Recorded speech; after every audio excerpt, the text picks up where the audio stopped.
Hello. Alright. 1 second.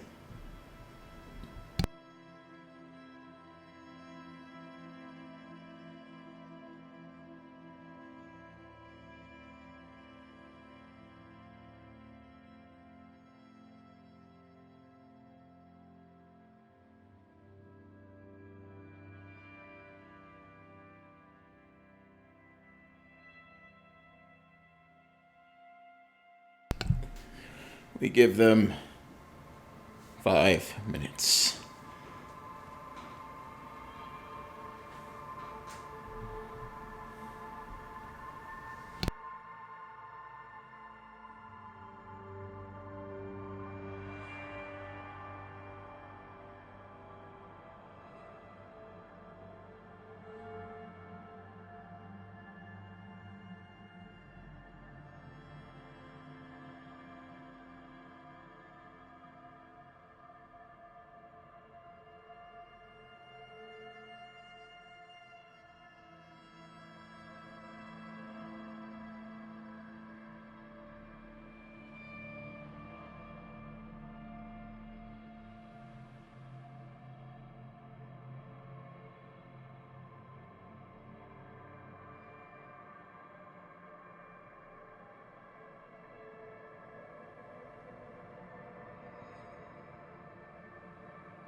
Aaron, is that a fucking whoops emote?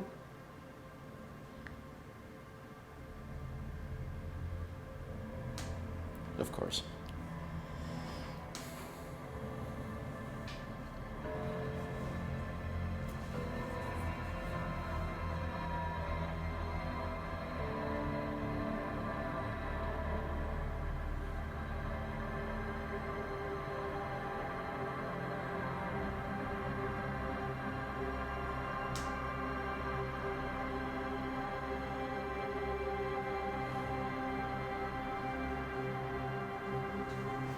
That is indeed a show.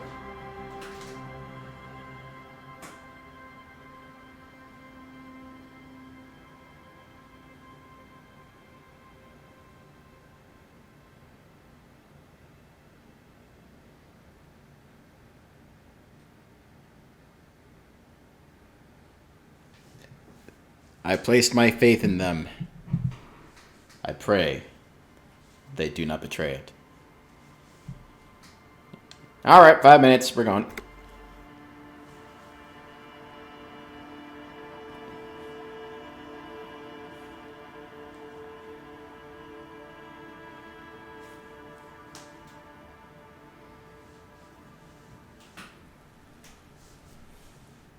On some occasions, yes. Alright. Where were we? Right, we need to go get people to help get the body down.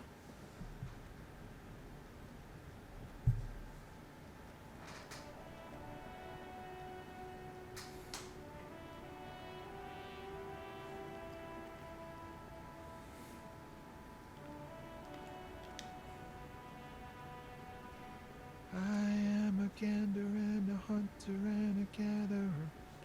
Feel like a traveler. A simple little cadence. He seems to be making it up as he goes. From another planet.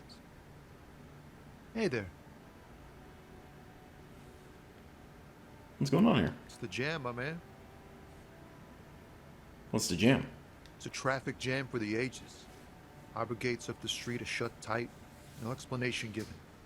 Workers on strike, scabs agitating. All around clusterfuck. Meanwhile, we're all stuck here in long-haul limbo for days upon days upon days. Upon days. Limbo, huh? So that's where I am. Yeah, exactly. It's official. He too agrees. This is the antechamber of the afterlife. Feels like forever. Like I was born on this here roundabout and this was all I ever knew. Just me and the metal and the tires, the oil and the fumes of mazout. Extravagantly phrased, but I can roll with it. Yeah, imagine. It's been a whole week already. So tell me, what do you need? Tell me more about this strike. It's like whatever's going on over at the docks. Workers got a blockade set up, making demands. No way in or out. What's the union demanding? Some pretty wild stuff, I hear. Like a giant new power crane in half the company? I forget what exactly. Good on them, I guess. I've heard talk there's a company rep in town, too. Like a strike negotiator type. They'd know what's up. Precise demands and so on. Ah, yes, from the Wild Pines. We'll meet her soon enough, I'm sure. What do you think the company wants? They want to keep that money flowing in, my man. Ka-ching. He doesn't blame them, but he's not on their side. That's for sure.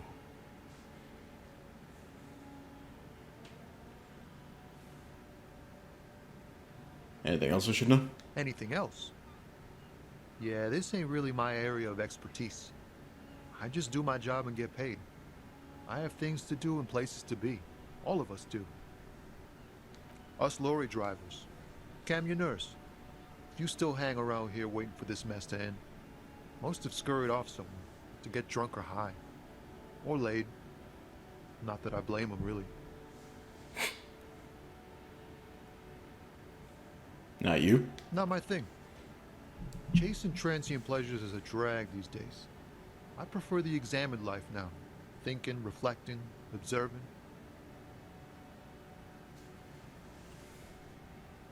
What's better than chasing transient pleasures? The more transient, the better. When one's ended, you can get onto the next one. Shut up, electrochemistry.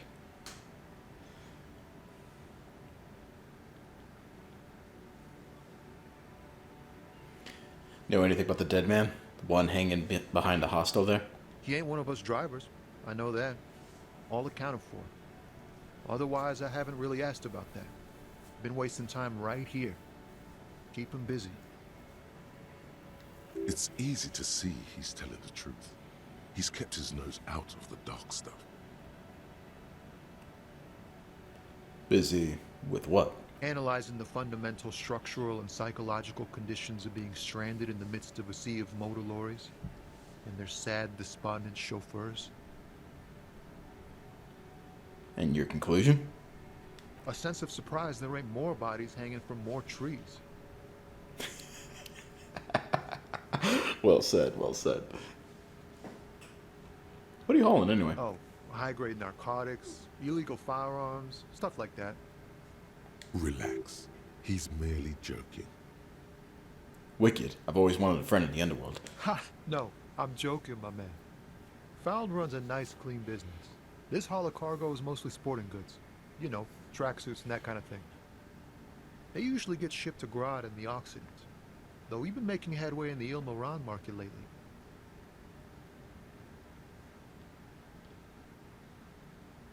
Could I get one of those found tracksuits you're hauling?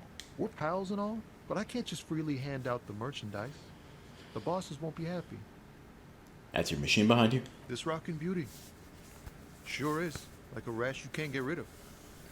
You interested in heavy-duty cargo machinery? A motor lorry, also called a camion, on Caillou and neighboring islands. This one looks roughed up enough to be some sort of found rust bucket. Maybe the A6? That's a foul A6 you got there. Good eye, my man. Yup, she's an old one, but reliable. Me and her spent a long time together. Right, and another The question. man taps his fingers rhythmically against his arm. I'm good for now. Good talk. Don't be a stranger.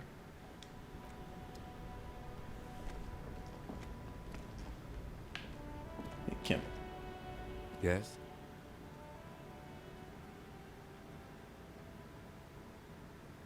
I want to talk about you. Me?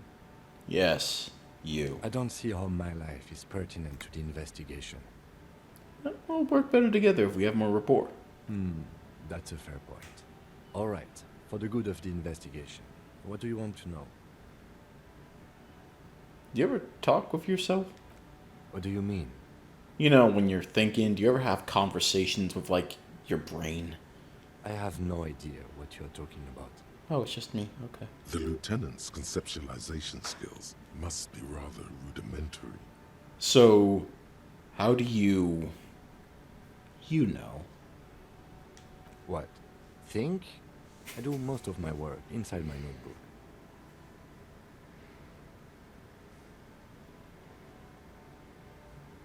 The lieutenant produces his small blue notebook and idly thumbs through a few pages. We all have our different mediums. His is written. You're super lucid, yet psychedelic. You don't need office supplies to connect to your nervous system. You're special.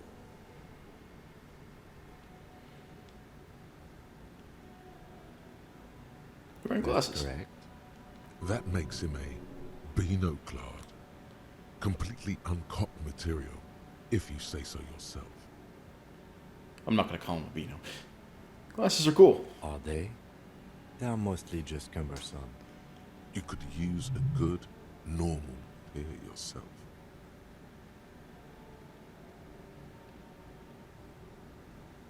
I don't like any of these options. It sounds like I'm about to lead into some racist shit, and I can't trust this game to not lead into some racist shit. And this one seems a little too invasive.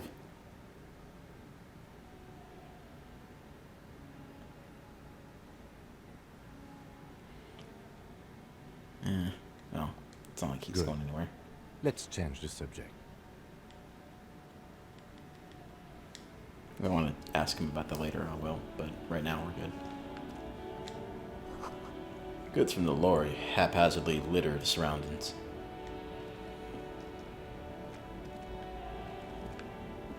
Man, love that Blade Runner-esque soundtrack. Evangelist, God. An old monument stands in the middle of the traffic island, pointing toward the sea. It looks as if it's been reassembled piece by piece, secured and mounted in the air with the aid of numerous ropes and rods. Who is this?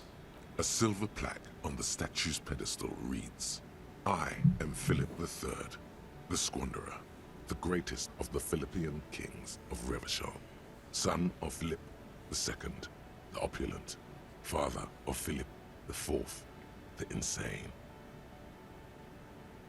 Not a good track record of mental health in that family. What did this king do? Even by the standards of the Philippian kings, old sumptuous Philip was known for his profligacy. In what way?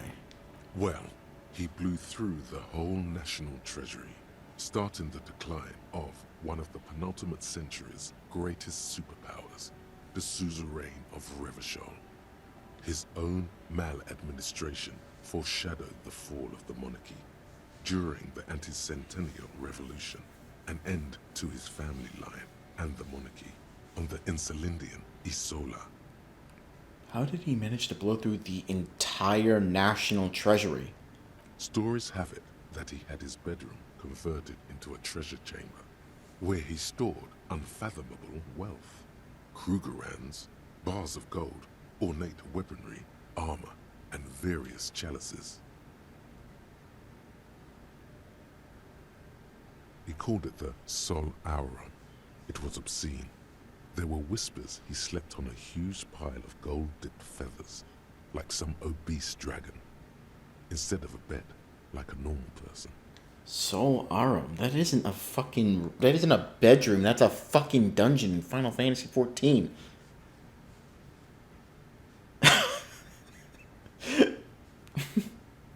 I would like to sleep on gold, hustler style. Nah, I'm kidding.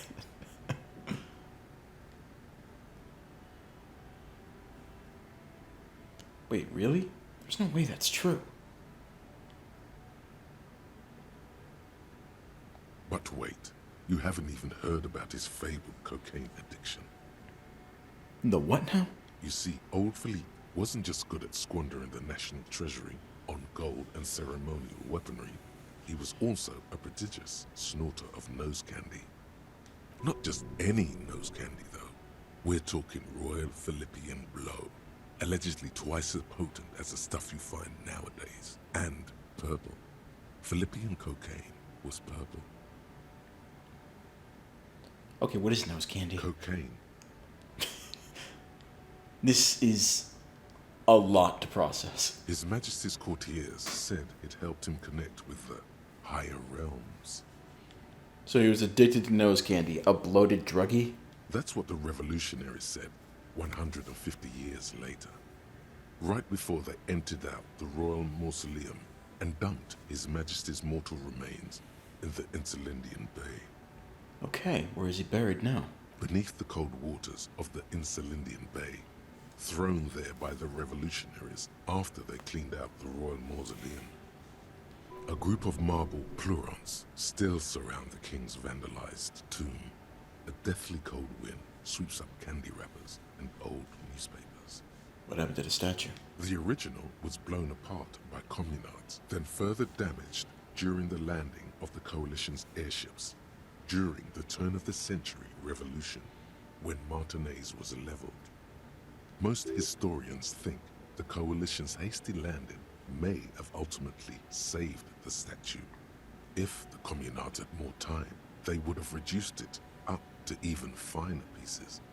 Who restored the monument? Some years ago, a group of liberal, artistically inclined individuals, designers mostly, thought it would be ironic to restore the statue of the most wasteful ruler of Revachol in the poorest part of the city. So ironic reading as asshole. The statue is supposed to capture the moment it was blown apart, like an instant frozen in time, a rare butterfly trapped in amber, floating on a sea of shit.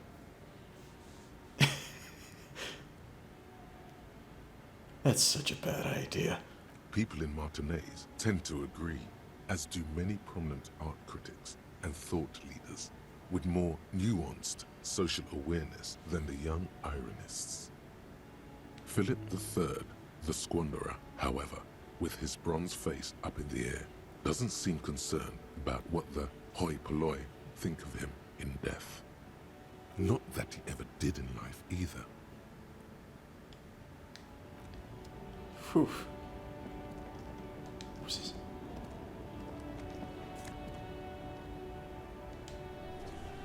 White tank top. Right, yeah.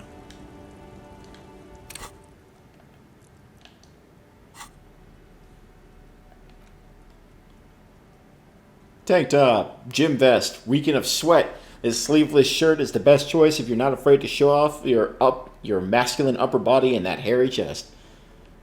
I mean, Jesus Christ.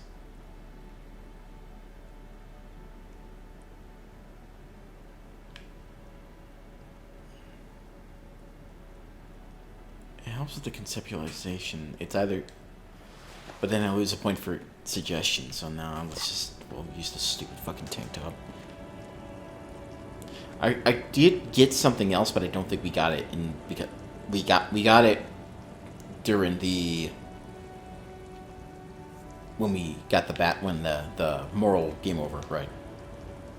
a person. The small, wrinkled woman does not greet you. She nods along to something on her radio. A photograph is clutched in her hands, and there is a warm smile on her face. The photo, an ambrotype from the turn of the century, as golden as her smile. It's the warmth of a winter night's fire. Maybe she could give you comfort and shelter, some cigarettes and food money. Maybe she's your Grandma?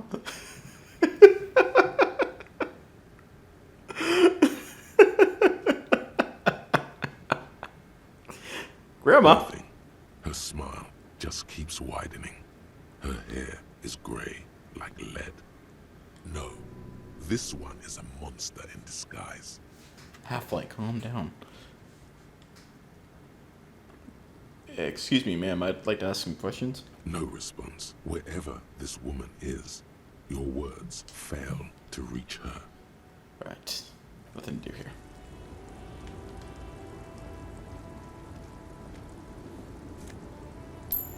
Money.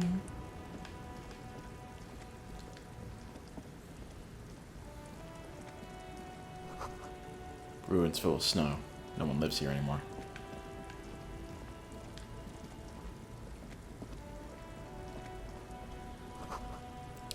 A bold slogan, Humanox, covers the truck.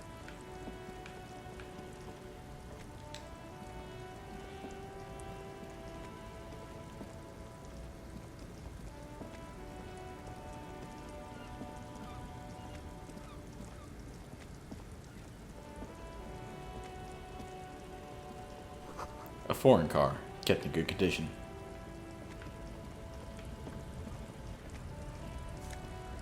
Money. The lorries probably stored fuel here. Now they store booze. Alright, so we're right here at the strike.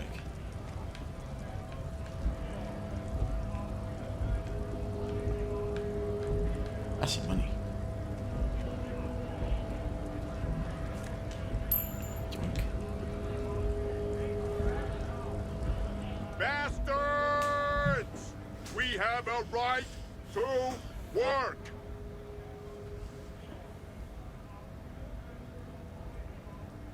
What's going on here? Hold up and stay frosty, everyone. Cops are here. The broad-shouldered alpha male turns to you. He's a full head taller than everybody else. You here to fuck with us? Beat the honest worker down. I should We're have. here to fight for a cause. Stripes usually have problems with people who have causes. Okay, then I'm thinking no. Good. We're fighting for a cause here. Right to work! Right to work! Besides, we're not that different. It helps if people see us talking, cops and strikebreakers together.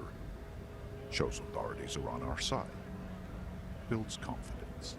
What kind of cause are we talking about? Rights of people. Rights of workers. To have gainful employment. To make a salary. And feed their families. His manner of speaking is wooden, the tone of voice bland and uninspired, almost as if compiling replies from a set of learned phrases. Regardless, I have some questions for you. Maybe you should ask them the questions. Like, why we're not allowed to make a living here. Shame on you! We have families to feed, you piece of shit. So do we, Scott.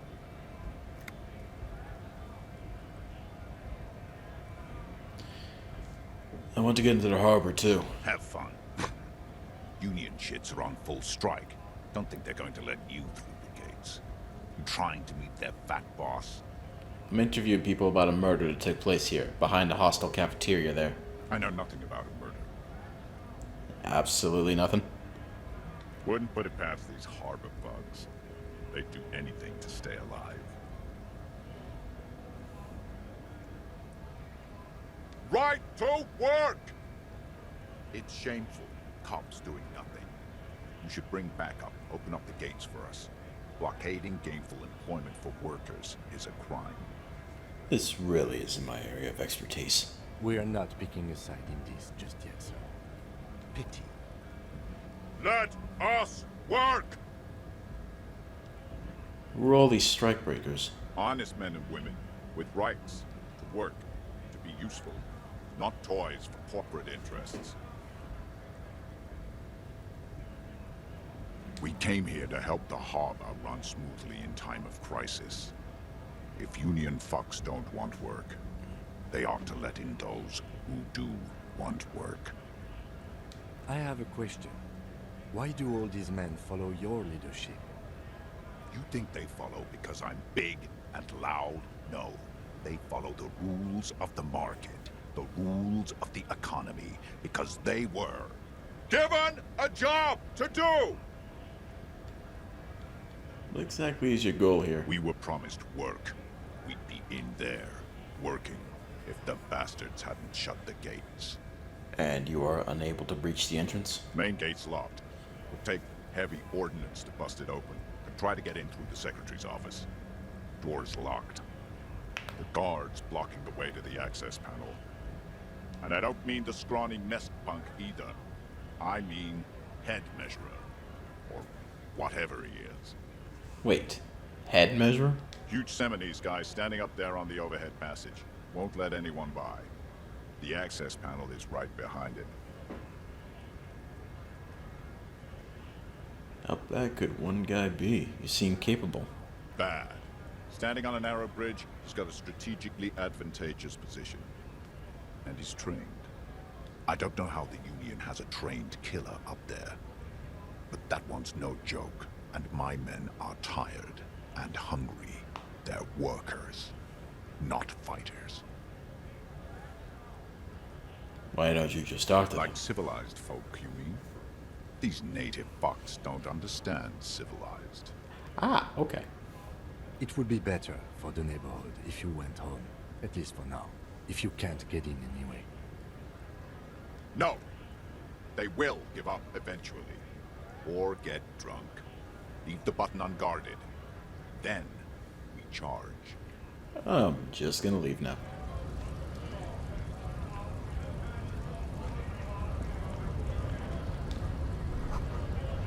It says GRIH. The Greater Revachol Industrial Harbor.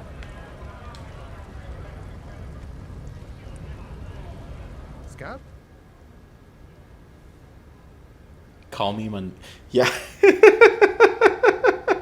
It literally is call me tomorrow. You're hazy on the notion of a scab. Smells like politics, though. Maybe it's got something to do with the flask he reaches for from time to time. What did he just call you? Oh no, not this again. You just got away from that fucking kid. What exactly They're is a kind of scab? ironic. Content with mere survival. They come, they want to do our job for shittier pay, screwing over both themselves and us. Everybody loses. Okay. Hold on, where do they all come It's from? me. Somewhere in the ground, I think. You don't seem to like them much. Gotta be bloody stupid or freaking evil to scab. Or I guess scared, maybe. But scared of what? Of who? Personally, I'd rather beg than scab. If the gentleman shouting on the street came begging, maybe they'd have gotten something.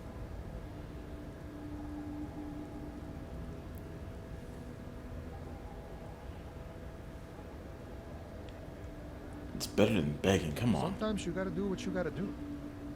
These scabs ain't begging. They ain't holding on to their integrity.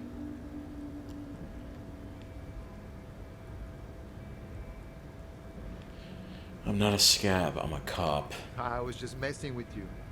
No one's ever seen a cop scab.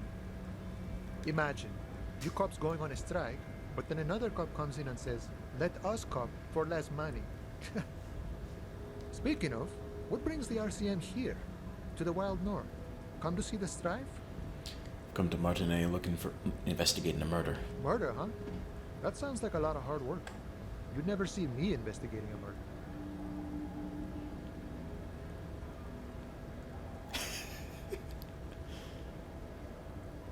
I have no idea what I'm doing. That's okay. I have no idea what I'm doing either. I don't even know what day it is. Don't tell me. It's a better day that way. I like you. I like you. I like the way you think.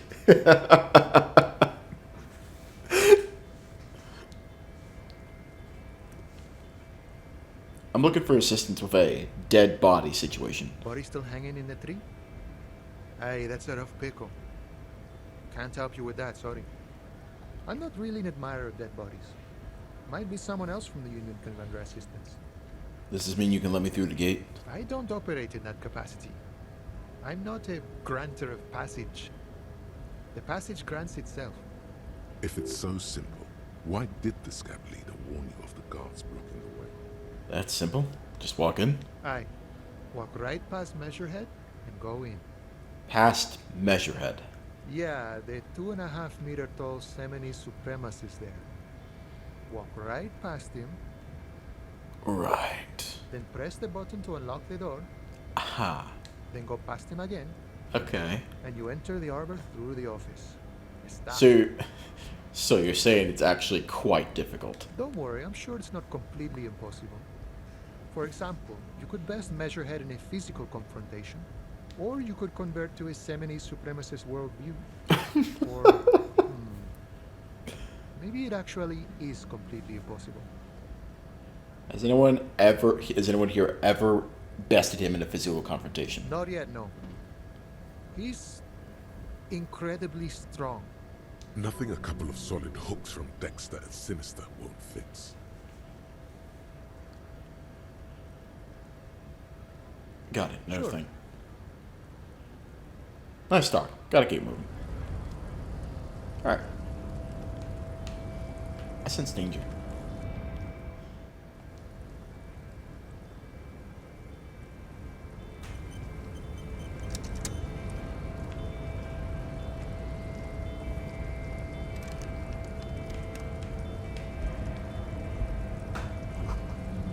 And notice, in case of strike, press button behind guard. Okay, alright.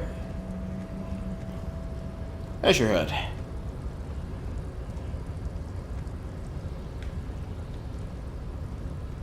Your body betrays your degeneracy. Yeah, Measurehead. His body totally betrays his degeneracy. Say nothing. Size him up first. Are you admiring my morphophysiology? A ripple of muscle passes underneath his skin. He lets you look. Fuck! Who is this guy? Fukuram? He looks huge! Holy shit! It must be frightening to stand in the shadow of this racial pinnacle. Be calm, Sandwich. You are not in danger because you are not a threat to me. Okay. Okay. Alright. Understood.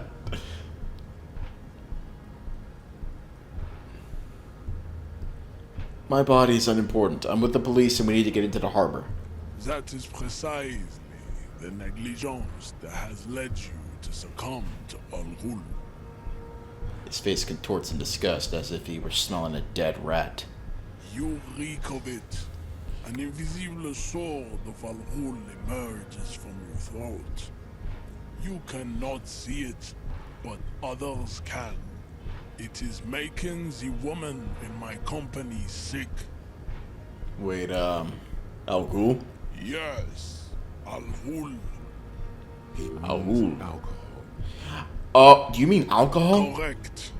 My small skull servant. Al Ghul is an ancient Ilmaran poison.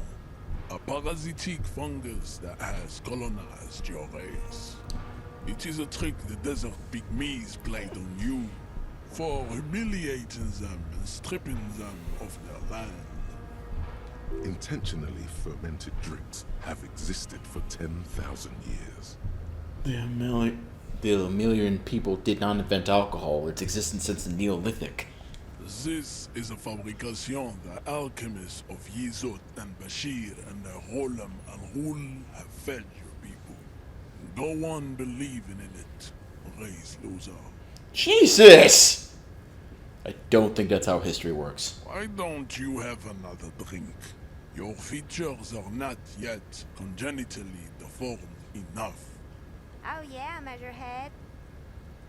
The babe looks at him with eyes full of admiration that transcends the merely sexual. Kim, is it really so bad? That's not good.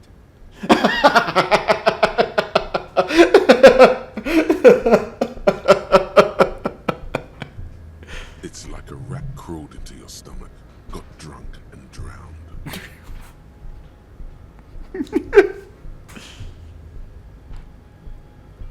You're right. I'm a servant of Al Ghul, but I still need that body down from the tree. No, you don't. You need to get another drink. Occidental Haplogroup B4 is done giving orders around here. The influence of the Ham Sandwich race is waning.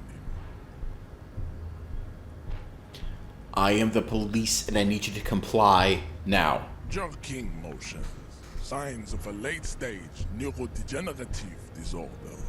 How far the Occidental Haplogroup has fallen. You were once a noble and powerful race. You gave the world eugenics, electricity, and powerful weapons of war like missiles and aerostatic aircraft. You made great gains in metallurgy, race theory, and statecraft. You dominated lesser cultures, like the deformed Hemians and the inexplicably potato-obsessed Khoikos. But now your ascent to the genetic summit has halted. You are obsessed with sadness and with frivolous pop culture. You will be superseded. Isn't that right, babe? It is, baby, yeah. You know it. There is a button right behind him, just out of reach. It must be the one that opens the door to the harbor. This man is not budging. Let's hope his superiors inside are more cooperative. Come on, I just need you to move about 20 centimeters back. It is my task to keep the degenerate drunks from entering the army.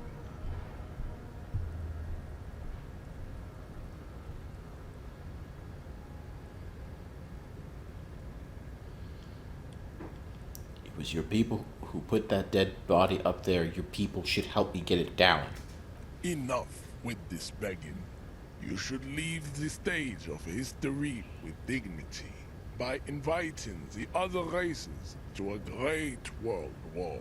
Jesus Christ. Bring your troops to the Seminine Islands and to Boogie Street, and we will pulverize you. When you are gone, we will build a museum for you. The walls will be lined with bottles of Al Ghul, your beloved beverage. Inside, we will store the odes to homosexuality you call art, and your microcephalic skulls. What the fuck? This is your chance. He's talking. Rip into him with a punch and catch him off guard. No, there's a peaceful solution. You could internalize Measurehead's race theory. He would take you as one of his own. I like the punching idea more. Do it now. Ah, fuck. Alright, let's see.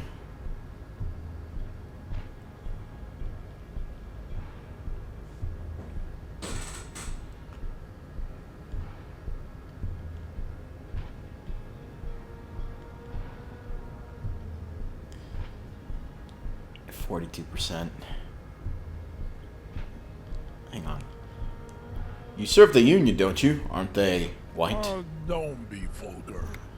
White or not has got little to do with this. The race enigma runs much deeper than that.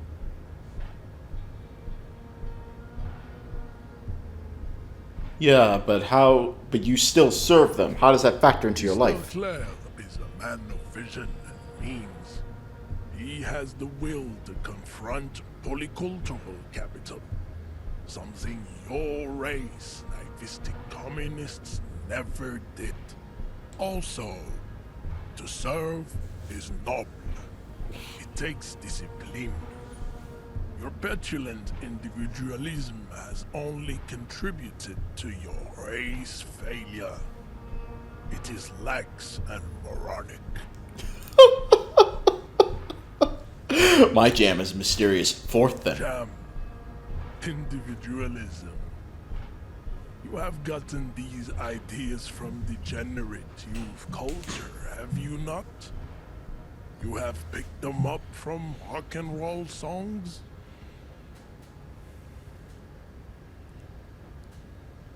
I have gotten it from disco, actually. Offshoots of the Seminoles people invented disco while having sex under the influence of cocaine. It is a shame upon my race. But what is done is done. I am not surprised you enjoy it so much. This has happened to many of the side products of the inevitable cultural victory of the Seminoles race. I don't really know who the 70s are. I've recently experienced head trauma. I can see that. The Seminoles are the South Island race. Haplogroup A4A. The rightful masters of the Insulindian archipelago. We descend from the Areopagites of ancient Pericarnassus and arrived here 4,000 years ago. We are the future. That is all you need to know. So you were born and raised on the islands before you moved to Revachol. I am a descendant. The narrow streets of Elysium are with me in my genetic dreams. I see young Seminoles women walk into the grey mass on Ile de Fantôme, waiting on immaculate conception from the Pay. So you did not come from the islands? No.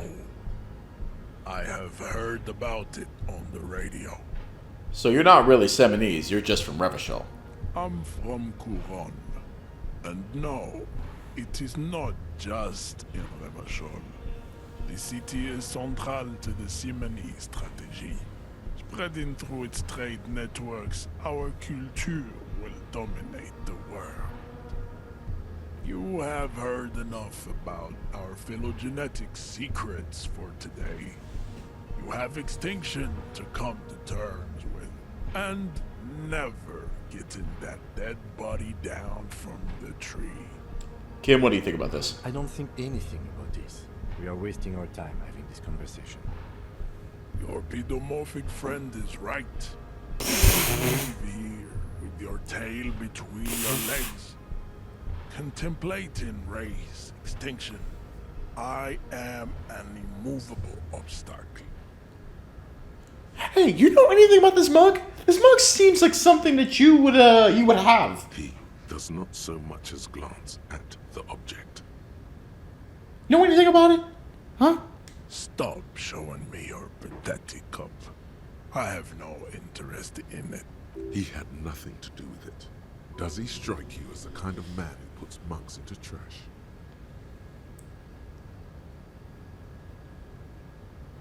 Okay. Let's do this. Ah! No, that was a failure, wasn't it? Oh. Uh-oh. Uh-oh. Uh-oh. Uh-oh. How does Uh-oh. this happen? Your little fist is in his giant hand, and he's squeezing it. You must be out of your mind, degenerate drunk. Say it. I am a degenerate alcoholic. Fuck you! Your fist cracks in his hand like a ripe apple. Pain shoots up into your brain as he's twisting it more and more. The words to the song have changed. Say, I am a violent drunk.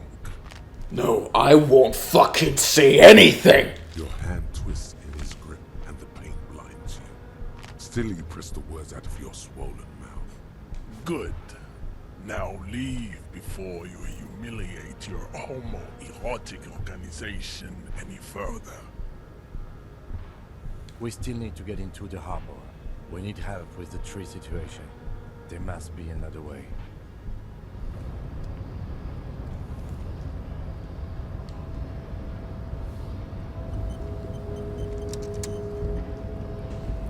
Ford? Yes. No, yeah, whatever. Fine. That punch was totally worth it. Right. Fuck off. I'd appreciate it if you didn't force us into situations where I may have to shoot random civilians, because that won't get us anywhere. I'm not even sure the one bullet my chamber holds would even prick that hug.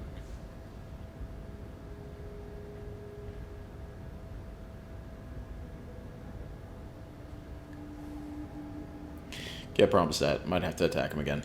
The lieutenant groans, but doesn't say anything. That's right. You should do it again. It's the last thing they'll be expecting. Okay then. Alternatives.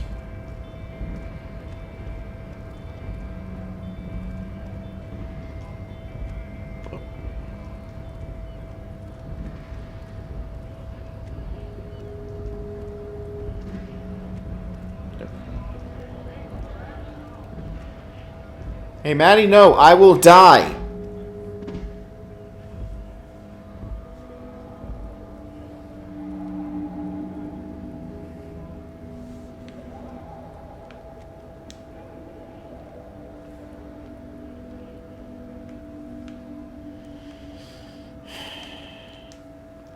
Welcome to Rivachol. Racist lorry driver, okay.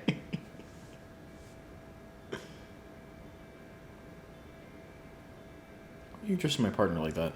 Don't you welcome to Rivachol me. My grandfather came here from a 3,000-year-old racist isolationist culture, while your ancestors came to this island a mere 300 years ago. Every school of thought and government has failed in the city, but I love it nonetheless. It belongs to me as much as it belongs to you.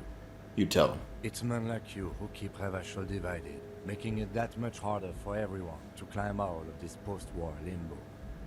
What he means is, fixation on the Revacholian nation makes it harder for Revachol to actually attain self-determination. He's right. You're undermining our best shot at real self-determination.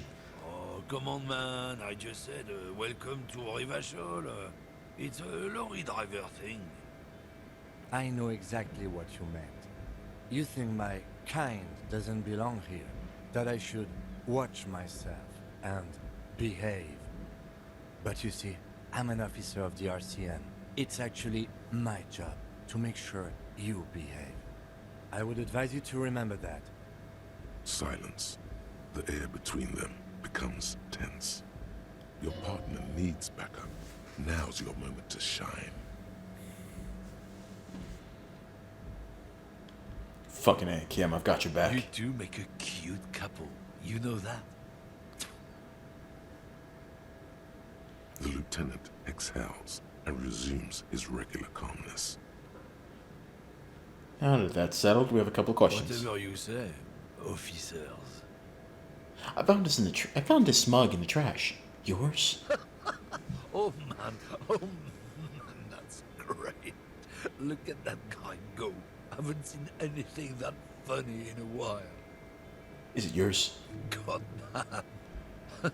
Thanks for that, but no, it's not mine. He doesn't live in Martinez. What are you hauling? Oh, not much anymore. I'm here to pick up some cargo, but the dock workers are on strike, so it's a sit and wait on your ass situation. Wait, how long has this been going on then? The strike? Oh, they've been at it for a while. A month. 2 months, maybe. But this here is just the last week or so. What kind of cargo are you supposed to pick up? Apples. Apples It's exactly the kind of thing you'd say if you had something to hide. Sounds like you got a cover story to me. Look, as detective, I come from a long line of lawmen. We got ancient rights and privileges. Oh, I'm here to pick up a load of fucking apples, man. Just regular, picked apples. Damn, you're not gonna get more out of him on this. He's put up the wall of racism.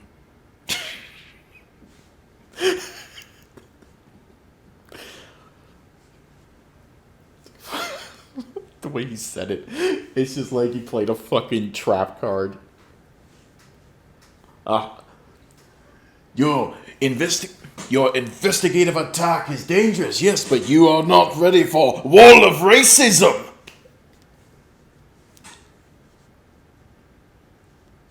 Wall of racism, no! I can't do anything about that.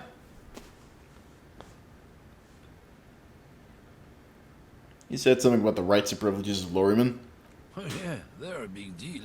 My great-grandfather was a carter, had a royal license and everything. We've tried to hold on to our privileges.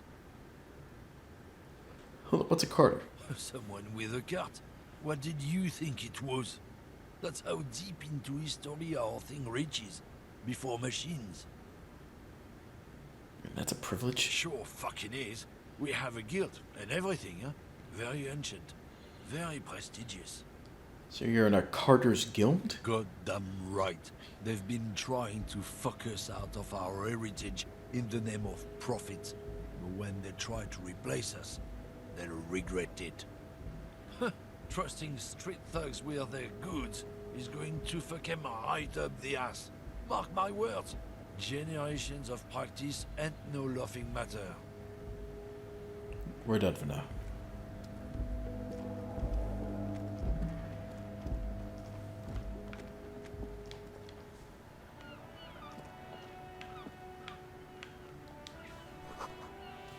Close for winter, please use main entrance.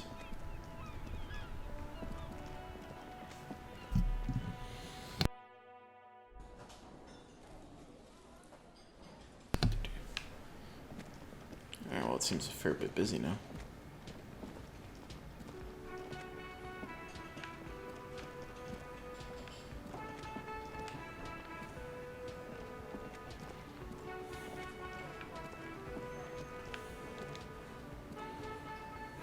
Can I help you? Here's your trash container key. Thanks.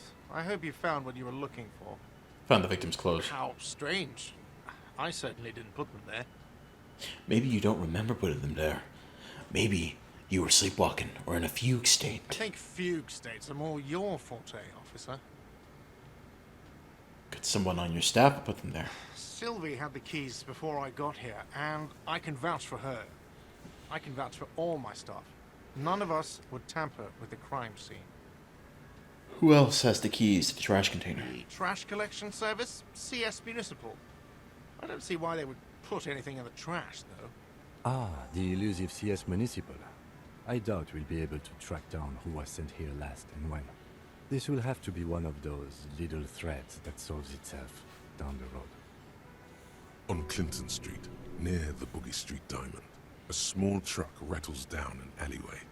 It stops by a rusted trash container.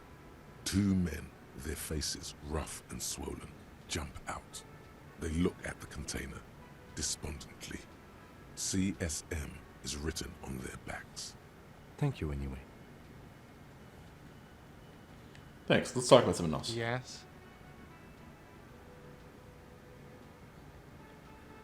Goodbye.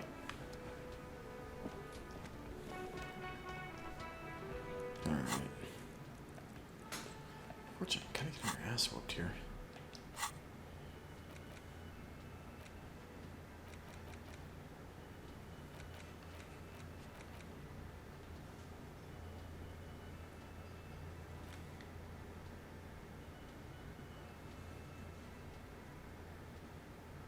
Oh my fucking god. Okay. 1 point to Superstar Cop, 0 points in Apocalypse Cop, 2 points in Sorry Cop, 4 points in Boring. 1 point in Boring Cop, 4 points in Communist, 0 points in Fascist, 3 points in ultra liberal, 1 point in moralist. Good cop, bad cop, 8 points. Honor, 1 point. 1 honor point. 3 people killed. Okay, so the rest is just my stuff. Cool.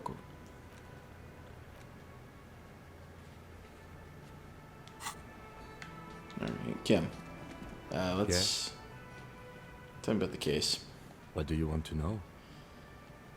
Oh. Good.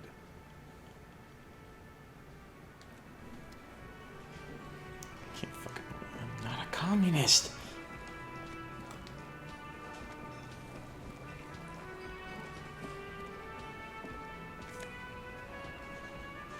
No, what the fuck? Nope. Yes? Sorry. I forgot there's another press there. There it is. Ooh.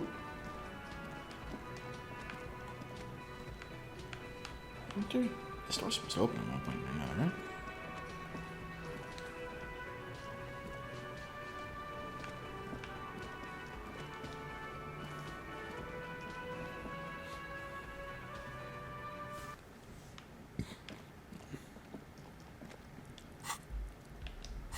Okay.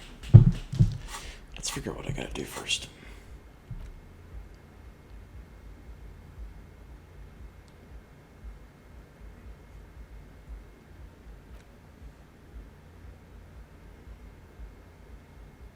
Right. Okay. Let's head over to the carriage and run those numbers.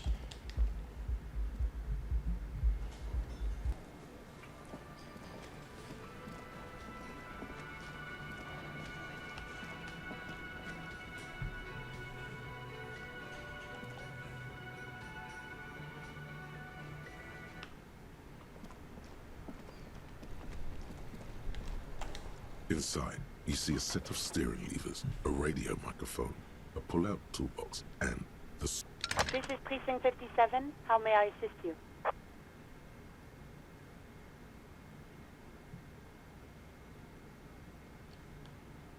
Could you run a serial number from a pair of armored boots for me? Sure, officer. What's the number? And the make of the armor, if you know it. E50.100.1000. The make and model of the armor is Fairweather T500/VE. Got it. I'll contact the ICP database immediately. Call back tomorrow. Hopefully they'll have dug up something useful by then. The International Collaboration Police, ICP, is an inter-Isoleri law enforcement service, the crown jewel in the moral intern diadem, alongside EPIS and the coalition government. Alice, this is Firewalker. Reconnect me to the 41st. Right. Please hold. 10-4, come in. Fireworker, over.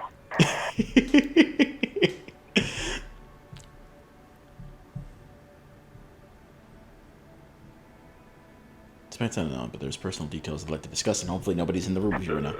Okay, 10-4, sir. I hear you. Relay your question, over. Wait. Before you say anything stupid, think it through. Need information, not fear. Be smart about this. Ask if he's there alone. 10-4, sir. I'm not hearing your question. Hold on, are you alone in the room? I need some confidential information about myself. That's a negative, sir. I got 10-12 visitors present here. Okay, And so out, that sir. hasn't changed. Alright. Roger that. 10-10, over and out. Hasn't changed. Okay. This is Try this again. Precinct 57. How may I assist you? What's this one? I need you to connect me to a civilian, a Sylvie. She may have reported a murder. Of course. What is the number, officer? Kim, didn't Gart give you Sylvie's number? Yes, hold on. Her number is 005 1944 298. Received. Hold on, officer.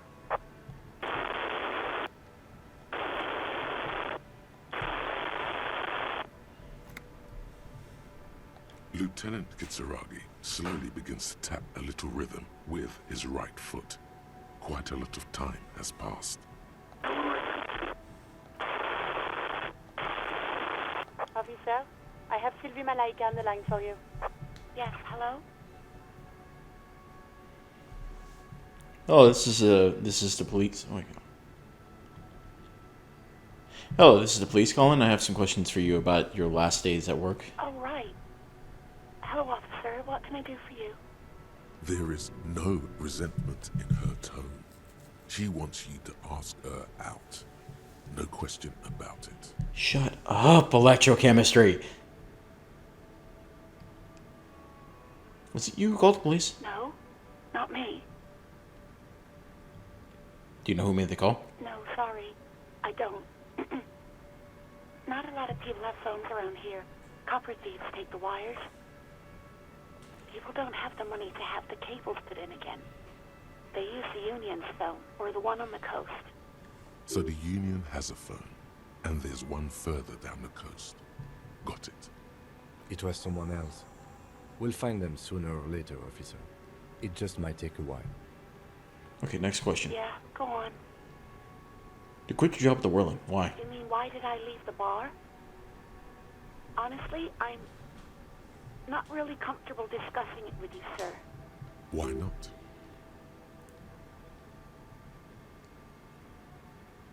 Okay, did you leave because of Gart? What? No, why would you even think that?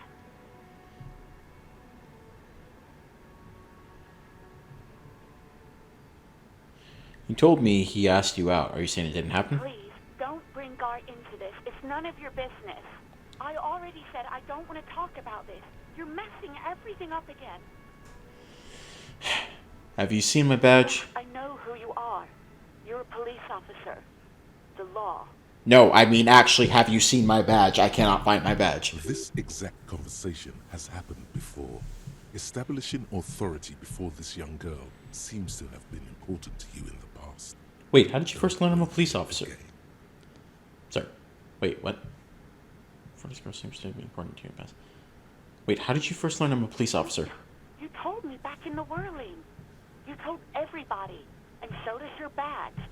I don't need to hear about it anymore. My badge is missing. Have you seen it anywhere? Oh, no. I haven't, sorry. Real policemen have uniforms too, by the way. Where's yours? Not my uniform, too. God, I really should look into that. Yes, you absolutely should. It's awful that you lost it. God damn it. Have you seen my gun? Please, no. Not this again. Everyone saw your cool gun, detective. I showed you my gun? When did it happen? You were trying to impress some people with it. Everyone was eating, and... Sounds like it's going to be bad. Do you really want to know?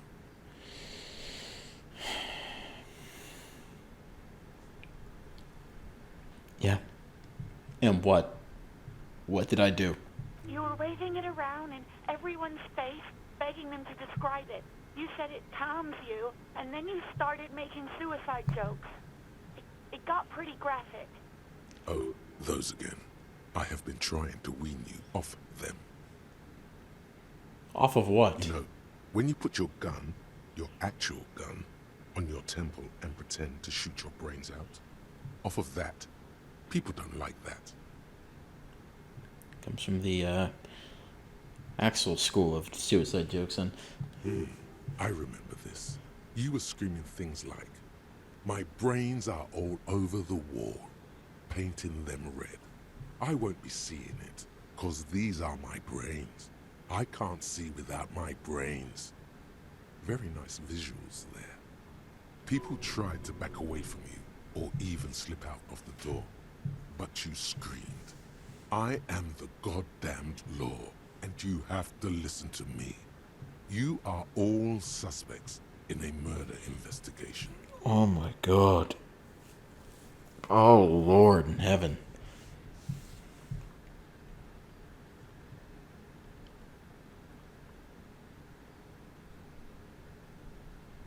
Why would I threaten to kill myself? I mean, look at this world. Okay, you know what? Okay, I don't know. I don't know what to say. Me neither. Yeah, but what happened to my gun? No idea. All I know is next you were waving around money instead, saying things like big bucks cannot lie and guns can't buy money, but money can always buy guns. It almost looked like you pawned it. But believe me, I did not ask. Have you seen my police uniform? Uniform? I never saw you in any uniform. You had your things on. The disco things. Do you know how my paperwork ended up in a trash container behind the whirling? Well, you tried to jam it down the toilet, sir, clogging it completely. After I had unclogged the toilet and retrieved the paperwork, I threw it out in the trash, thinking you didn't need it.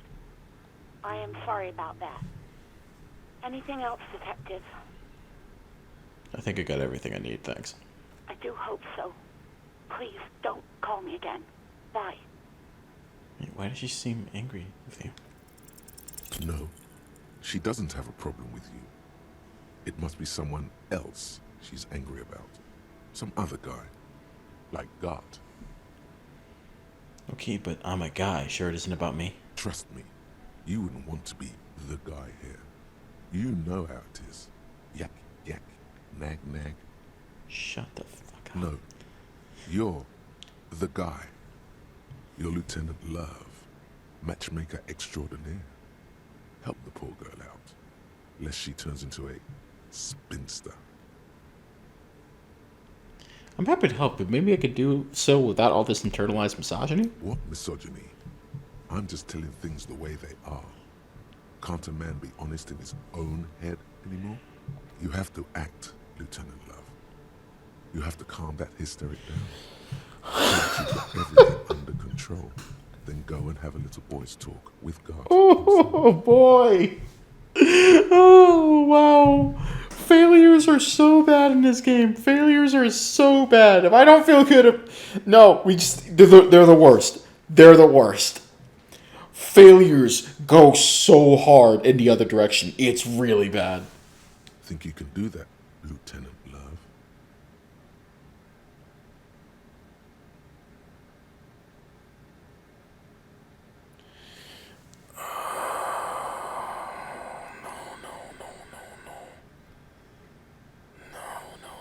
Please no. I don't want to say any of those things. You're just a gimp. What? You want to be more empathetic?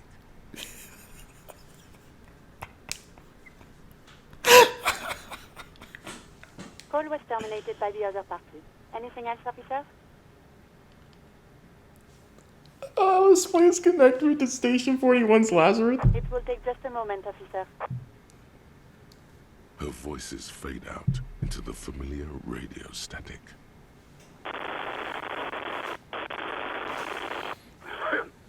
Gottlieb, what do you want? He's carelessly chewing on a piece of hard candy. Just a routine checkup. Oh, it's you. Yes, it's Firewalker here. Firewalker? Oh, yes, you are.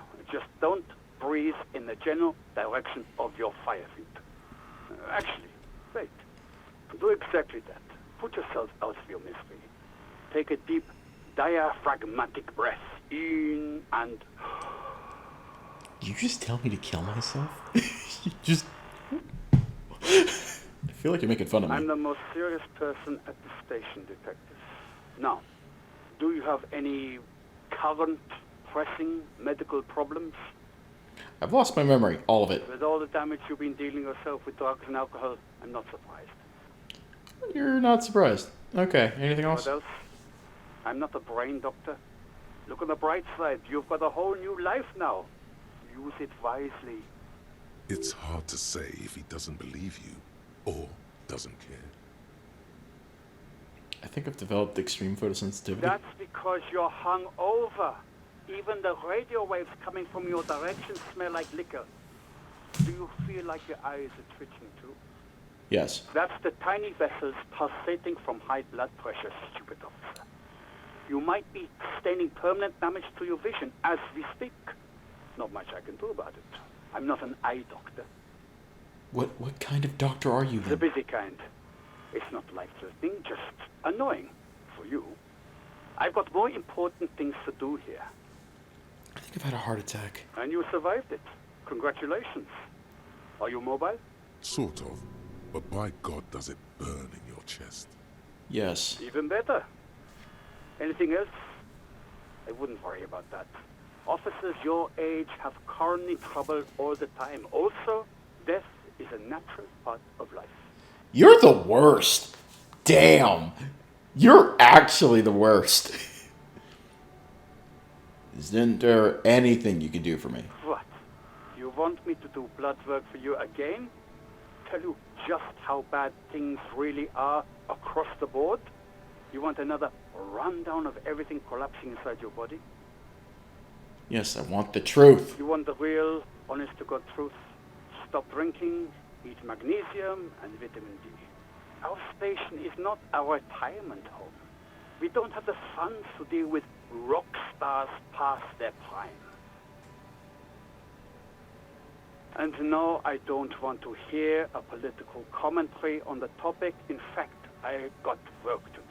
Some idiot has glued his eyelids shut with cyanoacrylate. It looks like Mactorson. It's not fucking cryo-actylate. It's super glue, Doc.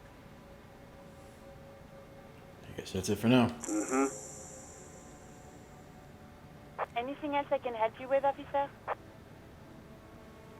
I'm done with the radio for now. 57th, over and out. In the cabin, you see a set of steering. Wow.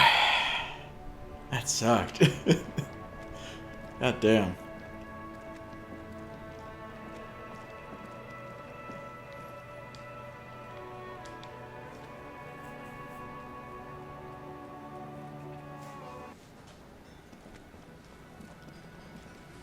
Guard to talk to Sylvie. Can I help you? Okay. I guess I would only know if I had pressed on that.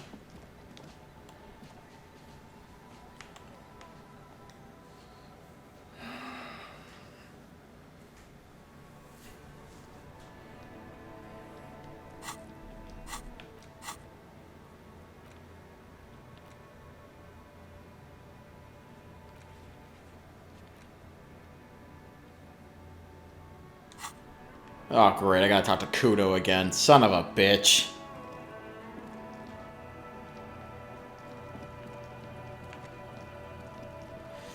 Hey, Kuno. So you tried to kill Kuno's girl? What's up with that? You want to talk about it? Sorry about that. I got carried away. Do this shit again, and Kuno's gonna climb in your room at night with a knife. Kuno knows where you sleep. The pig who fucked his window up. I'm gonna climb in through that balcony, put the fucking knife in you. Yeah, I've been in your room. But you and Kuno are good for now, pals. Shoot that shit at Kuno. Let's have a jolly time. Okay, let's. And you're back in business with the Kuno. Now what is it?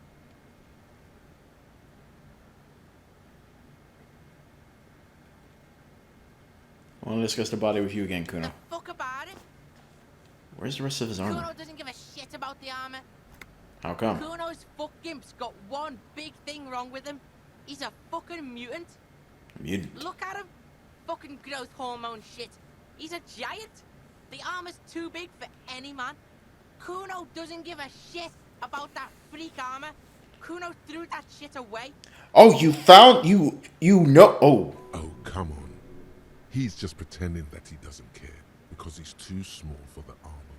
You're just too small for Get your the armor. fuck out of here trying to fuck on me with that midget shit.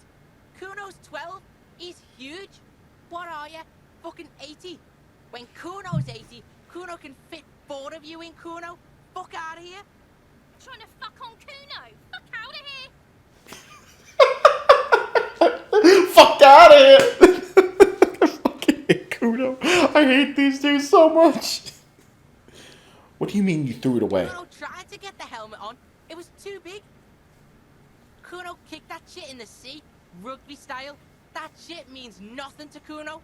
You threw it in the sea. Yeah, that shit means nothing to Kuno. Kuno doesn't give a shit about material shit.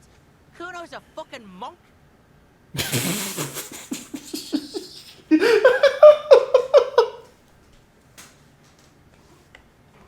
The ways of the Kuno. You wanna fuck on someone about that armor? Go fuck the mustached Union fuck. The jolly troubadour shit at the gates. What do you mean troubadour? Yeah, cock and boot. You know that jolly Union cow fucker? Came around talking about cows or some shit? Came around pretending like he cares about cows? Yes, you met him at the gates. The one with the boots and the jolly smile. You mean Manana? Yeah, he's the one you want to talk to. He's fucking crazy about that armor shit. Coming here pretending like he likes cows. Trying to catch a peep at Kuno's armor. Curious, my liege. Why did Kuno feed you this information? You're just... No. We're playing on this kid. We're playing with this kid. Like, we're on his turf. Best not to... Fuck. And you're just telling... No, fuck it. Fuck this kid.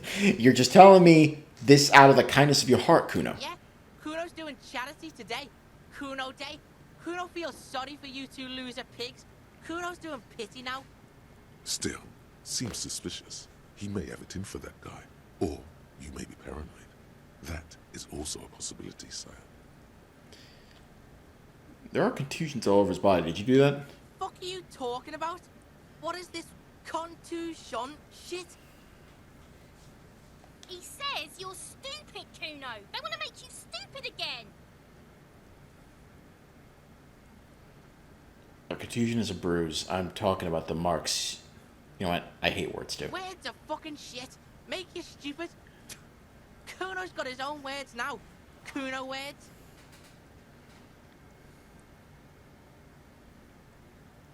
Welcome back, honey. I hope you're feeling well. Or feeling better. Has Kuno been to some kind of school? Probably a school for children with behavioral difficulties. Kuno, shouldn't you be at school or something? That's the past, pig.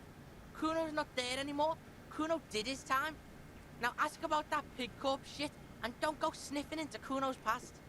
Pig's come to take you back, Kuno. Trying to dig up dirt on you. Anyway, contusions. He says you're stupid, Kuno. A contusion is a bruise. A contusion is a bruise. I'm talking about the marks, your stones left in the corpse. Oh, did Kuno make your shit sniffing harder? Obstruction of shit sniffing? This is Kuno's kingdom. Kuno fucking rules here. Are you actually brain damaged? You hear the lieutenant hum.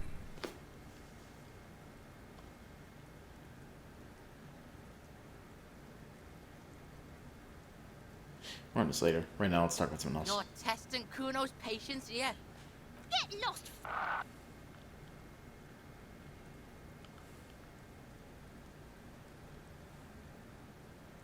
The crime scene. You kids often play in this yard? Right, pig. This is where Kuno plays with his little wooden choo-choo.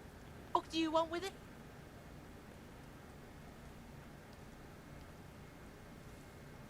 Dead man's clothes were in the trash container. How did they get in there? Yeah, Kuno doesn't know shit about that.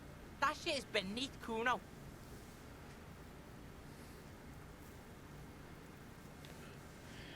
I need to know. It could be a lead in an investigation. Someone may have tampered with the murder scene. Listen. Kuno doesn't care about this small-time shit. Just listen. Kuno saw what you did there, dumpster diving. Sad shit. Kuno could hook you up with some sweet rags. Shit like Kuno's wearing. Your size, good price. 500 real. Wait, I asked you what happened to his clothes. You must have seen them lying around. Look, Kuno ain't seen shit lying around. Except for that up there. Now you want performance gear or not, Grandpa? The lieutenant remains silent, but his expression couldn't say, "I told you so," any louder.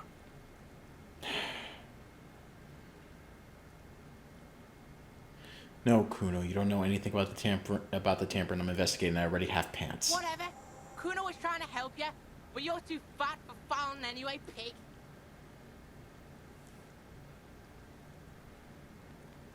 Start with Yeah, something else. whatever. Kuno doesn't give a shit. Okay, I'm off. Kuno doesn't fucking care.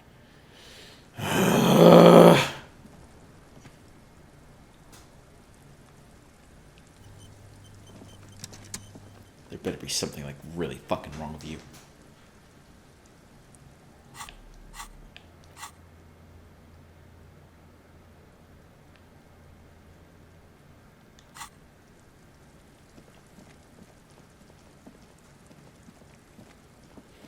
Right side, we did find some information.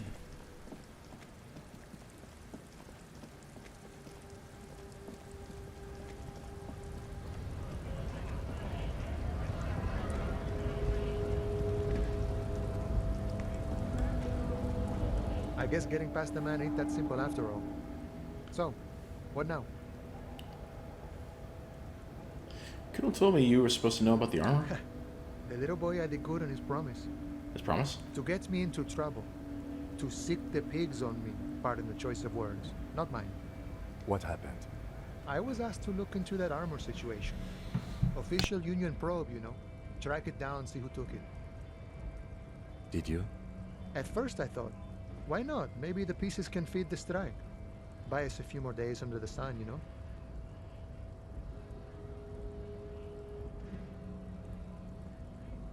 So I went to this boy. He said he'll make me his prison bitch. He's got eyes everywhere, and the cops in his pocket, and he's the king of Jamrock. Serves me right for doing menial footwork. I dropped that probe right then and there, and it still got me into trouble. One bad move is all it takes.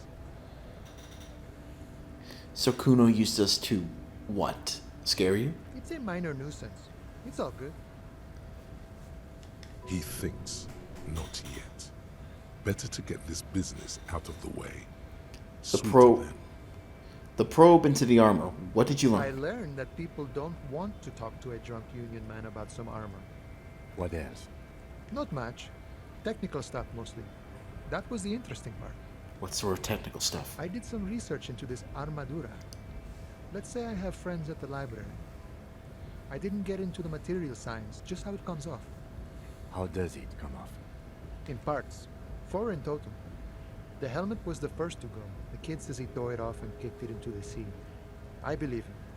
The boots were still on the guy last I saw. Too hard to remove. So, as I count, there are 2 parts missing. The gauntlets and the cuirass. This is where I left off. Too much hassle. More like a job for some militia.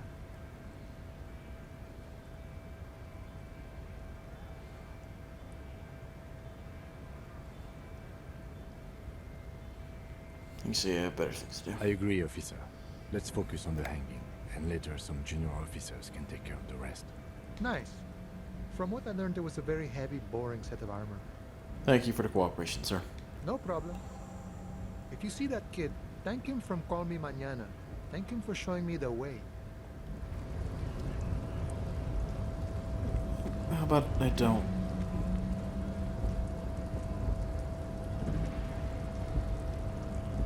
Wait, what?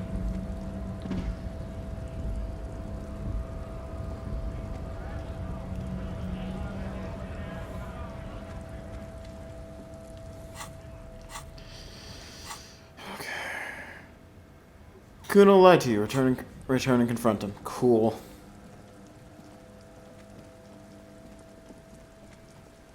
Cool. I got a crowbar. Maybe I can just take it to his head. Hey, Kuno, you little shit.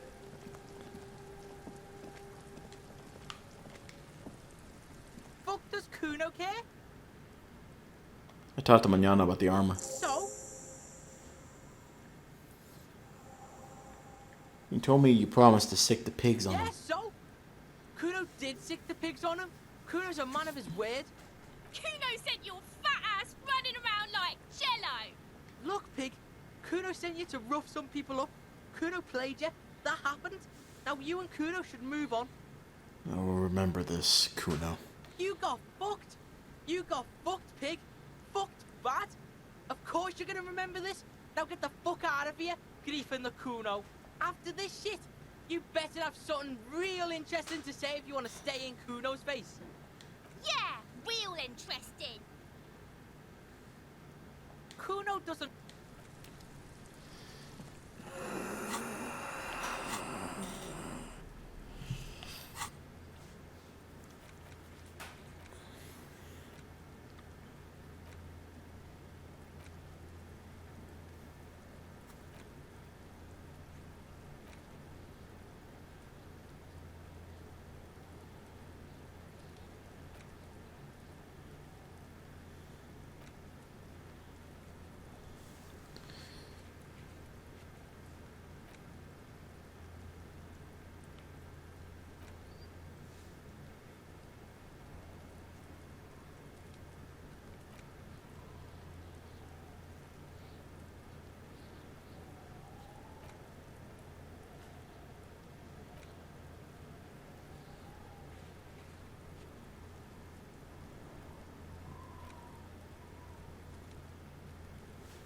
God, I really don't have anything to work with right now.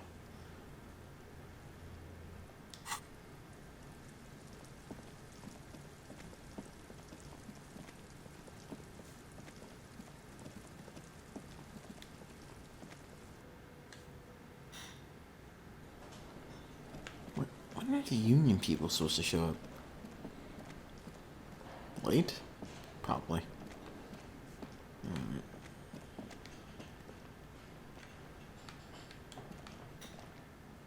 Okay, so we did our digging over on the right side over there. Went to the north. And then you're still working? No, who knows? Maybe I can just throw myself into traffic.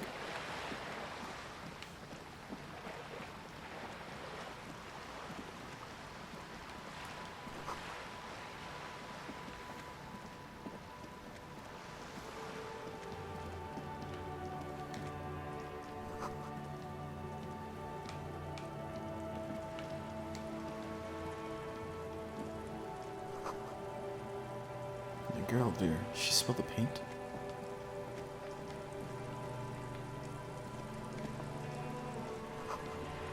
Looks like there was more construction here once, decades ago.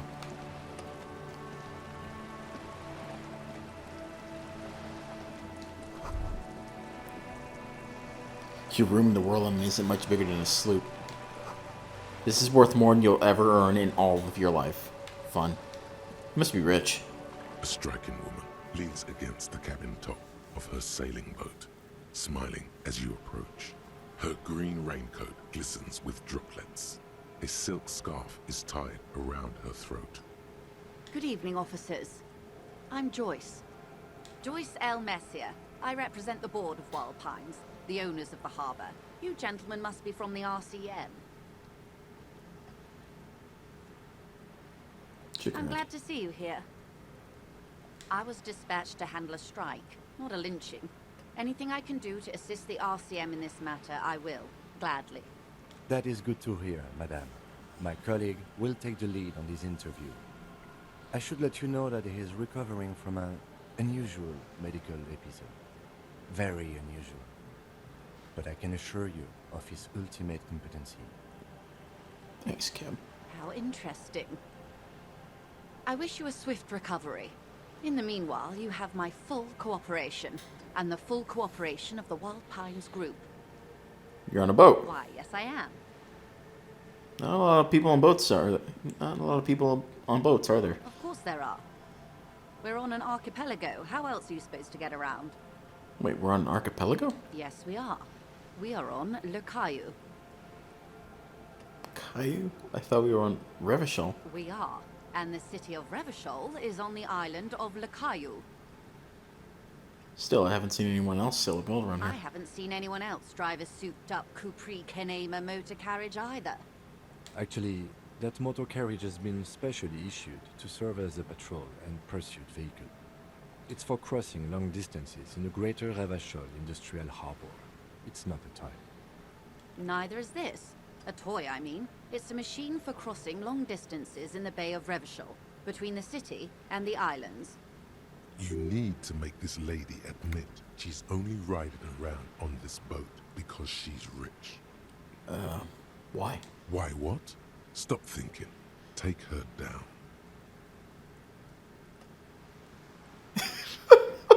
Rhetoric, come on!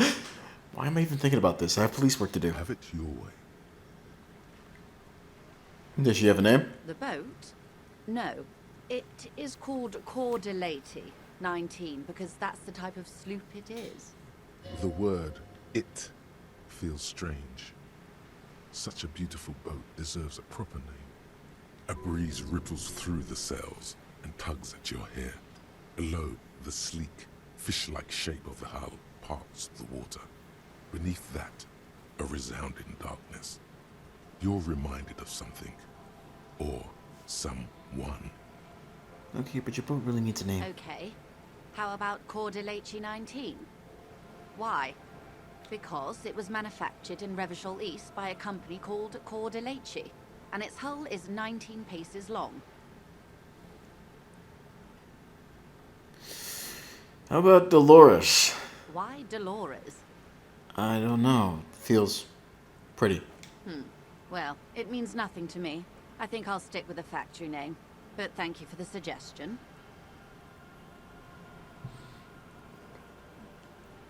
How do you like it? My sloop? I like it a lot. It's the eel's hips, baby. I'm enjoying this part of the interview. It has so little to do with the murder we're investigating. Calm down, Kim. Calm down. I think I have a handle on the boat thing.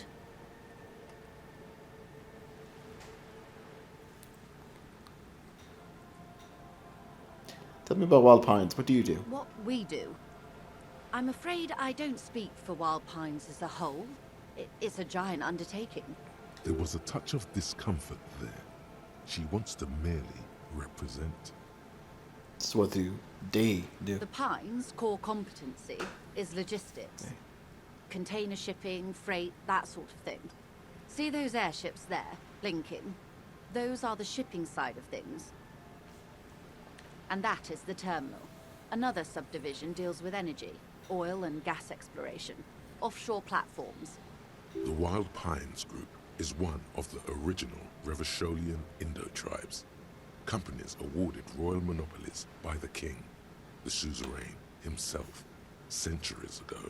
The king is long gone, but several of the Indo tribes remain. Who are the other Indo tribes? Son Baptiste, Elysium, an unknown entity known as Brightest Star. You're in good company, it seems. Why, thank you. Got it. How much money does Wild Pines have? I'm not at liberty to discuss the company balance sheet, but I can tell you that last year, the company booked more than 20 billion real in revenue. A billion?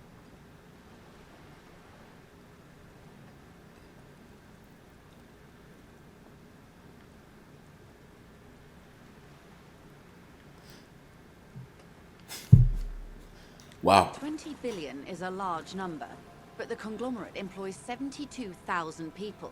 They all need to be paid. Then there are capital improvements, interest payments. A conglomerate the size of the Wild Pines is like a shark. If it stops moving, it will die. Then what becomes of those 72,000 families? It's a tremendous responsibility. Where does Wild Pines get all those millions? They started as an exploration and cargo fleet conducting trade between the Samaran and Insulindian Isolas 250 years ago, when pine ships explored the South Seminese and charted Lomantang on behalf of the suzerain. Centuries of care, deliberation, and madness have gone into this endeavor. Vessels pass through the great unrest to re-emerge with apricots in tow.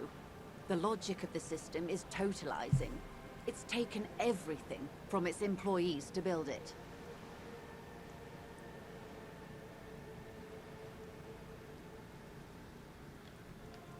It really helps to start up with a royal monopoly. You know more than you let on.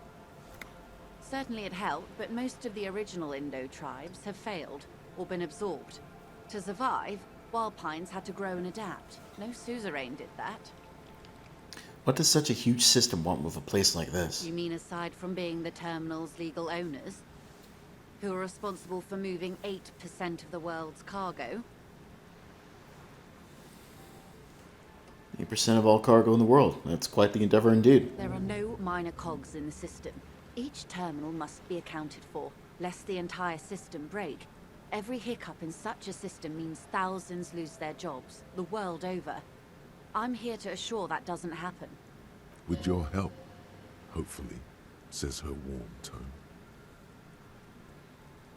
What can you tell me about the strike? Everything.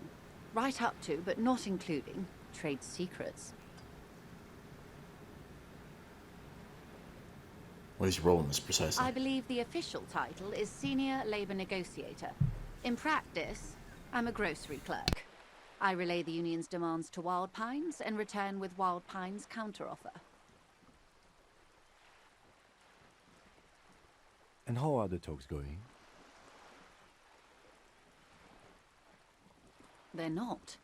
That's the problem. The union stopped all negotiations a week ago, after that awful lynching took place. Now they won't even let me into the harbor. There's a 2-meter-20 racist behemoth blocking the gates. Oh, you mean Measurehead? Yes, Jean-Luc Measurehead. How were the talks going before the lynching? Let's say I was not making the kind of progress I'd hoped for when I first arrived. And when did you first arrive? I arrived 3 weeks ago. Yes, in the middle of February. The bay was still partially frozen then. I prefer to do these things on site, like the RCM. But the strike began in December. I wasn't the original negotiator here. I took over after Mr. Gaumont hit a wall with Mr. Clare, the union boss. Mr. Clare refused to speak with Gaumont despite concessions he'd granted the union in prior negotiations. This isn't the first time the union has gone on strike.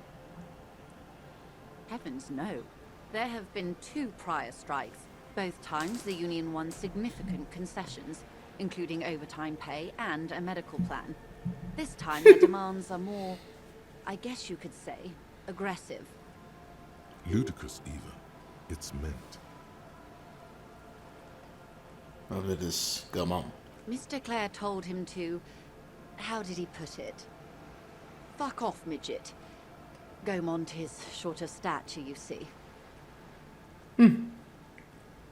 Okay.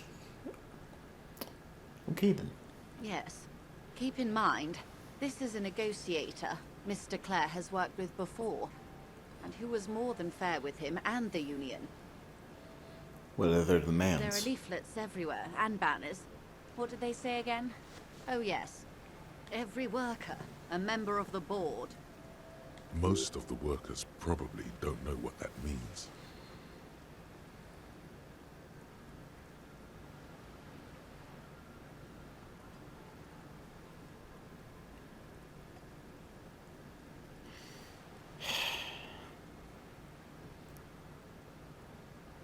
Seems like they have no idea about business. In its defense, another said, demand democracy. Pretty tame stuff compared to every worker, a member of the board. What does that even mean? It's quite simple, you see. Every time the Wild Pines group makes a decision, about what? About anything really, it needs the signature of each of the 2,200 workers in its Martinez terminal. Just so you understand, this is but one of 22 terminals owned by Wild Pines. Essentially, not only are they kings of the company, they are also kings of the 72,000 employees of Wild Pines Group.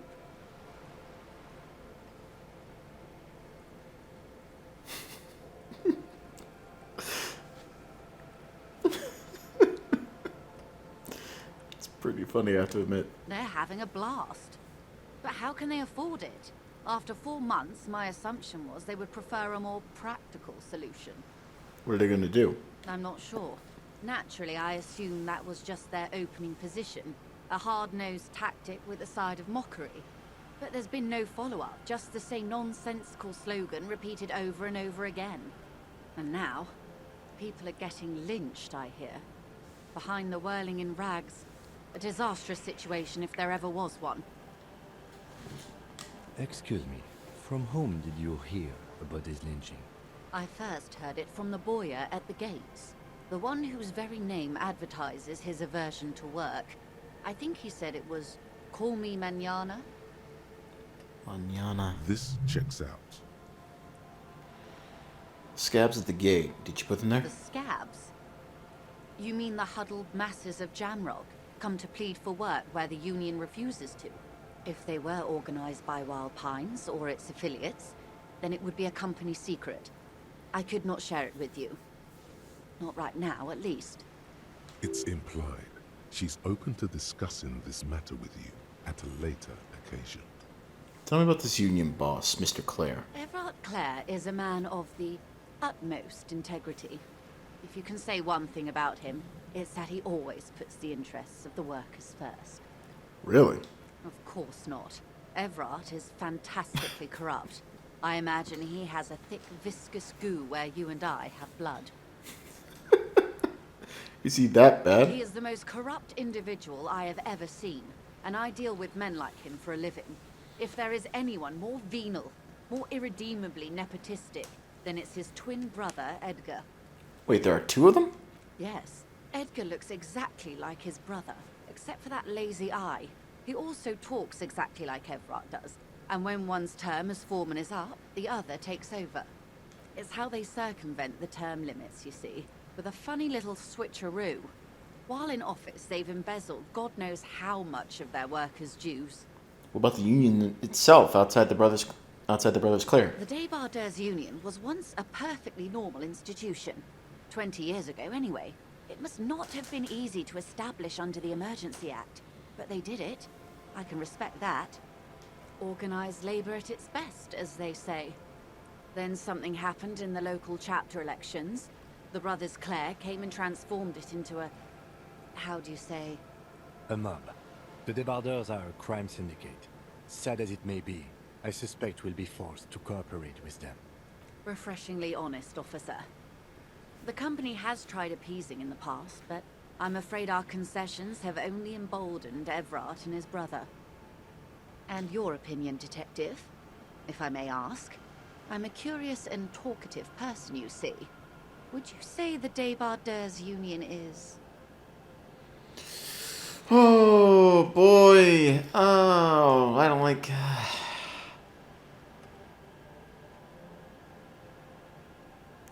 Okay, so 20 years ago, it would have been great. 20 years ago was great, but now if it's being run by the Clare brothers, I feel like it would be leaning toward 2 or 3.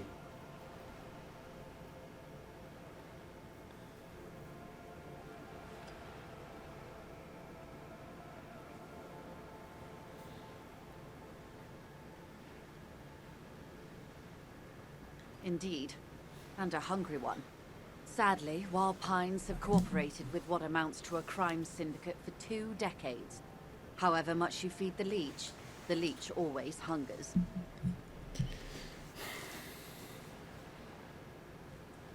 One more thing, you said something happened in the elections. I'm glad you asked. There was a woman, the previous forewoman of the Union. She disappeared. Disappeared? Yes. On the last day of the local chapter elections, her daughter phoned in and said she wasn't running anymore, or coming to work. Ever. End of story. Some kind of extortion, probably. Indeed. The company suspects foul play, but there's nothing they could do. It was a union matter. The point of the presentation is, these kinds of things happen around the Clares. Watch out when you're dealing with him. Thank you for your concern, ma'am. We'll be just fine. That's all I need here. Let's change the topic. Of course. How else can I help? What can you tell me about the lynching? Quite a few things, I'm afraid. Thank God. The information I'm to share with you includes sensitive trade secrets. For the sake of my employer, I have to ask for your names and badge numbers. Fuck. Of course, ma'am. We should have introduced ourselves. I am Lieutenant Kitsuragi from Precinct 57. Fuck. And this is my colleague from Precinct 41. I'm afraid he doesn't have his badge at the moment. I hope mine will suffice. How curious. Why is that, detective? Remember when my partner told you I'd recently suffered from an unusual medical episode? My lost badge is related to it. I see. So, are you saying you lost your badge during the course of this episode? It's possible. After a night of heavy drinking, I lost all memory of my life in the world. Oh dear. Some kind of encephalopathic amnesia. I don't even know how to respond. The fact that you care alone is enough. Thank you. I do believe you, naive as that may sound. I simply can't imagine what you gain by faking such a condition. As I said, ma'am, his technique may be very unconventional, but he is an officer of the RCM. Of course, I sympathize, but I'm afraid I simply can't share anything more until I've seen that badge. She's a professional negotiator. She should be open to some sort of mutually beneficial arrangement. How do I negotiate my way out of this? 42%? Can't be retried. Oh, fuck. Oh, shit. Oh, man. Oh, fuck. Shit. Roll the dice! Damn it. Will guide the way. But, madam, I need to know about this lynch. It's very important to me. It's the case I'm I solving. assure you, it is no small matter for me either. We all share the responsibility for disarming this situation. I hope you have a badge for me as soon as possible. You have so much else. I only have this. This is the entirety of my existence. She's silent. The wind flaps the sail above her. This boat, for example, and a home somewhere. I only have this case. Officer. Oh no. I don't remember anything except this lynching. And there's only this coast and this lynching. You know, I don't mean to sound cold, but if you want something, you have to give something back. More than just guilt. You're doing it. Despite your own best efforts, you're still getting it. Somehow. I'll be frank with you. If I'm going to break protocol, I need to be able to justify it to my superiors. They're going to want to see something tangible. Like what? The Union is conducting drug trade out of the harbor. It's an open secret in Martinez. Surely it must not come as a complete surprise to the RCM either. Perhaps it's time to look into it. Or you can find your badge, which honestly seems like a lost cause. Detective, a word in private before we continue. Excuse us for a moment, madam. Wow, you work hard. I do? Oh, yes. You hustle. You're a provider. It's tough out there, but you keep it real and provide. I guess I do, yeah. Oh, yeah. Like a horse. A workhorse. For hard work. What hard work do I do exactly? Look at yourself. You're a human pedometer. You must have walked 200,000 steps down cracked asphalt, mosaic, sand, and linoleum after you re-emerged. That is the sign of a hustler who never gives up. The world is harsh and people are evil. You didn't make it that way, and you won't let it break you. You ride. I fucking ride till I die, bitch. That's just what it's like. Life and death. But you got gills on your side, baby. Got those black papers with the faces of the innocents on them. You bring in the Franco-Negros and the Solas. It ain't easy, but you do it. Day in and day out. You didn't make the rules, but you won't lose. You're a cop, and a sprinter, and a money printer. I guess I've made some gills, sure. Sure. And has it been easy? Is life easy? Have you not gone into cardiac arrest? Are you not about to have an anxiety attack or shoot yourself in the mouth? But you still hustle 24/7, ride or die. Now, ask yourself, are you rich? No, I'm actually not. That's right. You work harder than anyone. You almost rode yourself to the grave, and you're still practically a hobo. Why is that?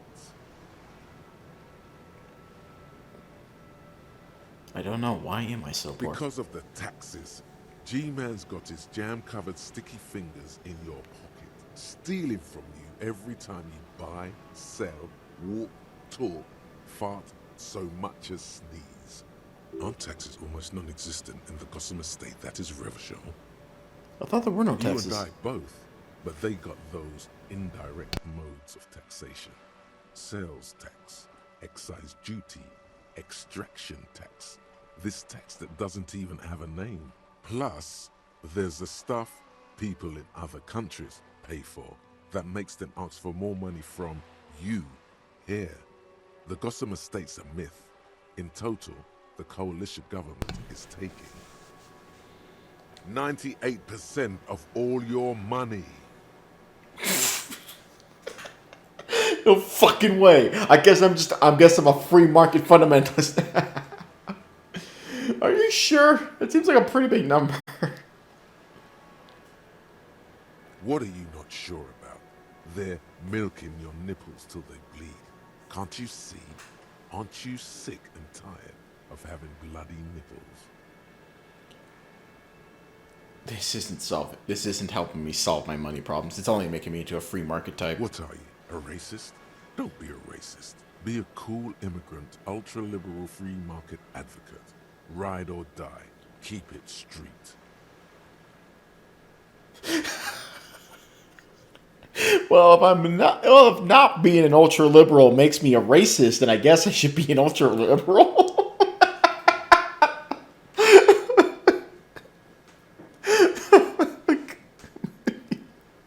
Go away.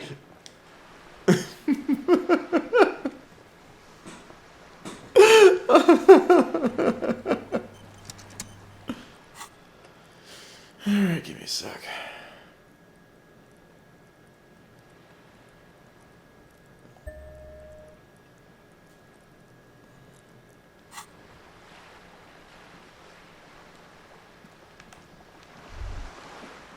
This is not going quite as I hoped it would, Detective.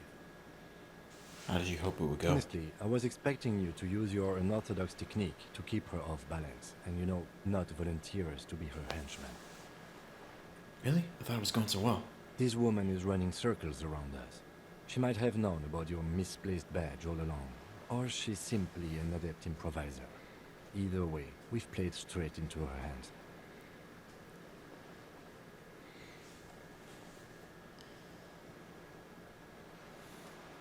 You could just, find my badge. Oh, that would be fantastic, but do we have the time? The world is large, and your badge is 8 by 6 centimeters. The situation might have changed drastically by the time you locate it. Time is of the essence. You could request a new one from the station, but that would literally take months. But do you propose that we don't investigate the drug trafficking? No. If there is reasonable suspicion, we must investigate. Otherwise, she could claim we are siding with the Union, or that we are on their take. We'd never hear the end of it. What I propose is, we ask her, then we investigate, briefly. But do not share the outcome of this investigation with her. We tell her it's done, and demand for her information on the lynching. Let's get back to her then. You're back. Good. What can I help you with?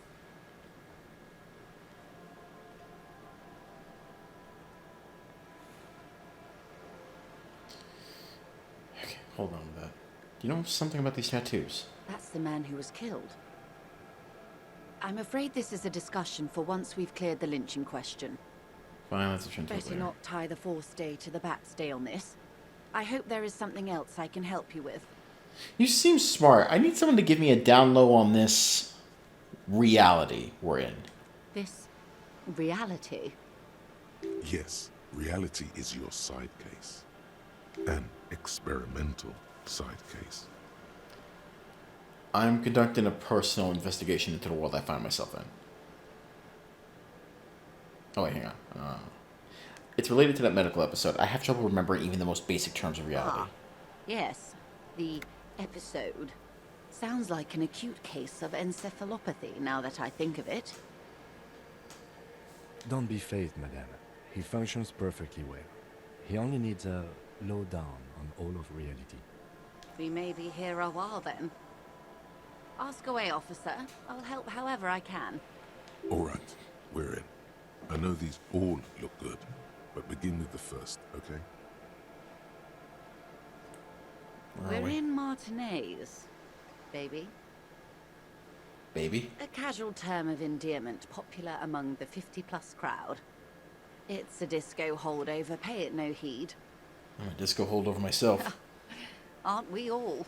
She refers to your corresponding ages. What is Martinez? Martinez is a district of Revachol.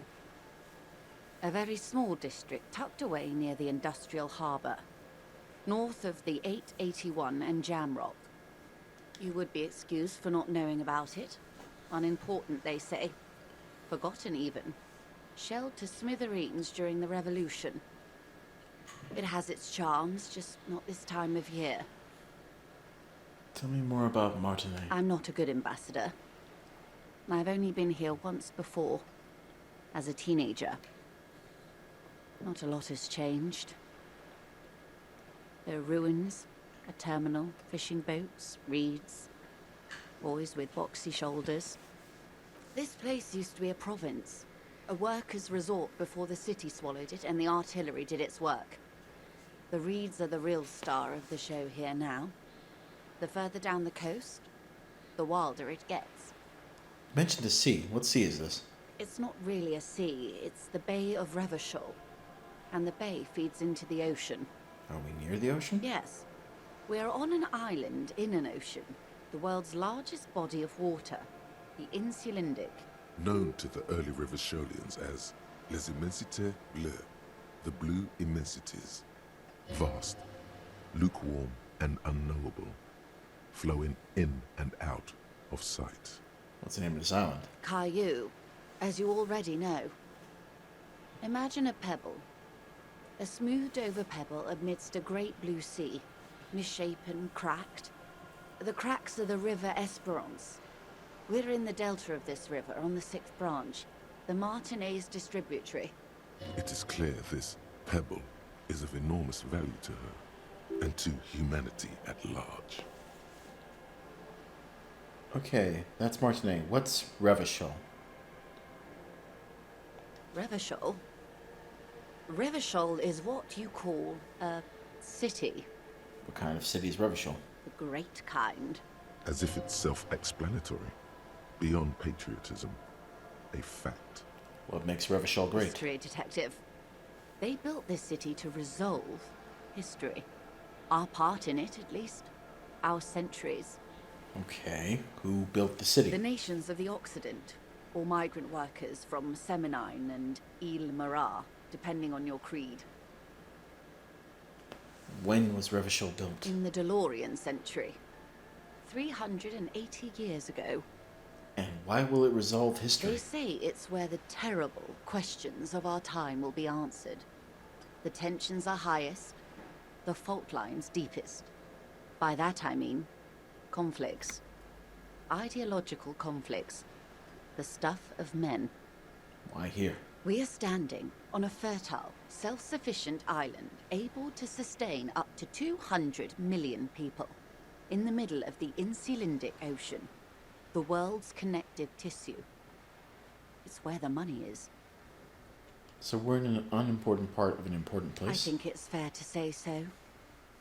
Martinez is about 22 kilometers from the center of the world. That soldering iron is the bank of the world building. The bottom floors are Insiacom, coalition government, Insulindian Mission Command. Silence. She lowers her hand. The water, the light. It's as though you're seeing it for the first time. There is no recognition, only the immensity of the sea and the cold radiating from it. I don't know any of this. We are where we are. I have no truer answer to give, unfortunately. This is one thought you need to complete. Where are you? Was there something else you wanted to know? I remember something about a lowdown. This has been informative. Thank you, ma'am. I'm sure my memory-impaired partner has many more questions to ask, about even more fundamental aspects of reality. Might I suggest not asking them all right now? Messier will be here later too, and tomorrow. Isn't that true, ma'am? Absolutely. My commitment here is long-term. You're right, Lieutenant. I'll continue later. It's better not to eat all your candy at once. Indeed. I'm always at your service.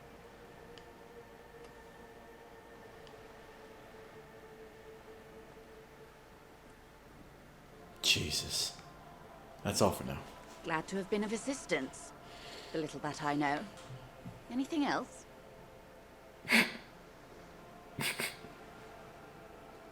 You seem rich. Can I have some money? Is what you want to say, but it isn't that easy, is it? What? Why not? Look at that lady. Take a gander. Squint your eyes, bub. What nice fabrics. Why, yes. Tucked away under that sturdy green raincoat, almost rustic in its simplicity, a silk shirt and matching scarf around her gentle throat, while dull orange pearls hang from her earlobes, red from the cold. Her light green eyes scan you, full of knowledge and worry, wealth and all its possibilities. These are the kind eyes of the rich man that seem to say everything is possible, within reason. Yeah, so? Now look at you, you misery-clad simian, barely able to tie your own laces. Your armpits are lakes, a scythe of booze precedes you, your hair sticks to your forehead, and your underwear feels uncomfortable. You're poor, poor as balls. You can't ask this person for money. You're too...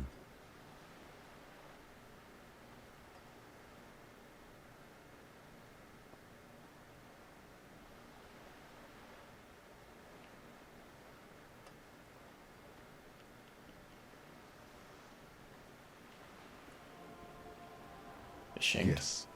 You're too ashamed to ask this person for money. Too scared to belittle yourself in her eyes. Those half-precious stones of Odinel.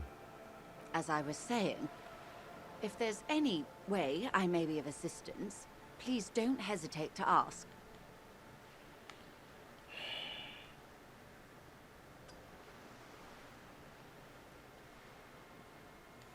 Thank you. That's all for now. Of course, Detective.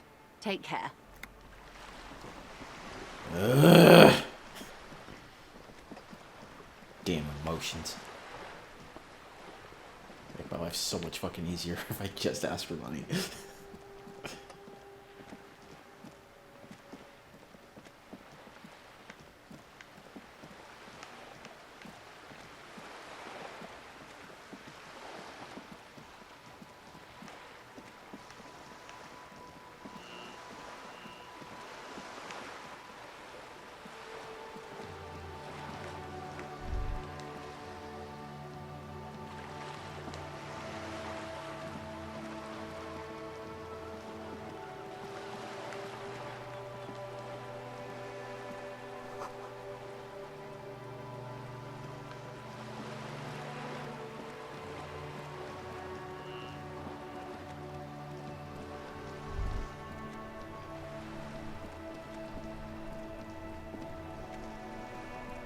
Just when I just saw the ring show up there.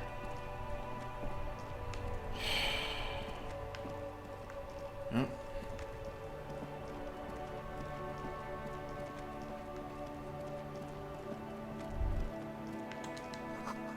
Sewer grate, the gateway to the river of filth.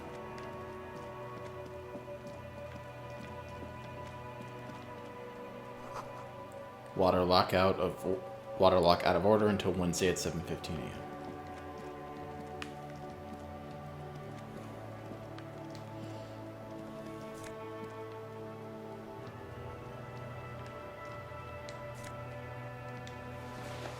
Fingerless gloves.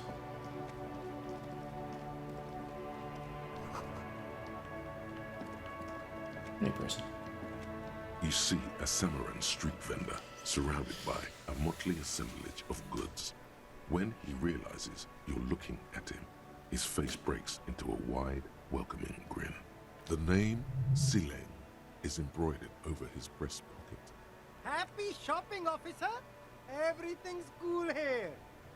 What's so cool? Everything's cool. The goods are cool, the customers are cool, the place is cool. And one more thing, officer. From out on the bay, a cool wind gathers. It sweeps into the city, tugging at the textiles hanging around the stand. Some distance away, the sound of a tin can clattering across the street can be heard. You're very cool. Really? Bang, You bang, think bang, bang! You think I'm cool? Oh, yes! You got style. You got personal style. You know what you like. You like premium menswear. Look around and browse. Everything looks cool on a guy like you. Take your time. Don't be distracted by the flattery and funny man act. Questions.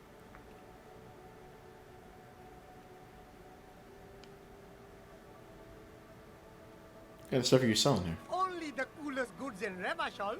I've got sneakers, speakers, extremely comfy pants too. Try them on right here. No shame, only freedom. Where'd you get those comfy pants? I'm an entrepreneur, officer. I've got sources, buyers, suppliers, distributors, manufacturers, wholesalers, all extremely cool and above board. Do you have a permit to sell all that? Good joke, officer. Here we don't have permits, just economic freedom. Take a look around. You glance around the decrepit buildings, the miserable weather, the sidewalks strewn with sunflower seeds and a dust-choked air. It's beautiful. Beautiful freedom. Kim, is it true he doesn't need a permit to sell? It is, yes. Anyone can set up their shop whenever they feel like it. That's right. No permits, no bureaucracy. That's why this city and its law officials are so cool. Wait, but what are we doing here if there are no permits? If you wanted to be cynical about it, you could say we are here to protect the interests of property holders. I am not, however. My man, officer, you make all this possible. Without you, this climate would be extremely bad for business. You're part of the Gossamer state. Gossamer is a fine, filmy substance consisting of cobwebs spun by small spiders, seen especially in autumn. It's safe to say he's referring to the near absence of regulations.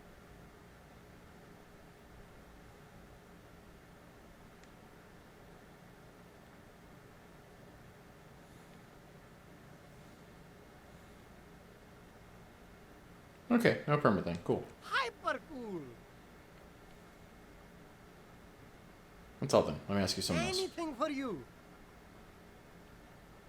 Where are you from, Simley? Me? It's a boring story, officer. Who cares about the past? I'm all business now. All Revachol. This man probably comes from Seaguy, sometimes known as the Apricot Suzerainty, an archipelago in the Samara Isola. Sounds good. Let's get back to business now. Very cool. I like your style, officer. I'll look around, thanks. I won't look around.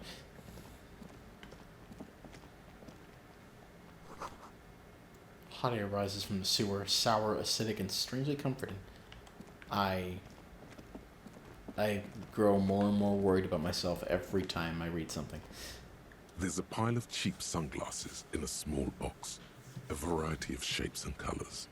You like sunglasses, officer? I've got the latest styles right here. Abort. These are hideous. What's more, they don't even fit your face. You can feel them pinching your nose and chafing against your brow. Damn, officer! You look like a mega secret spy. Very secret. They're practically made for you. I'll let you have them for 2 real and 50 cents. They're perfect for concealing your bloodshot and baggy eyes. No, you are definitely not buying those. You're right. I'm too sensible for Are those. you sure? But they look so good on you. You should think this through, officer. Leave for now.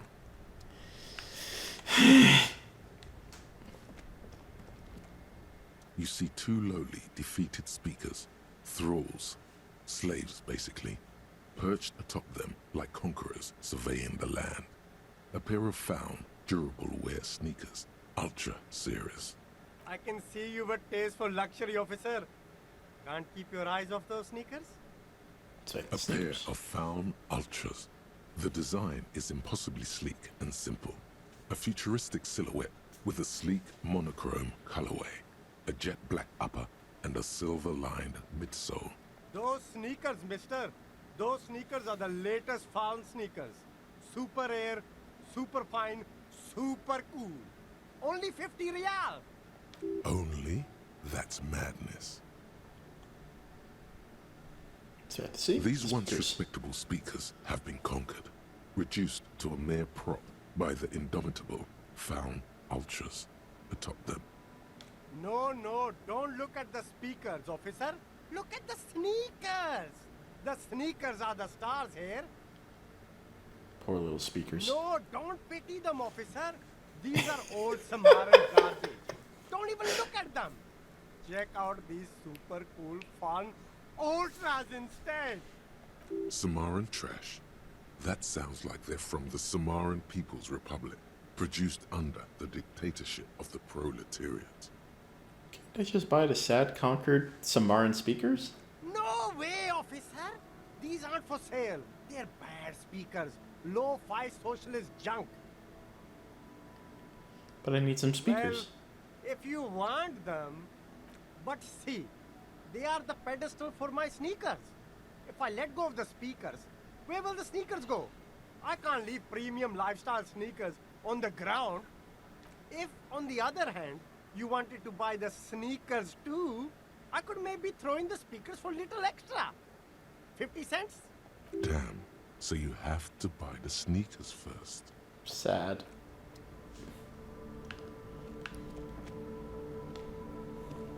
There are clothes inside. Cheap second-hand clothes, smelling of strangers' body odors. Don't be shy. These are premium class clothes. Good quality fabrics, best retro design. Save the economy with your style, officer. Save the economy? That sounds off. Save the economy? What are you talking about? Haven't you heard, officer? We've got to be economically conscious. Recycle your cash, keep it in circulation. Don't buy new things. Buy eco. It doesn't make sense. What exactly does the economy... Why exactly does the economy need saving? Look around, officer. You see all these premium goods just sitting there, not getting bought? We've got to keep the flow of goods moving. Is this really the economy we want to leave to our children?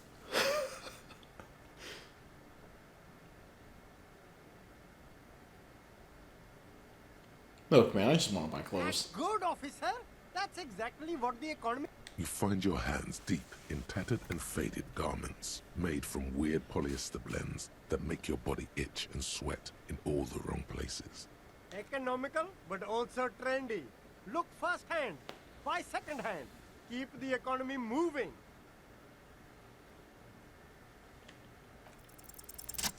Something cold grazes your hand. Synthetic and sleek. A windbreaker. Surf, it says, but also wind, summer, 100% waterproof, and sport. All in different typefaces. Practical, and yet it may deaden your senses to the world around you. Possibly because of the awful typeface. Good choice, officer. Mega sporty. And it's only $4.50 for you, sir.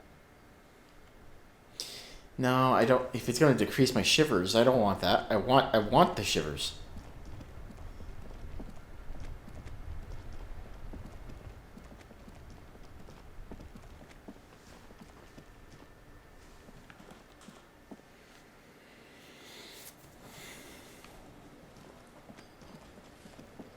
Alright, we got 19 minutes. Actually, do I have a room anymore?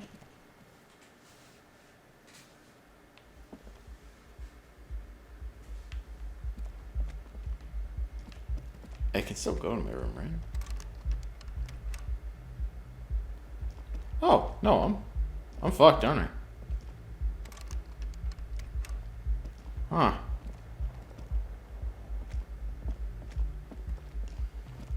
This sucks. Right. I gotta fuck all.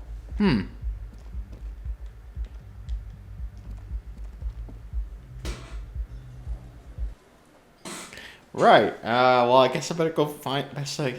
better go find the dumpster. Can I help you? So about that money I owe. Yes. Have you got it? What's that? A lot. For the room, drinks, and broken window, 130 real. Let's just talk about someone else. What? I was really enjoying talking about the money you owe me. Goodbye. Fuck. Oh, shit.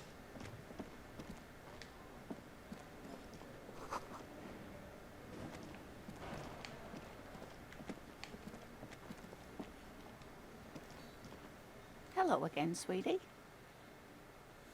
No.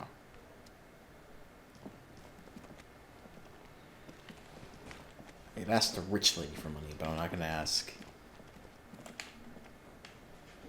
the not rich people for money.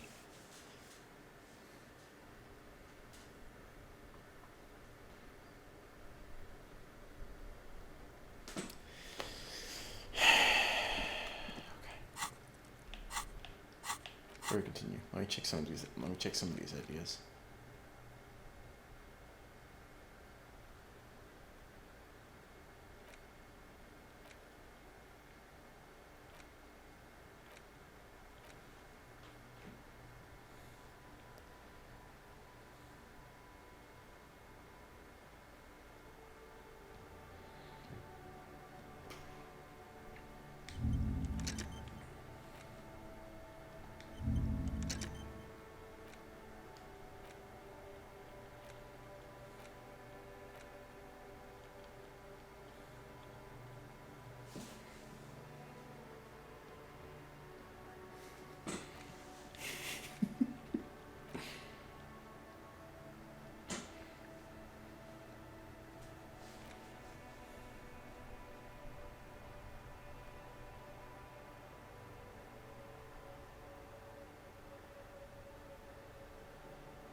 Hey.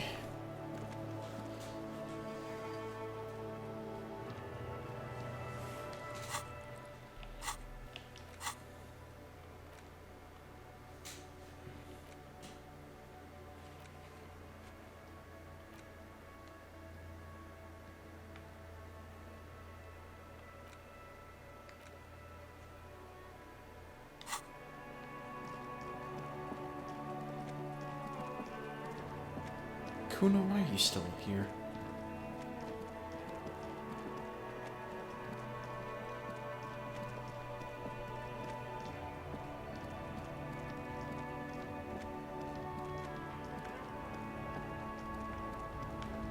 I guess I haven't checked this place.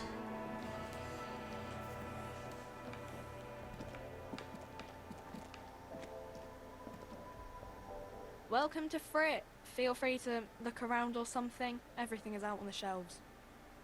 What's that magazine she's reading? What magazine You you reading? mean this? This is Pop Stars.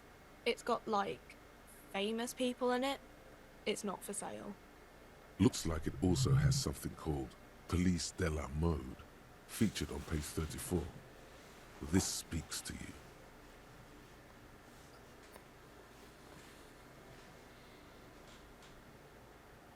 I approve of this. Very She futuristic. pops her raspberry-flavored bubblegum and nods. The lieutenant frowns at you before turning to the clerk with an apologetic half smile. Let's proceed. I have some questions for you. Okay. I'm not really supposed to be chatting to anyone, but...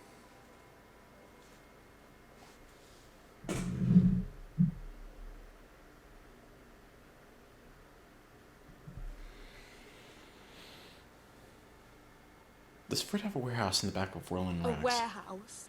I don't know. Maybe. I don't really care what Frit does.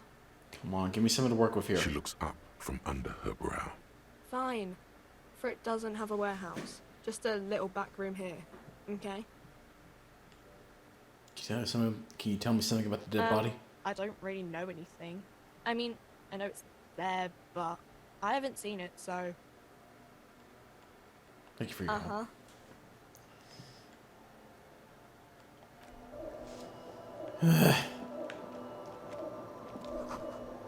Melancholy pop song plays on the radio.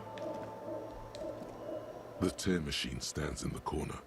A sign says, 1 bottle equals 10 cents. What is this machine? Oh, that's the tear machine. I understand now, thank you. Yes, but what is it? It's a machine for tear. You know, you find tear outside, like bottles or whatever and put it in the machine, then it gives you money.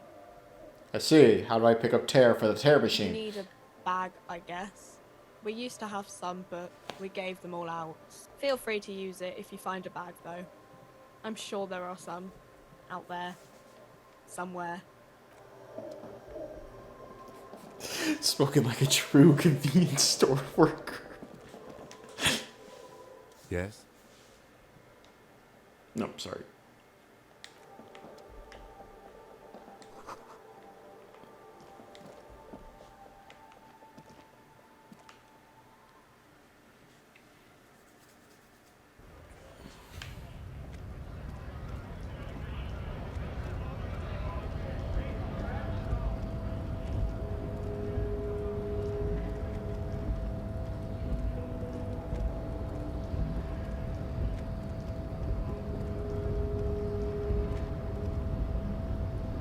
Save.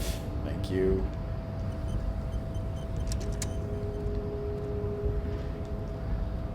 Your race descent has only worsened since I last saw you. You have really let yourself go. What are those tattoos you're supposed to mean? Racists are generally not very good examples of their race. I am not like them. I am craniometric perfection. I have taken the trouble to permanently draw a phrenologic grid on my skull and features. This should dispel any doubt. True. That is a noble cranium, but you got a hard noggin yourself. You say I'm not craniometrically superior to you? You exhibit forward projection of the jaw, indicative of schizophrenia and sexual inaccountability. From a purely aesthetic standpoint, the dimple in your jaw makes you look like a baby. This is not craniometry, just an observation.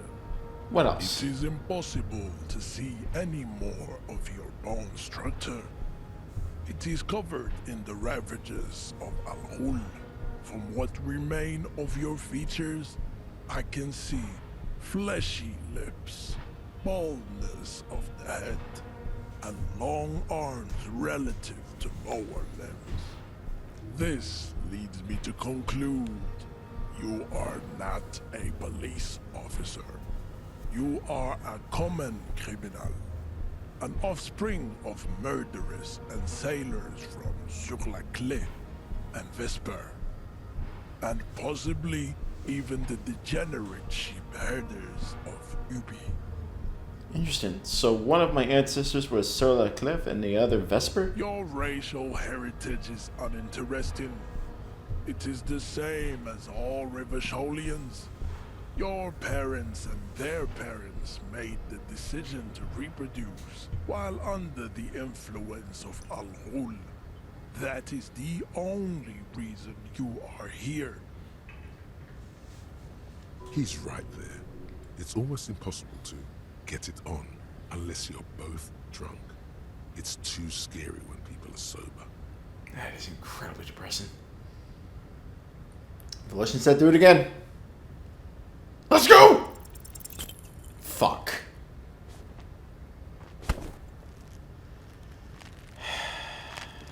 It has happened again. The Titan has your fist locked in his hand, and he's twisting it. Another fit of criminal rage. Who are you, in your own words? I don't remember, please. Your fist cracks in his hand like a ripe apple. Pain shoots up into your brain as he's twisting it more and more. The words to the song have changed. Say, I am a violent drunk. No, I won't fucking say anything. Am I dead? Kill me. Yes, kill me. Your hand twists in his grip and the pain blinds you. Still you press the words out of your swollen mouth. Good. Now go before you enter cardiac arrest.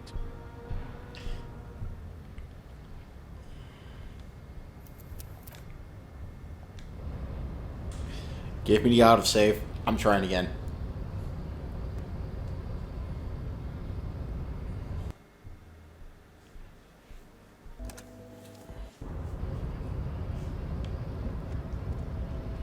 Okay, bitch, let's do it again. Your race descent has only worsened since I last saw you. 58%. You gotta be fucking kidding me. God damn it. It has happened again. Another fit of criminal rage. Good. Now go before you enter cardiac arrest.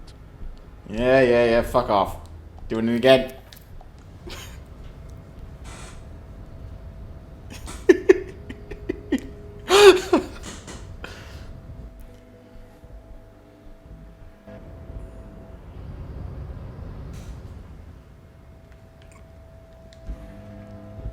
Your race descent has only worsened since I last saw you. Okay. You have really let yourself go. Yeah! Watch out! Just like that, instinct took over. A solid strike straight into his throat, into the cartilage. You could swear you felt the soft palate break. The man is reeling, gasping for air. Time stands still around you. In the distance, the sounds of the harbor are falling silent. All you hear is a small gurgling sound as a trickle of blood appears on the man's lip. He's open. Rip into him. Right hook. Escalate it. Get intimate with him. Bring the hurt closer. Back up and perform a 360 flying spin kick.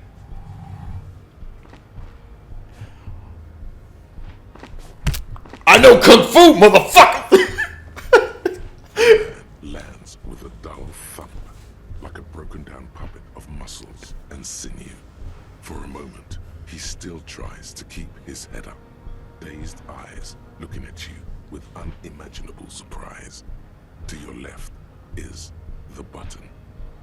Disco Inferno! As you slam your fist on the button, the man collapses entirely, his head rolling to the side.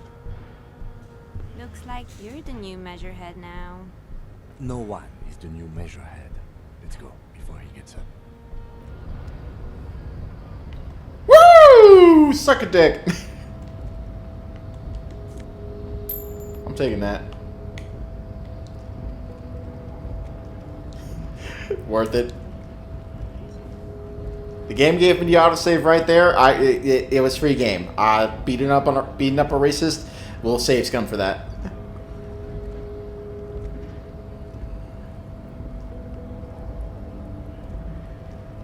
I was granted this power for a reason.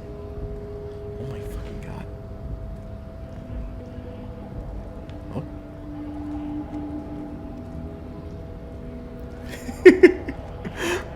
That was a real Nick fucking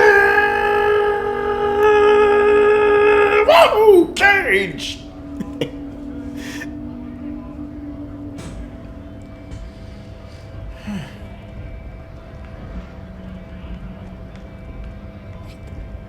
Hit the button.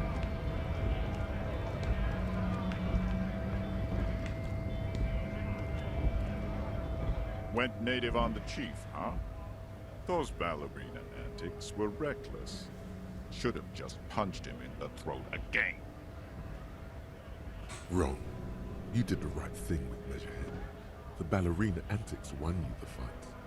Let's talk about our right to work.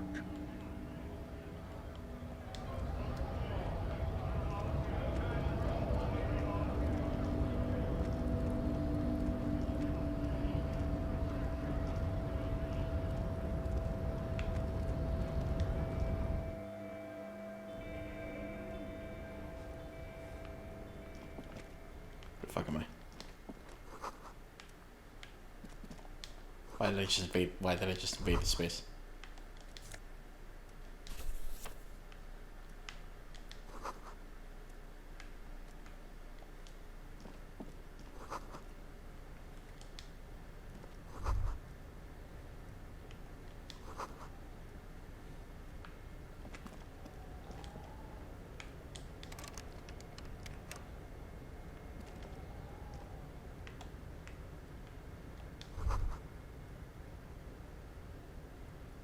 Huh?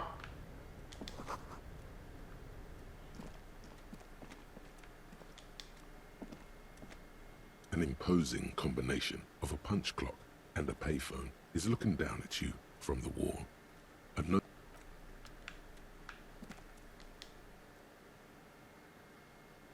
Oh! Okay.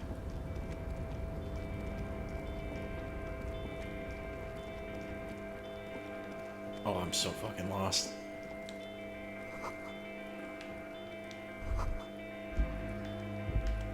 All those empty wine bottles and cigarette butts on the ground. Someone partied really, really hard here. Did I do this? Well, yes, I think we can say with relative confidence that it was you. That is really sad. I must have been miserable. Yes. This scene isn't exactly ripping with joy. Let's just move on. This is the night watchman's booth. The name on the door reads, René Arnaud. Listen, it's okay to take a few minutes to yourself. Sit down and have a breather. Kim, we're gonna take a quick look inside. If you must. But please hurry. We are pretty easy to spot up here. Nothing incriminating catches your eye. The cabinets are clean and their sparse contents meticulously organized. There's a framed photograph on the table. Leave the picture. Let's get going. The entire neighborhood can see us up here.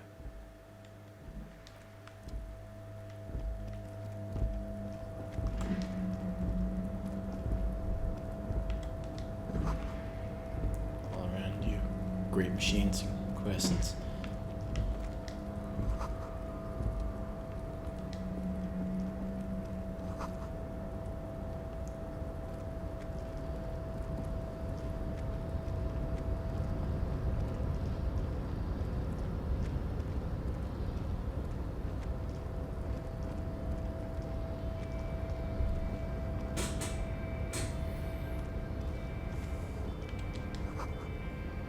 The shipyard ahead is oddly quiet. The great machines are sleeping.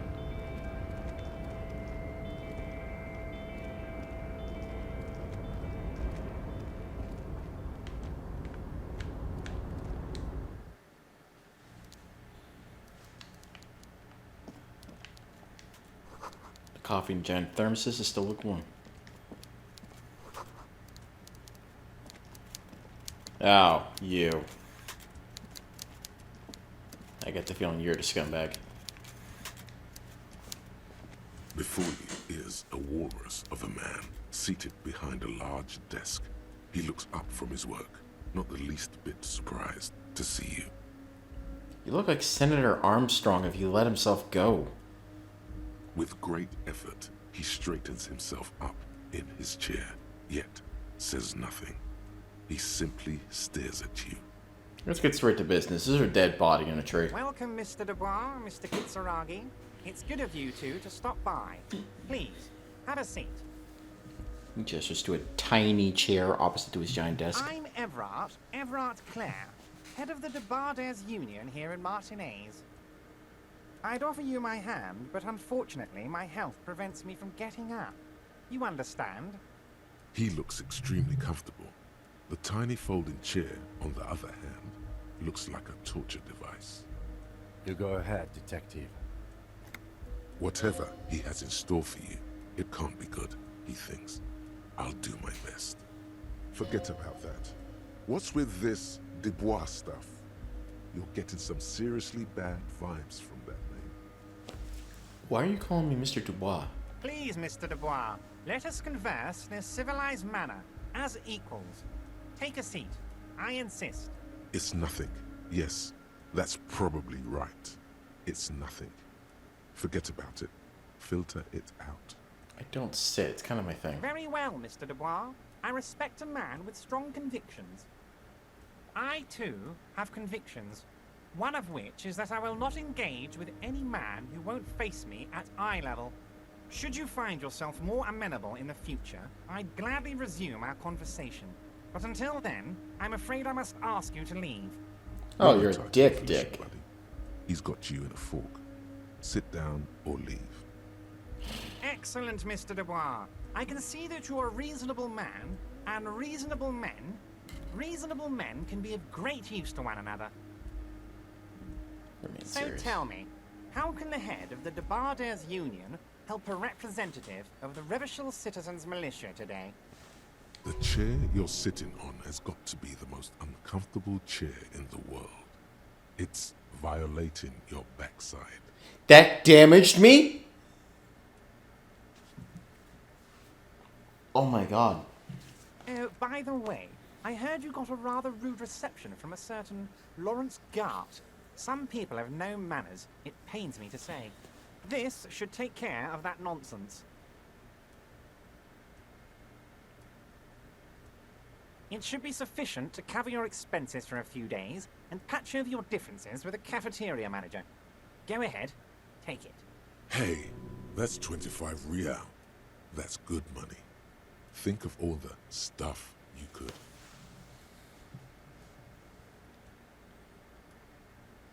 Thank you, Everett. Don't mention it. But also don't forget it. I'm just kidding, of course.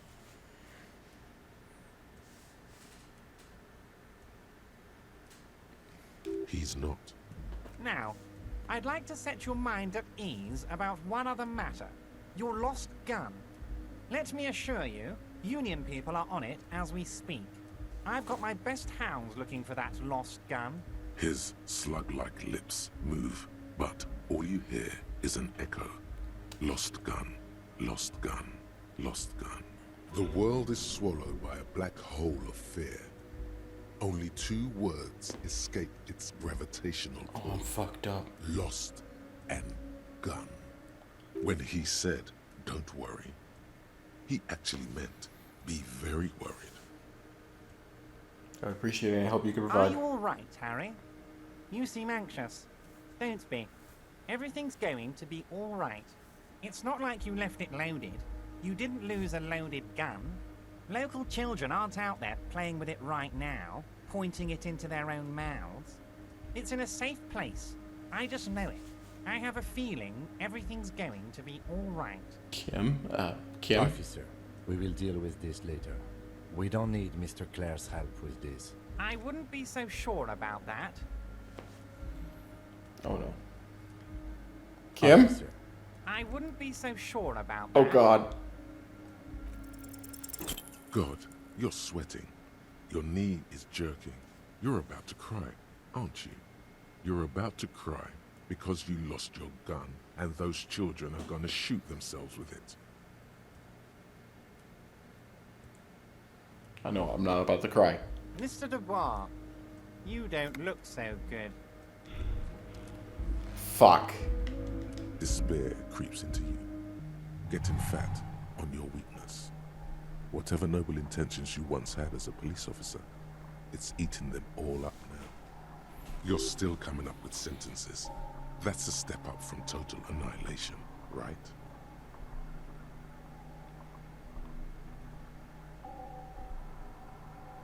He watches you melt down stoically from behind the lenses of his glass. Nothing you can say would make you feel any better now. Cop gives up the detective genre for social realism. Another police officer resigned from the RCM following a nervous breakdown. He now lives under a bridge, drinking and occasionally throwing excrement at passers-by, shouting, "I never loved that woman."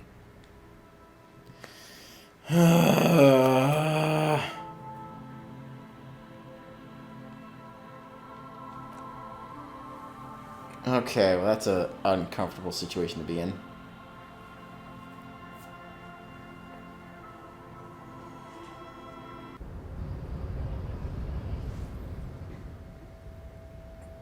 That's bad. I ain't got shit to restore my stuff though.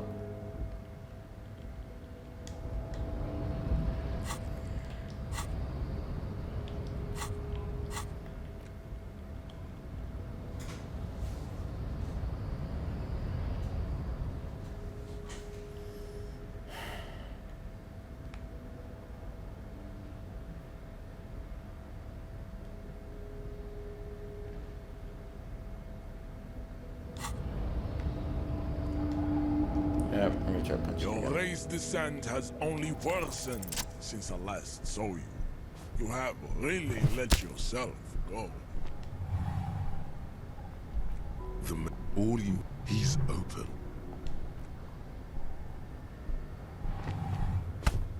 Fuck!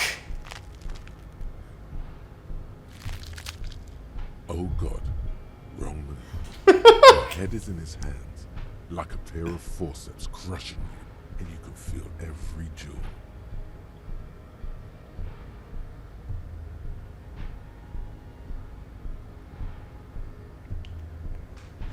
You know the words. I'll take the pain, goddammit. At least take that.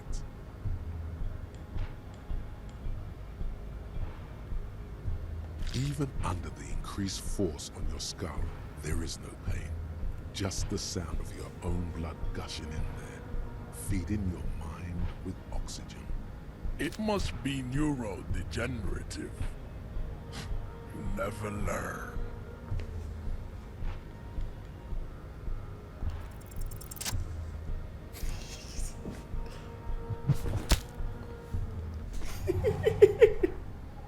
Just like that, instinct took over. A solid strike straight into his... The man is... All you hear is a small gurgling.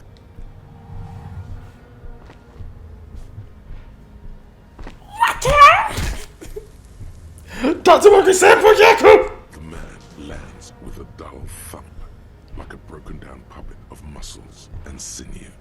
For a moment, he still tries to keep his head up, dazed eyes looking at you with unimaginable surprise. To your left is the button. Missiles! As you slam your fist on the button, the man collapses entirely, his head rolling to the side. Looks like you're the new measurehead now. No one is the new measurehead. Let's go before he gets up.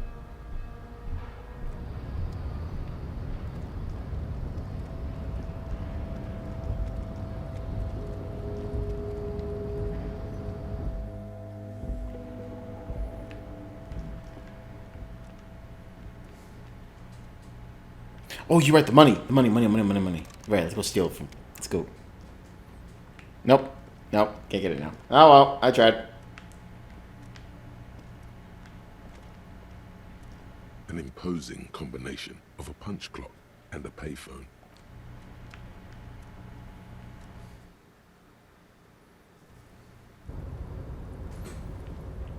Very easily, obviously.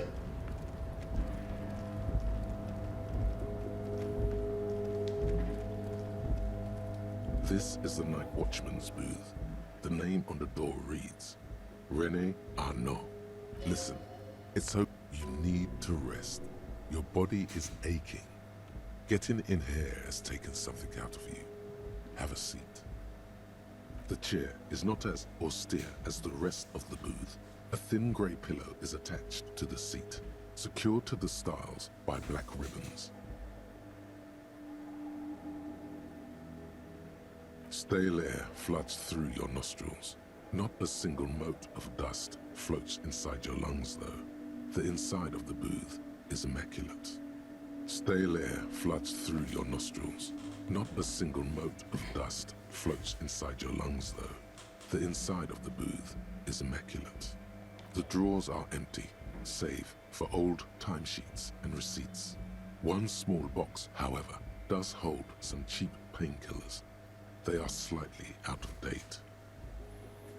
Kim, would you mind if I help myself to some meds? I'm not here to tell you what to do, detective. Oh boy, where to start? Elevated risk of dementia, mini strokes, prophet's disease, sudden death, hair death, erectile malfunction, critical flatulence, watery blood, black mucus, uncontrollable weeping, increased sensitivity to La Opera, inoperable joint disorder, total spinal collapse. Maybe this was a bad idea. You stand and exit the booth. I got literally nothing out of that.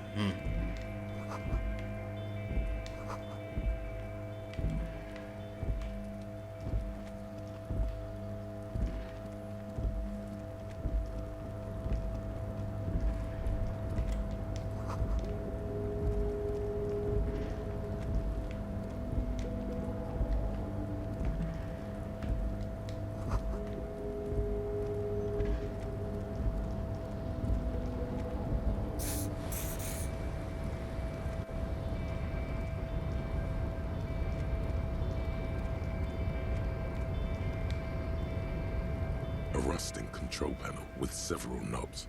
2 buttons marked Marsh and Arrête are faded with use. It seems to control the large crane above. A container is attached to its hook block. Marsh on. Arrête off.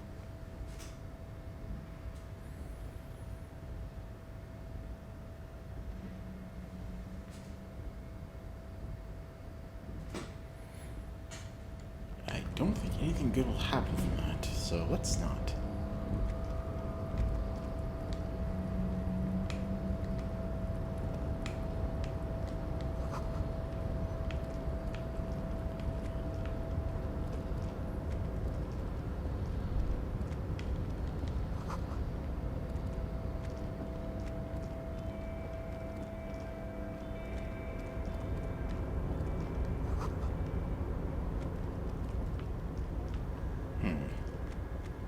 Let's see.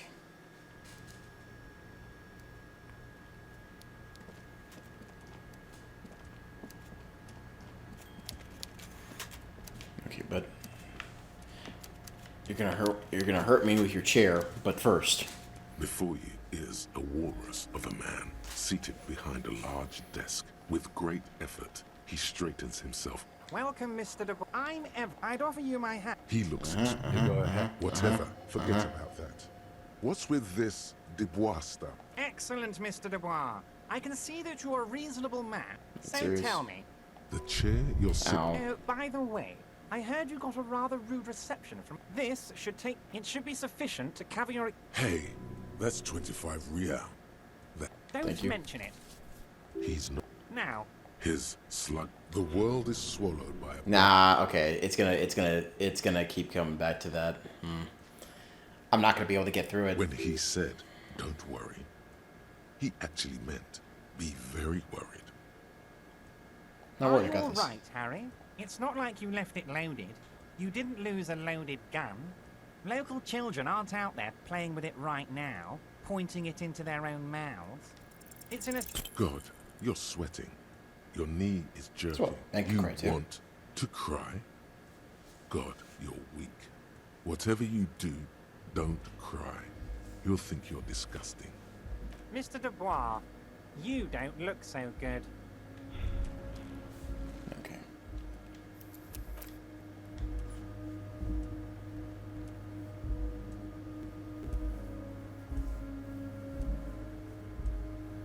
There's a world of difference between saves coming 58% and saves coming 3%. I ain't got time for that. Your race descent has only worsened since I last saw you. You have really let yourself go. Nope. It has happened.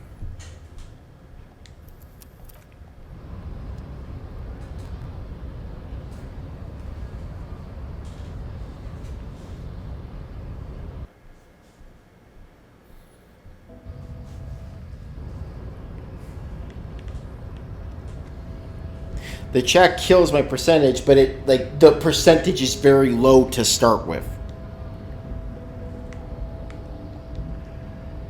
Your race descent has only worsened since I last saw you. All right. You have really let yourself go. Just like that. The man, he's open.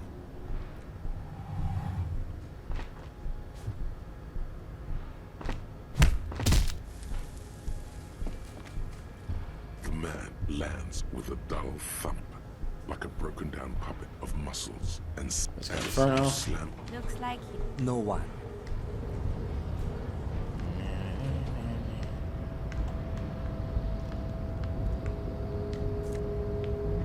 Anyway.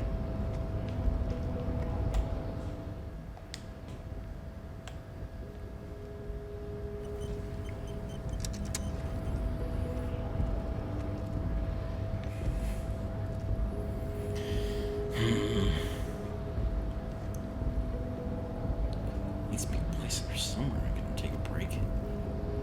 I'm still in such low. There's no way the morale of that's gonna work.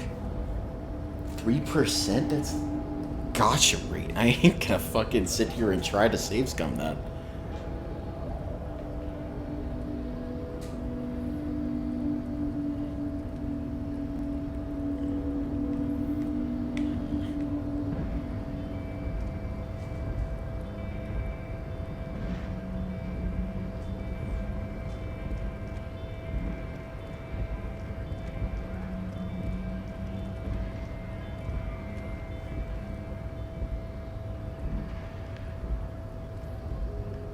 Okay, these sets of stairs, I don't fucking stand.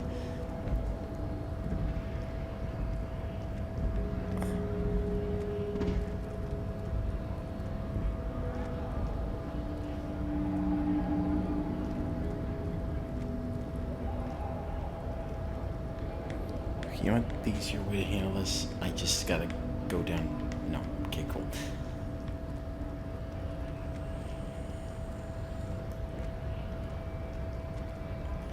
I'm gonna fucking lose with these stairs.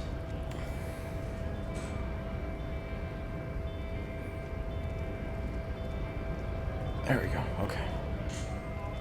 Eventually, I'll get it.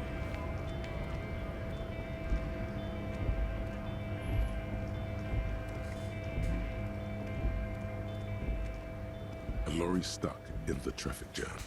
This big, heavy Grad-made machine is well kept for such an old machine. The windows are clear. They've been recently washed. You can see a lorryman's cabin with personal belongings, stickers, insignia.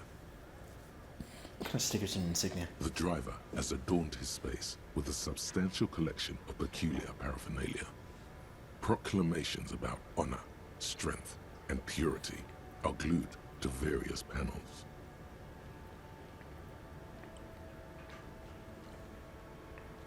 But the backseat. The back end of the cabin has a small perch to sleep, large ashtrays. There are several suns and wheels sewn into the curtains. Racist nationalist paraphernalia. Not unusual in this part of town. This is our guy. You think this lorry belongs to our tough guy? Likely, yes. This guy's proud of who he is. Drapes it all over his machine. He was acting tough before. This probably scared him a bit. Who knows when it will come in handy? A slightly scared, racist lorryman. Leave.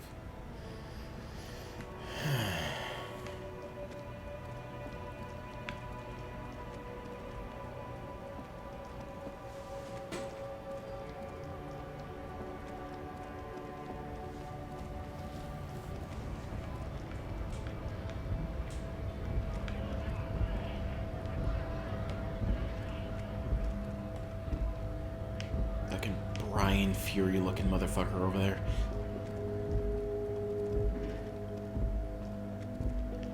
I have no place to stay. I gotta figure something out.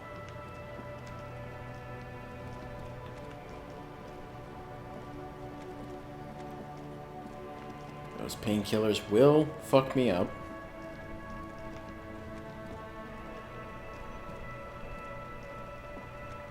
Inside, you see a set of steering levers, a radio microphone, a pull-out toolbox, and the soft glow of the fuel preheater gauge.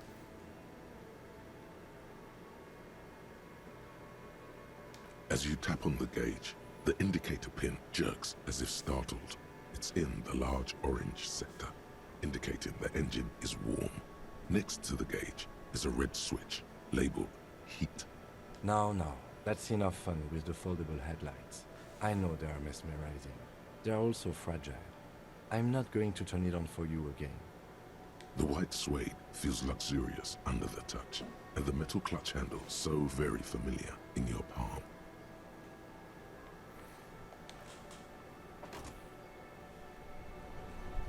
What? No, we totally got the box. I went over to the box. We saw it. I picked up the money for sure.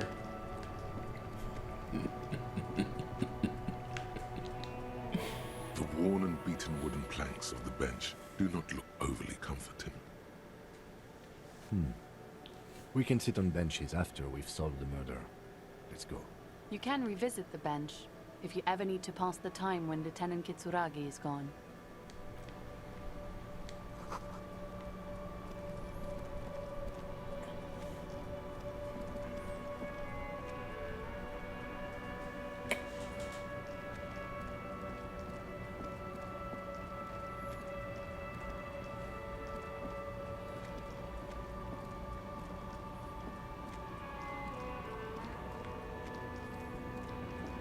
What does it even mean, gaslighting? Everyone says gaslighting so much nowadays. Like, I don't think it means what you think it means. It's fine. Yeah, I'm not gaslighting. What are you talking about?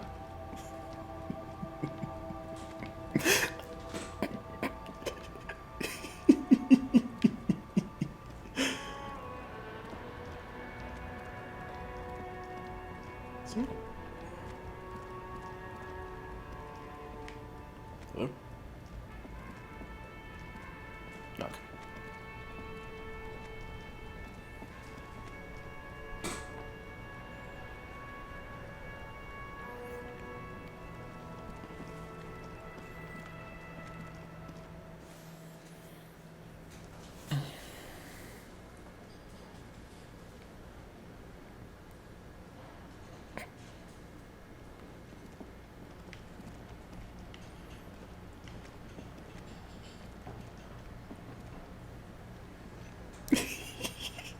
Can I help you?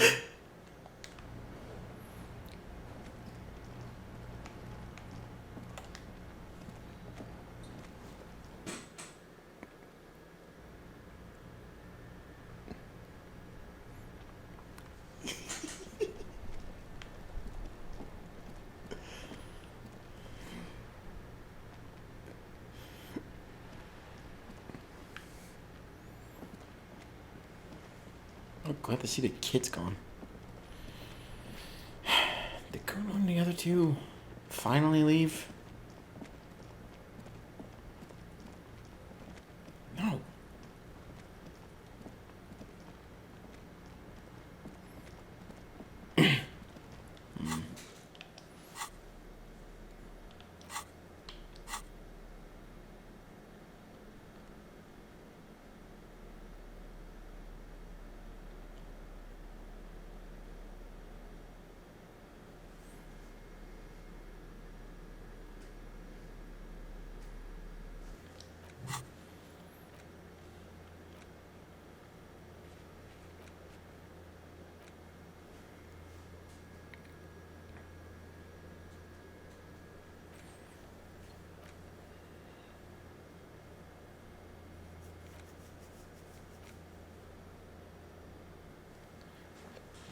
Okay.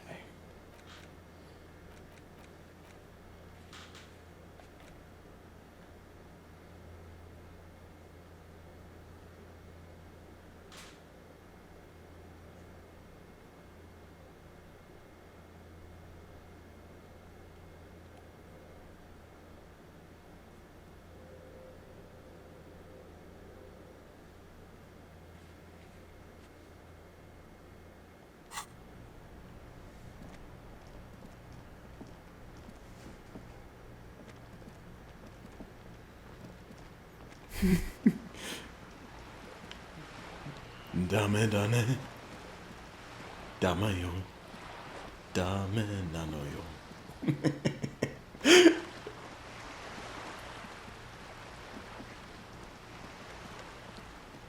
Nah, we'll worry about the karaoke later. when I find the right song. Also, who the fuck are you? The streets will flow red once more. A great torrent rushing down Rue de Esperance. You wait and see. Cindy the Skull. The streets will not flow red with anything. Who are you? I'm Cindy the fucking Skull. What else do you want to know? Date of birth, blood type, the last time I was tested for Hep C.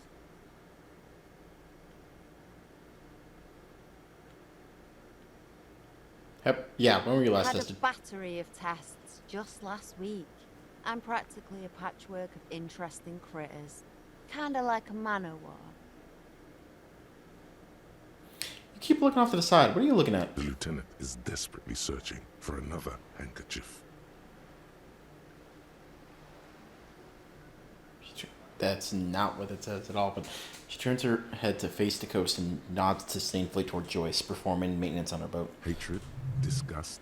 It's difficult to tell which of the two is more present in her girlish features. The woman on the boat does not notice her staring. That Ozon whore. Someone's got to keep an eye on her. Ozon is an archipelago 2 days' travel away from Rivershore. Its moneyed residents, used to posh restaurants and upscale boutiques, rarely have reason to visit Martinez. You mean Joyce? On a first-name basis with her, are we? Piggy's moving up in the world.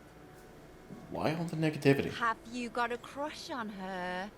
Aching for an opportunity to defend her honor. What are you doing to the wall? Can't you tell? I'm painting a beautiful mural, an aereo graffitio visible from low orbit. I haven't really started it yet. I'm waiting for the right words.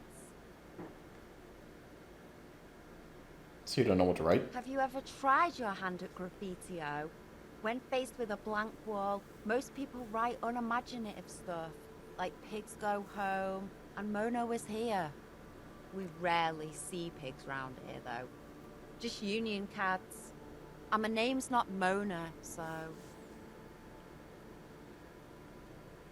I have an opinion on this. Want to hear it? Yeah? Oh, Papa Gark, don't mind us. Keep doing what you're doing. Thanks. I'm sure the inspiration will come to me now that I have an official RCM stamp of approval. She means the opposite. Do you know anything about the recent murder? I ain't no snitch, pigstein. Go forth and forage in someone else's shit. No shortage of squealers in these parts. Actually, there is a shortage of people who talk to us in a normal, calm, informative manner. We weren't put on this earth to make your life pleasant, fucko. Fun. Catch you later, Cindy. Watch your back, ungulate. You've got eyes on you. Another extremely unhelpful person. Man, oh man. Oh.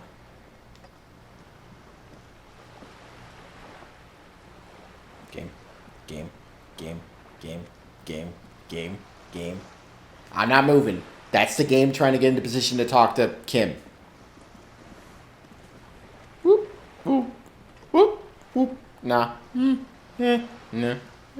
Maybe. No. Not this way. Not that way.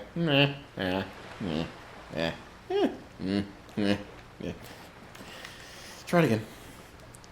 We should think about calling it a day, maybe. The nights are still miserably cold this time of year.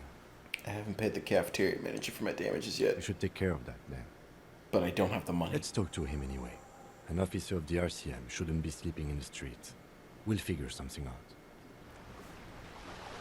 Thank you, Kim. Okay.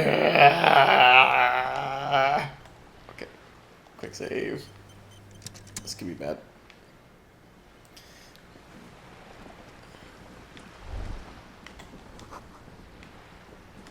You're back. Good. What can I help you with? Can I have some money? I am sorry. It just doesn't come out of your mouth. What does No, thank you.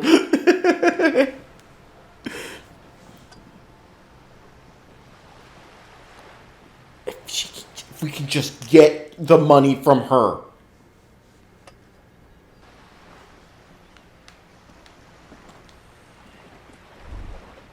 You're back. Please, please, please, Good. please, please, please, please, please, What please, can I please, help please, you please, with? please, please, please. Voila. Yes. You're doing it.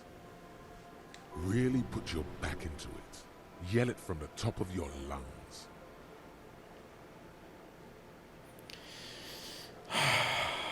You seem rich. Can I have some money? Why, yes, I am rich. How much money do you need?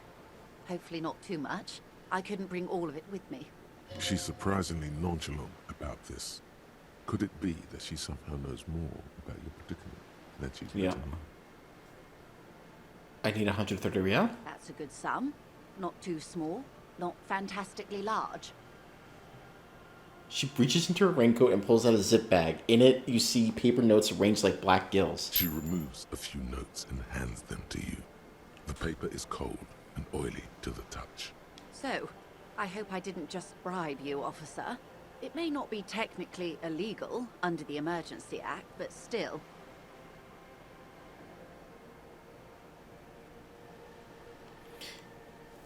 I'm still getting in my head whole money count. You just helped You're me right, man, that donations are permitted under the Emergency Act, unseemly as it may be, as long as they're properly logged with the precinct. Which he most certainly will do. Now, how else can I help the RCM today? Besides... Thank you. That's all for now. Oh my god! Yes! Worked! We're good! We're good! Hey, Gart, you piece of shit! Let me sleep in my room again!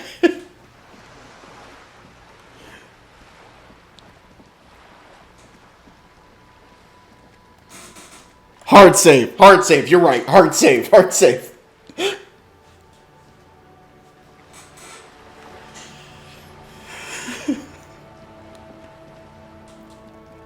Booyah!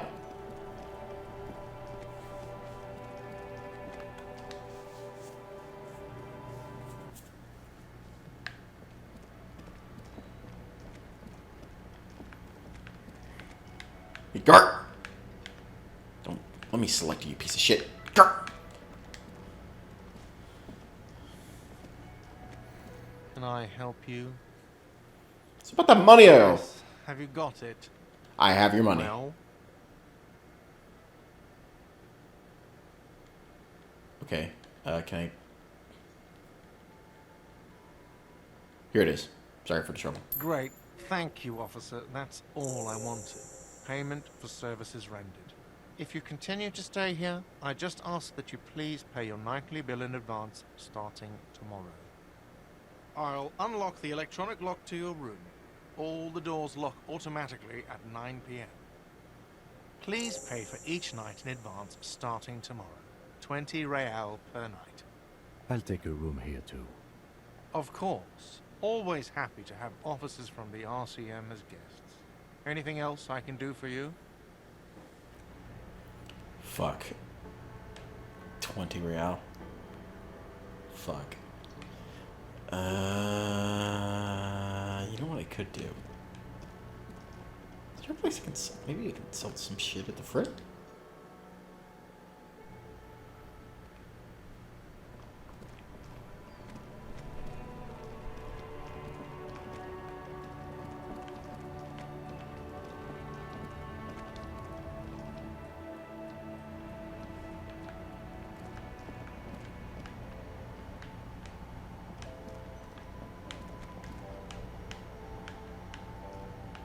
Why are no options showing up? There we go. A colorful display of cigarettes and alcohol bottles. Nope. There, in that dark green glass. All in vain. The great flowing river of warmth, wine, alcohol, beer, alcohol, love, alcohol. Not right now. It's not. A small cabinet on the wall is filled with various medicine bottles, nasal sprays, and blister packs. They all bear the Saint-Baptiste Pharmaceutics logo. Their logo is the bloodless rose, pure white, untouched by harm. Just ask me if you need anything from Saint Baptiste. We don't stock prescription meds, but we do have Nosafed, Duramine, magnesium, and Hypnogamma.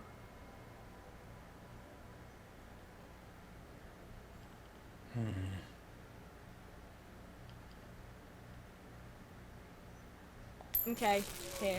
I hope Saint Baptiste makes you feel better or something.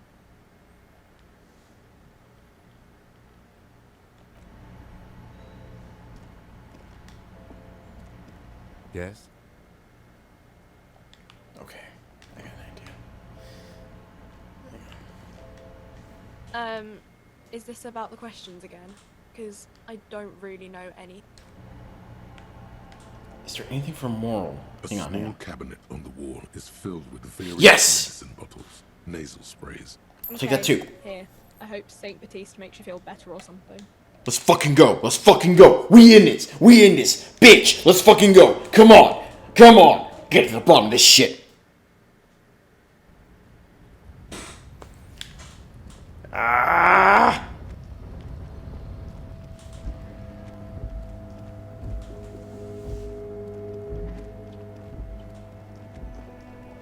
Okay, but hold on.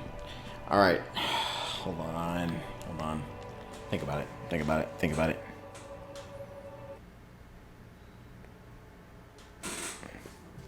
Think about it.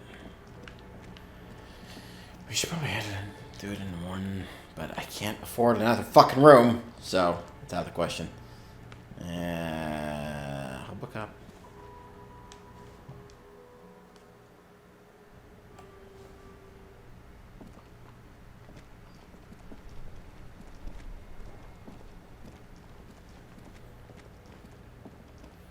Whatever, we'll focus on the case. Now that I can recover.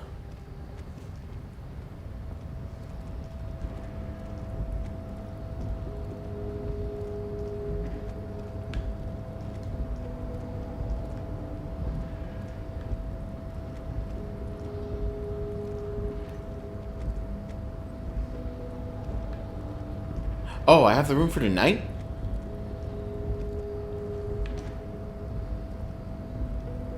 I thought he said he had to pay in advance. Wasn't the 130?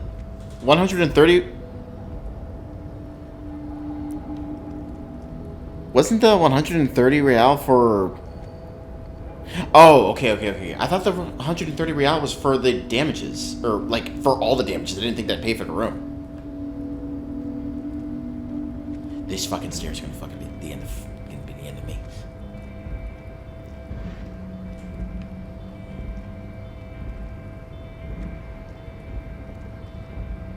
Okay.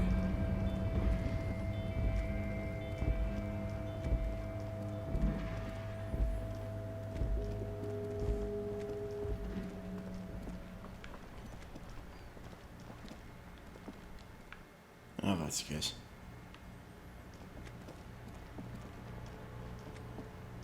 Yeah, there was an option where he was being a dick about it, and I was just like, but, like, legitimately, what did he do wrong? All he is doing is your job. I mean, like, all he's doing is his job. This is the door to the room you redecorated.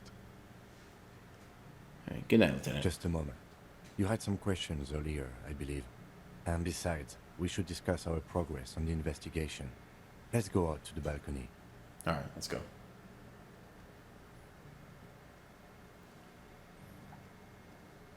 The air outside is brisk. The lieutenant is silent for a moment. He listens to the traffic hum. Then, where shall we begin? We should talk about the investigation, first and foremost. But I also remember you wanting to discuss the RCM? How do you think today went? Well, we inspected the victim's body, so that's good. It was not easily approachable in that state, but we did it.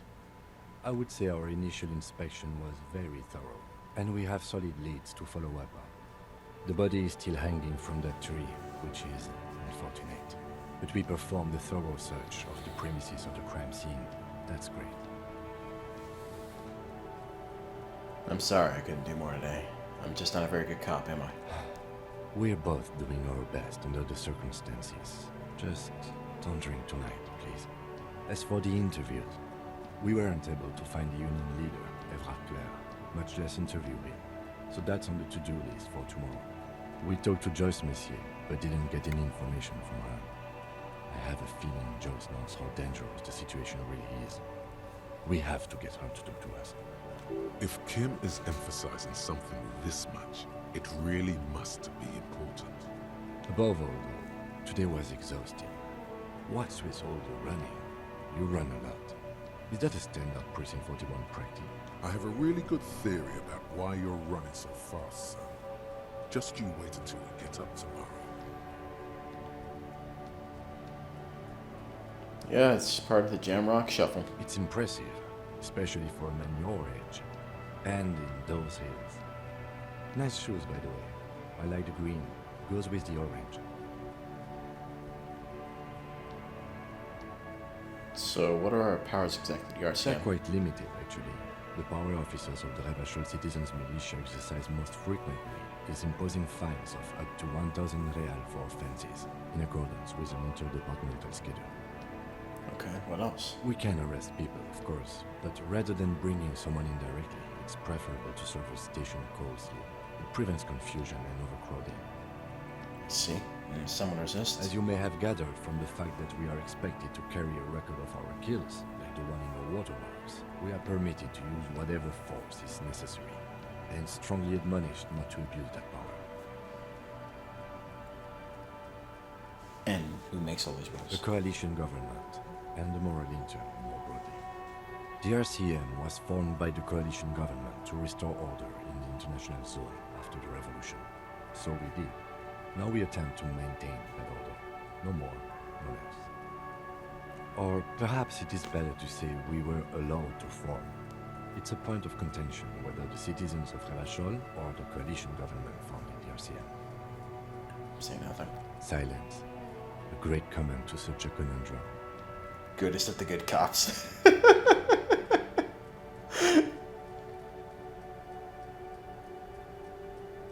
The Morlintern, what is that? The Moralists International are the world's largest political organization.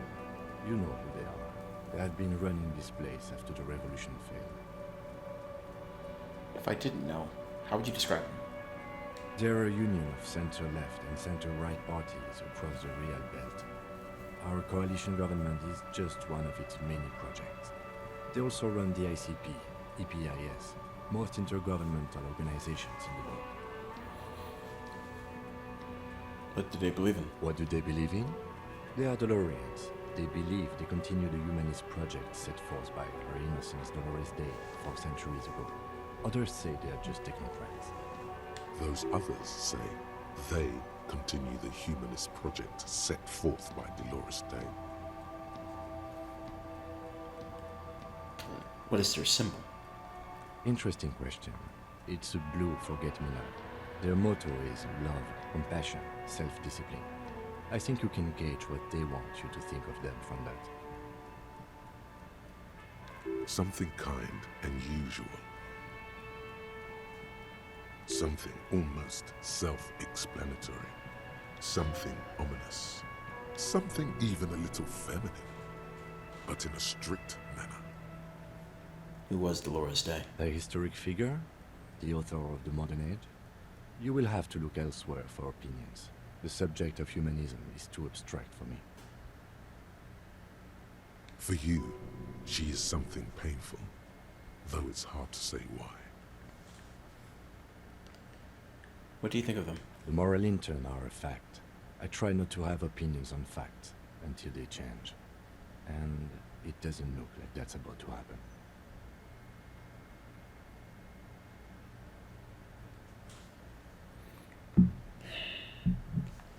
I have an opinion on the Morlintern. Do you?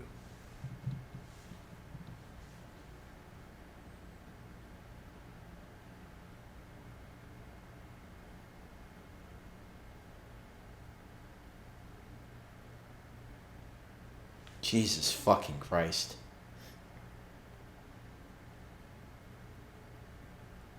Doing an awful job. Have you seen this place? This isn't humanism. We are in what is called the twilight of international law. The laws we claim to enforce come from the MI. Without them, we are simply vigilantes. Actually, vigilantes is okay with me. Then you will adore Martinez. For many of these people, the Union especially, vigilantes is precisely what we are. Personally, I don't enjoy it much. The lights of the orphan district are reflected in his glasses. The red and golden orbs of the motorway sliding like pearls on a string from east to west as Revachol commutes back to the suburbs. Tomorrow is Tuesday. Monday is over. The dying lights of the city shimmer below. Slowly, like luminous clouds, they pass on his lenses. The lieutenant looks at his slim cigarette, contemplating the next drag. They really don't like us here. And the mouth on that kid, Kuno. It's different in land, in Jamrock and the GRIH. Why are they like this? It's our fault for leaving this place to the dogs, to the Union, to the company, not daring to come here more often. This place has fallen between the cracks, the jurisdictions of our two precincts. And in Jamrock and the GRIH? We run this city. West of the river is RCM land. It's incredibly hard. Human beings are... But we are in control, and it's worth it. The organization works, our systems work. If they didn't, the city would disintegrate. It won't change anything here. Probably not. Anyway, positive change happens slowly. We never really get to see the impact of our actions. Thank you for this. Yeah, it's getting very cold now. Let's go.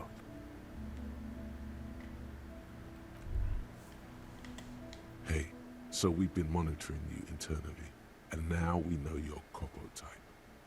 What? Wait, there are Copo types? Yes. Guess what's yours? Some sorry cop? Cool cop? No, you're the sorry cop. Fuck. The cop who's sorriest. Let's make it official, shall we? Okay, but what are the other Copo types? You know, Apocalypse, Superstellar, the advanced interesting cop, Liquid Shadow cop. But you're too sorry to say those things. So, here we go.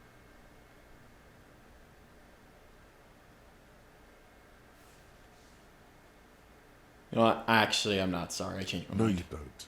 Come on. You'll be back to saying sorry in 2 minutes. Stop wasting time and begin the repentance. No, I'm really not sorry. Fuck off. Wow. Okay. Fuck off.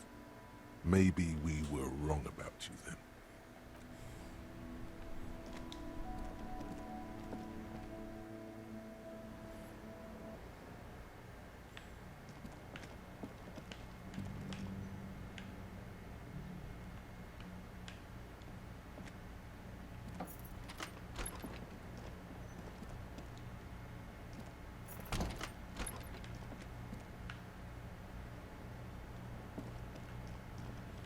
Yep. We survived today after several game overs and some saves coming. We made it.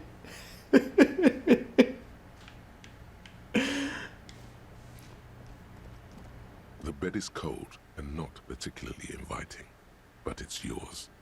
The sheets look awful. The option to go to sleep becomes available every night after 9 p.m. The sheets feel at once coarse and clammy against your skin. The bed sags beneath your weight as you stretch out and finally close your eyes. And then sleep. And then sleep doesn't come. But I want to sleep. Obviously, you're in bed with your eyes closed, but it's not happening. Oh, great. Now it's just my life. Why? Maybe it's the bed's fault. Check the Its pillow. synthetic filling has separated into hard lumps. The pillowcase smells oddly. Check the It barely blanket. covers your toes, stretching over your soft belly. This is your body here, intimate and warm, breathing. Under your thrumming eyelids, you see a dizzying array of colors. You won't get off this carousel quite so easily. All over to the other side. It's a little better. Colors, scenes, and half-formed phrases still litter your mind. Part of you is still trying to solve the case, isn't it? Who killed Something who? to do with, what was it that the lieutenant said? Union? And it's gone again. Your thoughts lost between the slowing brain waves. Your thoughts fall asleep Your now. breathing steadies. A great silence washes over you until your eyelids twitch in your sleep and images start forming.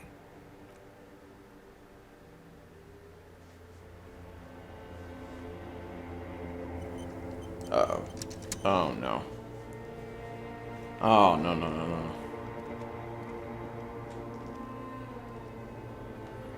There we go.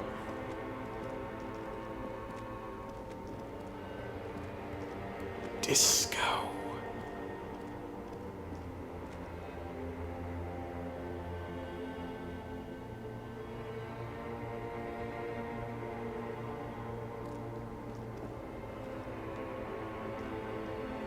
Do you remember the scent of your childhood?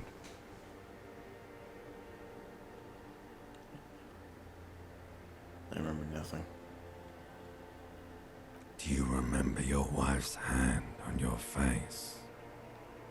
Tell me what this is. I'm not answering before you tell me who you are. You know who I am. I'm the bad day. The one where you ask her, and then later in the streets, wandering. It's the worst day of all time, Harry dear. And it's coming. She will hear about it on the phone. Reality will turn into a grotesque nightmare. This will be the last thing you did to her. Tell me, do you remember the love of your life? You said... Who? Do you remember the warmth of her thighs, between her legs and in her mouth? I left? Oh no, Funky baby, you stayed. It was the rest of it that left. Or you just stood there, with one hand on the bottle and the other on your dick, watching it go. Tell me, where are your friends? Human beings have friends, Harry boy. Where the hell are yours? I can get it all back. No, it's gone. 3 times gone and never coming back. You failed. You failed me. You failed Elysium. What is Elysium? Everything. The Pale and the Islas. On the surface. The outer magnetosphere. Burning, furious truth. 8,000 years of written history. You really dropped the ball, Harry. 4.6 billion people. And you failed every single one of them. You really fucked up. I've talked to you before. No, Harry. You were just talking to yourself. That's all you ever do. Even in your dreams. And the act is wearing thin. The spots of the disco ball fade around you. You'll be back in those cold snakeskins in no time. Sweating up the bed. Stinky boy. I can come back from this. You're not coming back from shit. Thrashing around in that high conductivity state of yours. Bumping into things and acting like a clown. Who are you kidding? I'm trying to solve this case. You're trying to what?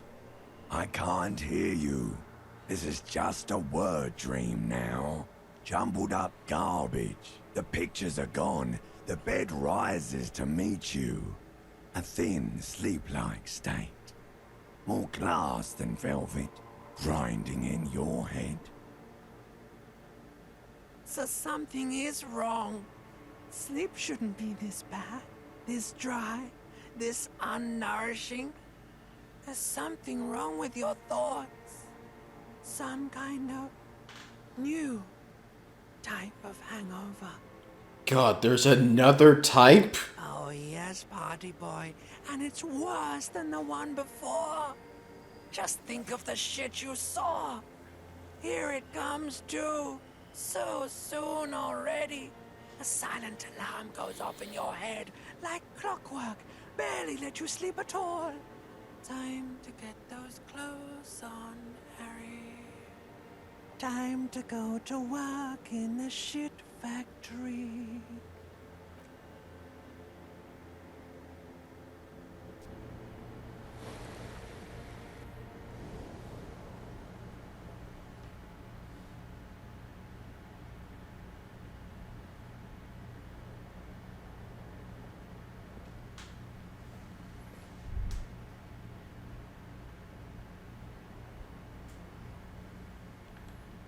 Good going, buddy.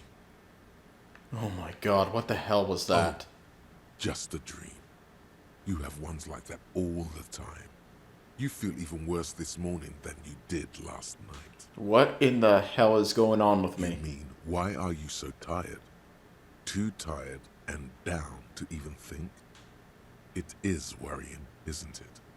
You can't be a detective like this. Detectives need to be able to think. Why is this happening? It's just that your heart has finally pumped all the speed out of your system, Buster. Time to get some more. Don't do that. Stay strong.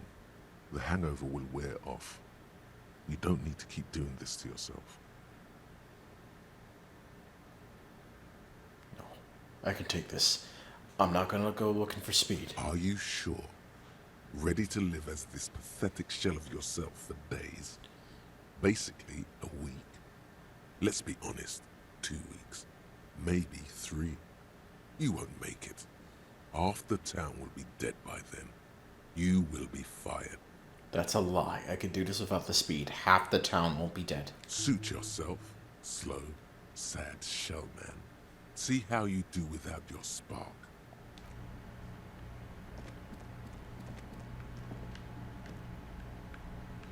Jesus. A mirror hangs on the bathroom wall. In it, your face, adorned with the expression.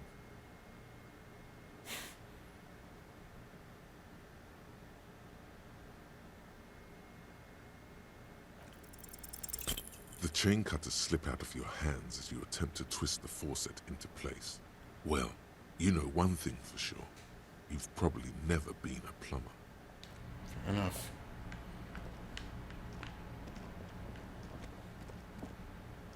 Ugh. Well, that sucked. Alright.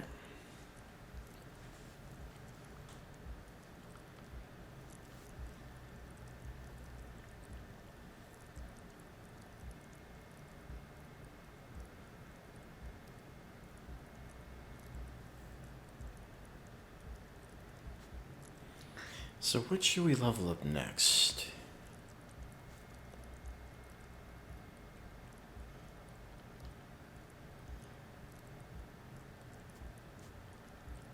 Endurance is already pretty high because of our high physique, and we got Felician capped out currently.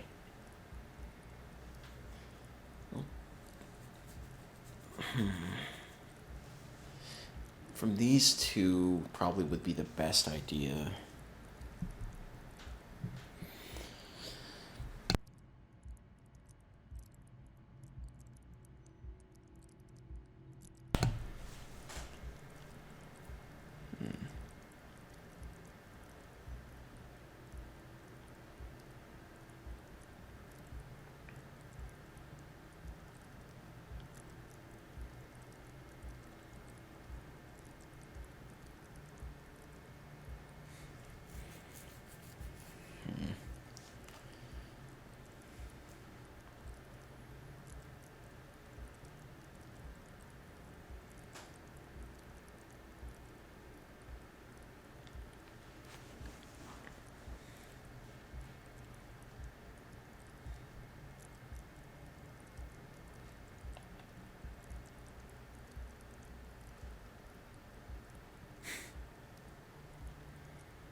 to pain threshold.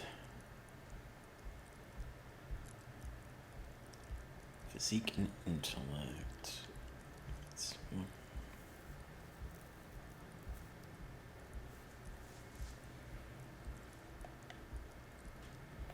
But do we want to...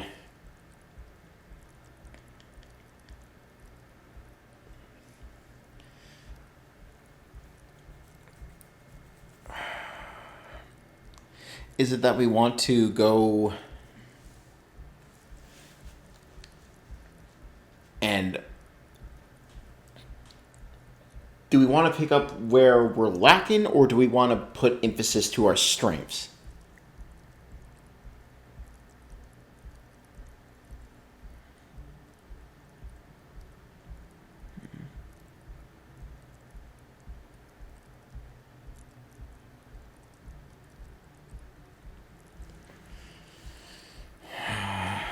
I'm putting more points to Shivers. Doesn't sound like a terrible idea. Shivers is kind of rad as fuck.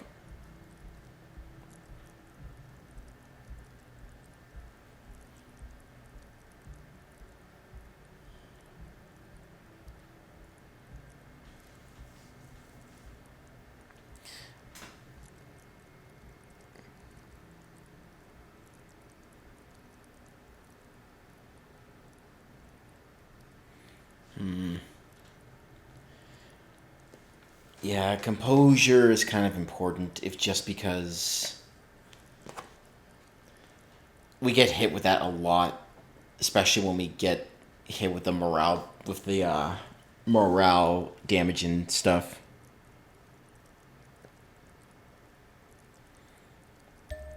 It's probably in my best interest.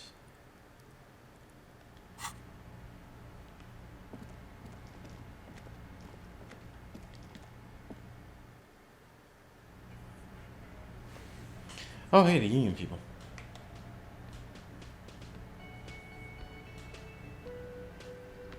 Things have changed, Cleo.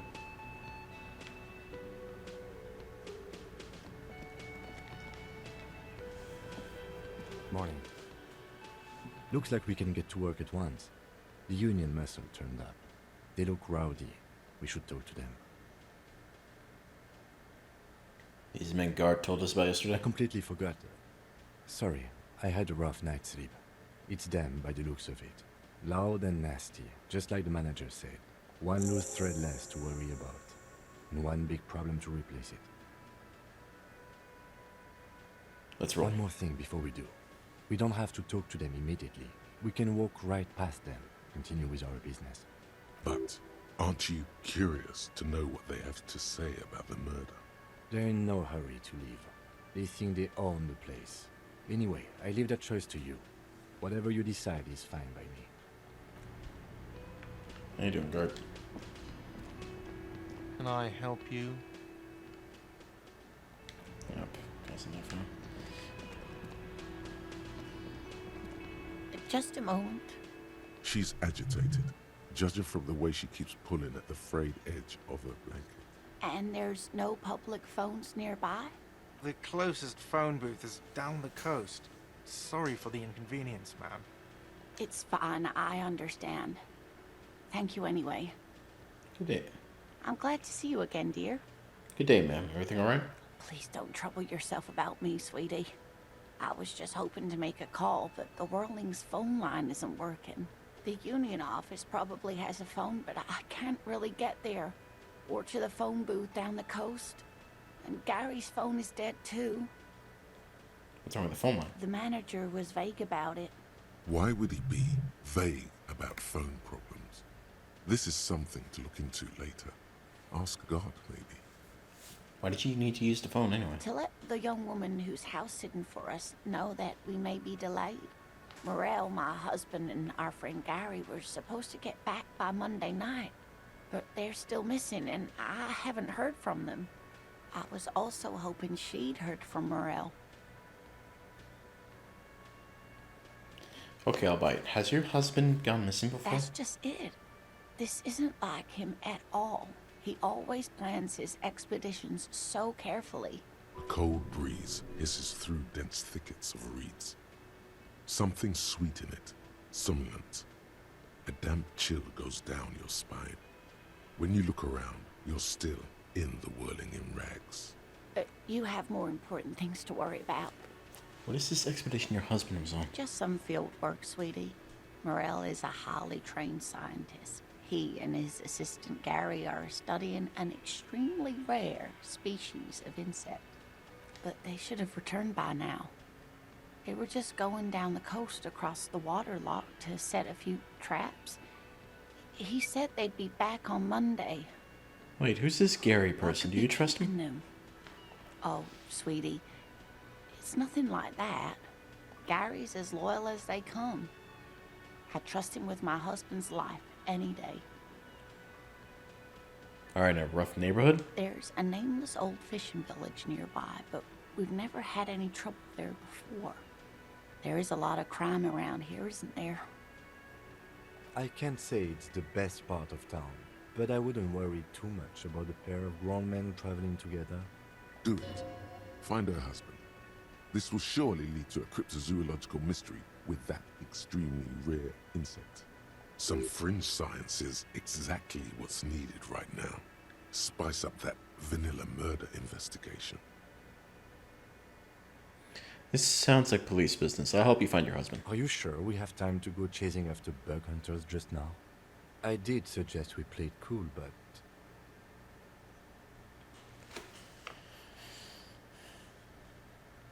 I got a premonition that this missing scientist is connected to our main case. I sincerely doubt it. Still, I suppose it won't hurt to keep an eye out. Oh, thank you, officers. Truly, I'll be right here if you come across any sign of Morel. Tell me more about Morel. Looks, character, your Oh relationship. dear. I'm not sure where to begin. What does your husband look like? Well, his expression is slightly grumpy, but his eyes are always bright and curious, like a small boy's. And his palms are quite coarse from all the field work, but he's quite gentle. Let's try again. If I were to try meeting him on the street, what would I look for? Oh, well, he's a bit shorter than you, but with a larger frame. And he has longish white hair, usually a bit uncombed. You might say wild, even. The lieutenant pulls out his notebook and begins jotting down the woman's description. One other thing, he'll likely have all kinds of field gear on him, even if he's not out in the reeds, you know, just in case. How long have you been married? We'll be celebrating our 16th anniversary this autumn. Not the most numerically satisfying anniversary, but I like the less obvious milestones even more somehow. How did the two of you meet? By a dating agency, I'm ashamed to say. I was looking to get back into the scene after recovering from my accident, and he'd just divorced. We hit it off, and, well, here we are. She's skipping over some important parts. Perhaps you'll find out more later. I think I have all the information I need. Let's move on. I hope I've been useful.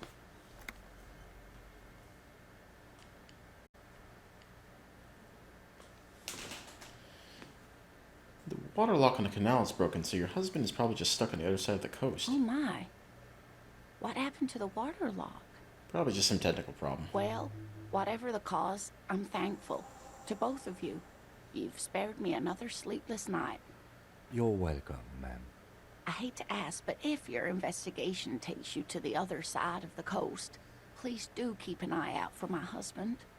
And if you see him, let him know Lena is waiting for him here at the Whirling. He gets so tangled up in his work that he may not know the water lock's been repaired. And it's cold out there. If I see him, I'll let him know you're here. When or if I get there. Oh, you're such a dear. Thank you, sweetie. That's all for now, man.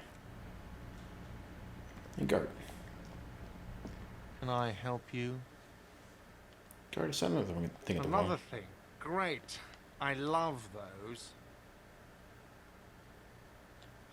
So the phone line is dead? Yes, and the phone company is taking its sweet time sending someone to fix it. Losers. That's pretty strange. Not strange, it's inconvenient. Is it true that there was foul play? Who told you that? I would never disclose my sources. That would be dishonorable. Fine, yeah. It looked like someone had messed with the wiring. It was shortly after the hanging, but I don't know if it's at all related. Plenty of assholes around here who aren't murderers. If you do find out who cut the line, though, let me know so I can forward them the repair bill. Yes? All right.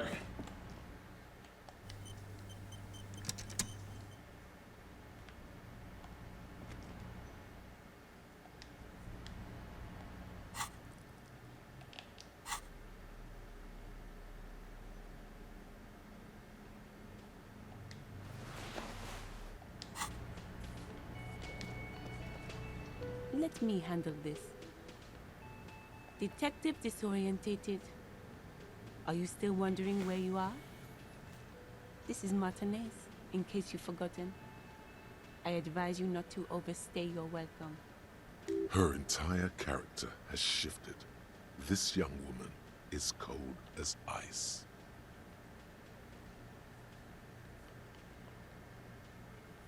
You're the gardener. No, I am not a gardener. I'm a legal counselor for the Dock Workers Union. So let's get to it. You're looking for Titus Hardy? You think he has information that will help you? Maybe he does. That's Titus. Talk to him. But know this. I'll be keeping an eye on you. No strong arming. Nothing official. The District of Martinez does not recognize your authority to make arrests. It doesn't matter if you recognize our authority. We will make an arrest if we have to. She says nothing. Her glare speaks for her. Why are you so aggressive? You make your living enforcing violence. These people are just dock workers. So you were spying on us, and now you represent murder suspects. Just dock workers. Listen, you moral intern lackeys. You're a mob, enforcing the unlawful privatization of Revachol. 20 fat men in the Occident are stealing it all, and you're their bodyguards. Fuck yeah. So ask what you came to ask, or get back to your commanders.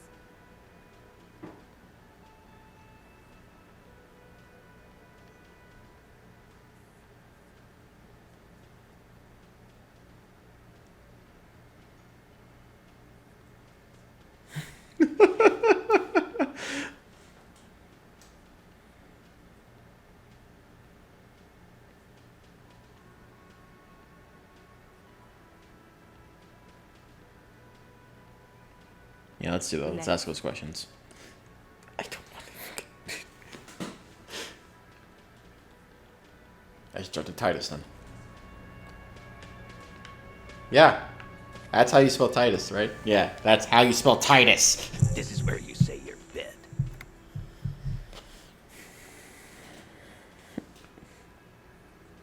Detective.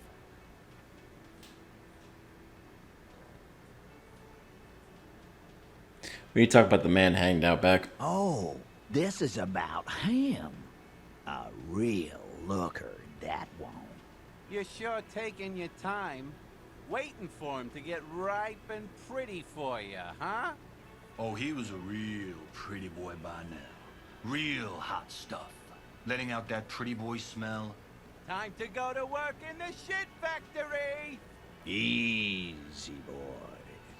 These janitors have a hell of a job cut out for them. I mean, I wouldn't go in there for $1 million. You might want to start asking your questions now. It's not going to get better than this. Do a head count first. Connect these men to the tracks you saw in the yard. Chances are they're going to match. Starting from the right. Boot size 44. Blonde man. In his 30s. Overbearingly masculine. Sitting on his right. Standard working boots. Size 45 or 46. Eldest in the room. Probably mid-50s. Smoker. Quiet. Across at the other table. Hobnailed working boots. Size 43. Gang tattoos. Mesk or Sarah Mauritian. In his late 30s, early 40s. A symmetric burn on his neck, resembling the letters Loss Loss. Has he tried to burn it off? Leave that life behind? And then, standard working boot. Steel reinforced toes. Size 46. The big dick. Wide at the shoulders and lean at the hips. Rugby cap. Fingerless gloves. And numerous scars. A little under 40. The emblem on his vest says Rowing Club. A little patch below it reads T. Hardy, Captain. Oh, I'm not looking forward to dealing with you people. You give me Kuno vibes. In the far corner, standard working boot, steel reinforced toes, size 44, 40-something, non-alcoholic beverage in hand. You squint. Is that a plectrum? Okay. Size 41, with the light step. Not a child, after all.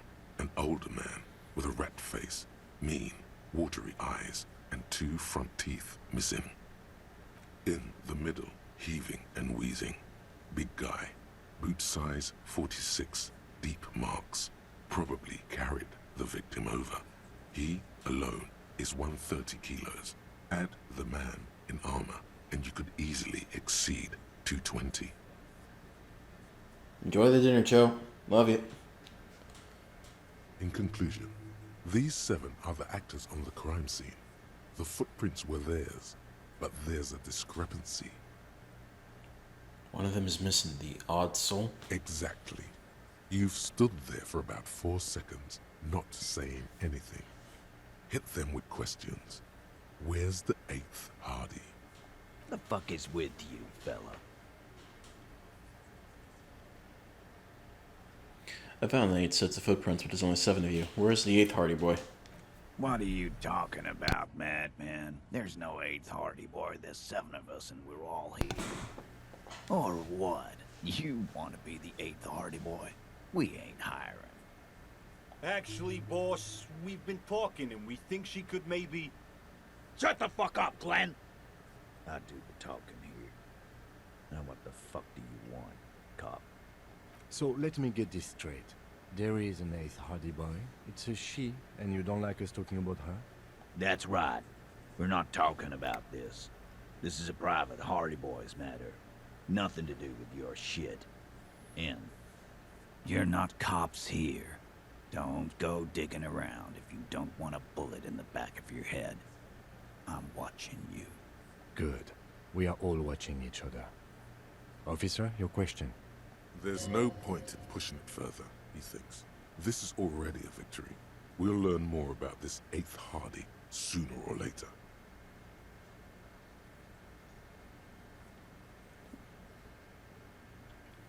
I'm gonna take off now.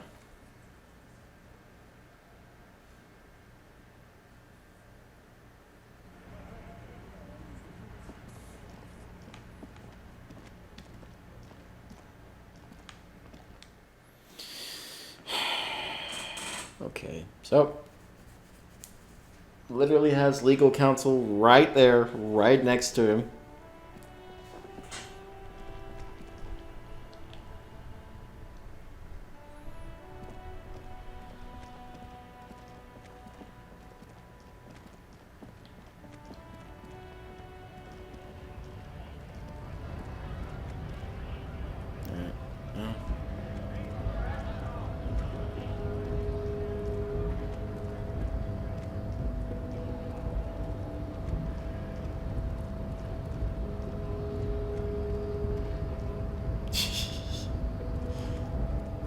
Beat your ass again? Oh, okay, you can just go on. I'm kind of curious, though. Do you have something to say to me?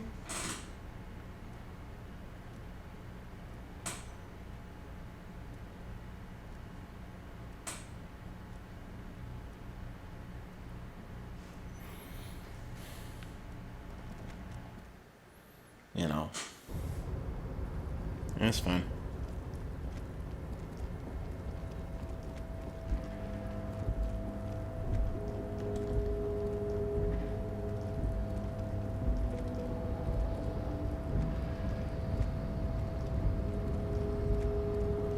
store it up.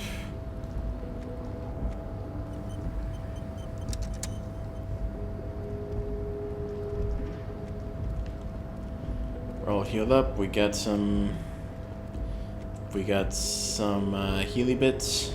We should be good.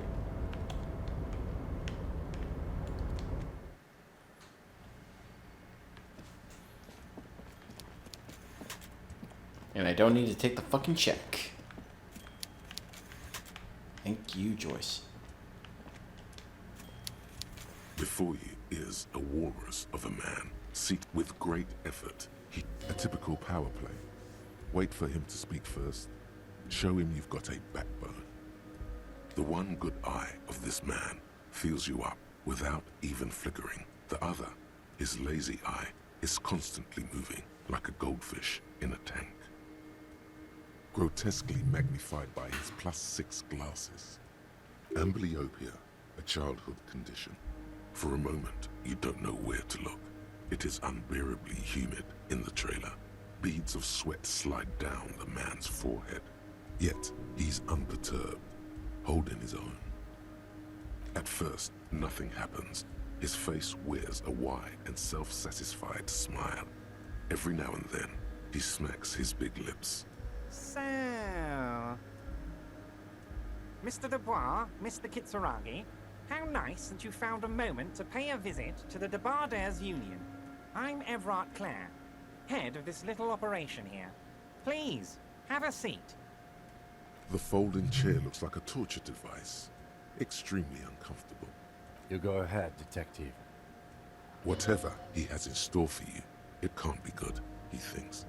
I'll do my best. Forget about that. What's with this Dubois stuff? You're getting some seriously bad vibes from that name. Excellent, Mr. Dubois. I can see that you're a reasonable man, and reasonable men can be of great use to one another. So tell me, how can the head of the Debardairs Union... The chair you're sitting on has got to be the most uncomfortable chair in the world. It's violating your backside. Oh, by the way, I heard you got a rather rude reception from a certain Lawrence Gart. Some people have no manners, it pains me to say. This should take care of that nonsense. It should be sufficient to cover your expenses for a few days and patch over your differences with a cafeteria manager. Go ahead, take it. Hey, that's 25 real. That's good money. Think of all the stuff you could. Keep it. I'm good. Okay. I respect a man with principles. No handouts, then. Now, I'd like to set your mind at ease about one other matter. Your lost gun. Let me assure you, Union people are on it as we speak. I've got my best hounds looking for that lost gun. His slug-like lips move, but all you hear is an echo. Lost gun, lost gun, lost gun. The world is swallowed by a black hole of fear. Only 2 words escape its gravitational pull. Lost and gun. When he said, don't worry, he actually meant, be very worried. I'm not worried. I got this. Are you all right, Harry? You say you got this, but you seem a little anxious to me. Don't be. Everything's going to be all right. It's not like you left it loaded. You didn't lose a loaded gun.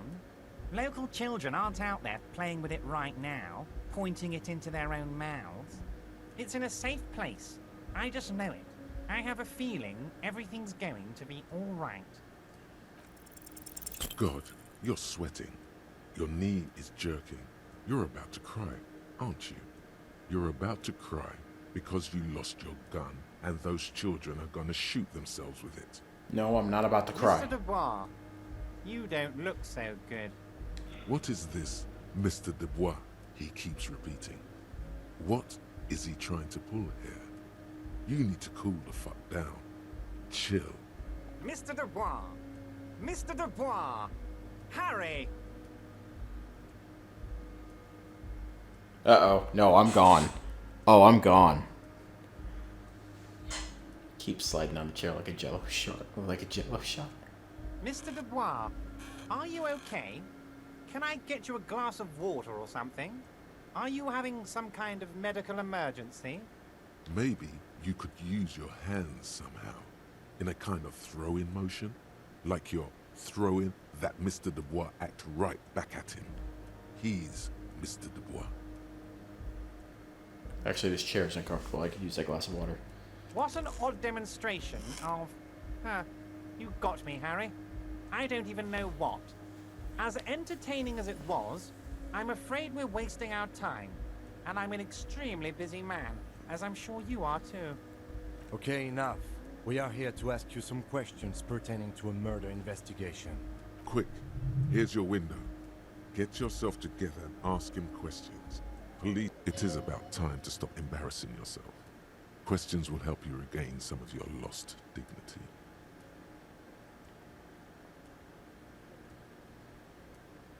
I'm told the union is involved in the local drug trade. What? Harry, how could you say that to me? You know I appreciate a joke as much as any Johnny Fat Guy, but I can't take slander. Are you actually investigating this? The reaction appears to be sincere, but it's impossible to tell with this guy, honestly. I am lying. You've hurt me, Harry. Me, a friend. But you know what? And gets over it in 2 seconds. Seems like it didn't really hurt him. I trust you, like I trust all my friends. And I know you'll never talk to me about this again, because you don't want to wound me. So do what you want, and let's change the subject. He's hiding his real reaction beneath courtesy. Thank you for your understanding. We will continue to do what we must. You too, Lieutenant. You know, I like you, but you never were my favorite. I'm a Harry guy. I'm Team Harry. None taken. Do we have anything else to do here, Harry? You called me Mr. Dubois. Hang on.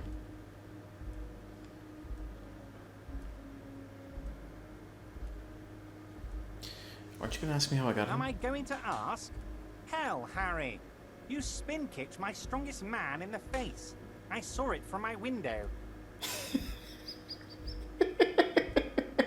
Would you ask a man like that how he got into your container yard?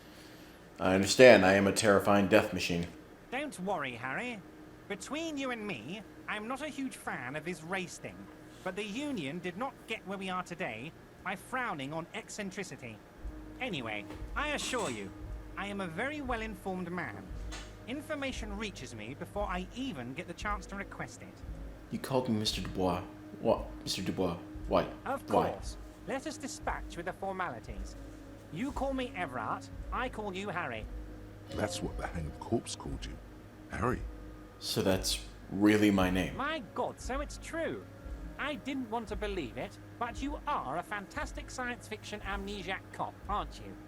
What are the odds of that? I think the odds of that are very low. It might be a good idea to hide your confusion. I mean, see what his game is first. My memory's fine. I'm just testing you. So good to hear that, Harry. Apparently my sources were wrong. However, if you did have a spot of memory trouble, I could help you out. With my big fat folder. Words flow like a river of honey from his lips. I guess word has already reached him. No matter. No harm done. Are you trying to tell me you've gotten hold of some of our documents? Mr. Kitsuragi, would you mind? Me and Harry are talking about his lost identity right now. Don't just jump to the folder. That's not smart. Shows you're on the edge. Do some probing first. So let's get this straight. What is my full name? It's Harry. Harry Dubois. You feel like a Dubois, but you don't feel like a Harry. Strange. You don't feel like any of these things. You know what your name is. You have a sophisticated name, like that of a count, or a beautiful man.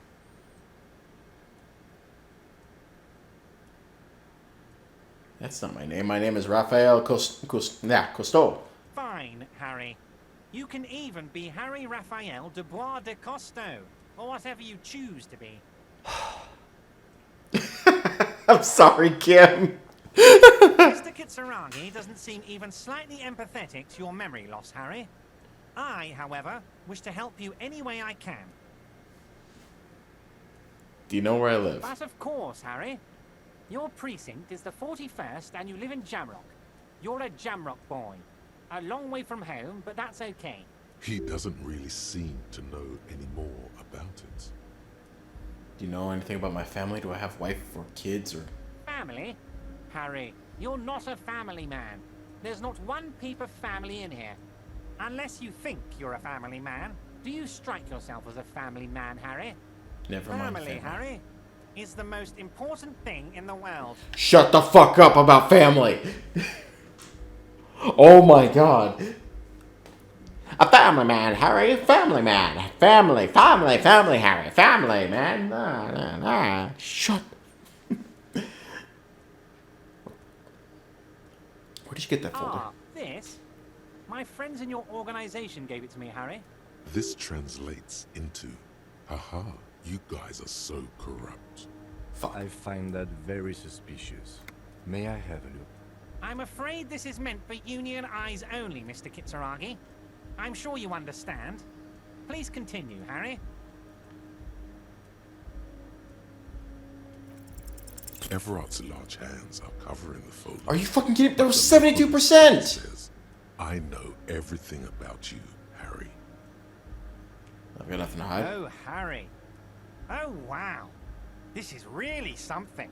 I'm sure it's not that bad. At worst, he has an old RCM folder, and I very much doubt even that. So how about it, Harry? You need assistance, I presume? Talk about their marriage for a Of moment. course, Harry, of course. Let's not linger on personal details and amnesia. You wanted something from me.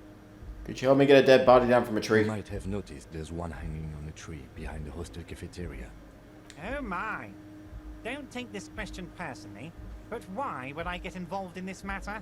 Mr. Clare, the man was hanged with a cargo belt. A steel-reinforced cargo belt. It's safe to assume the Union had something to do with the murder. Besides, getting the body down would benefit all of us. It's a stain on the neighborhood. Also, I studied the footprints at the scene of the crime scene. Worker I boots. can certainly see how having him up there might start affecting some real estate values. But of course, all joking aside, I am going to help you.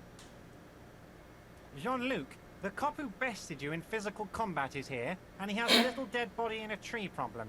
Namely, he needs it to be taken down. Oh. Please extend him this courtesy. You can find Luke down at the gates, but you already knew that. Anyway, he's going to help you, now that he's back on his feet. I'm gonna leave now, but we might talk again later. Wait.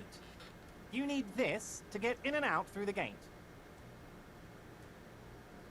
Thanks. I was wondering how I was supposed to get out. Yeah. You're one of us now. A real red and white Union man. Take care, Harry. Holy fuck. That took a lot out of you. That conversation took a hit point and 2 morale points. God damn. And now we gotta... Oh god, are we... I might have to party up with the racist.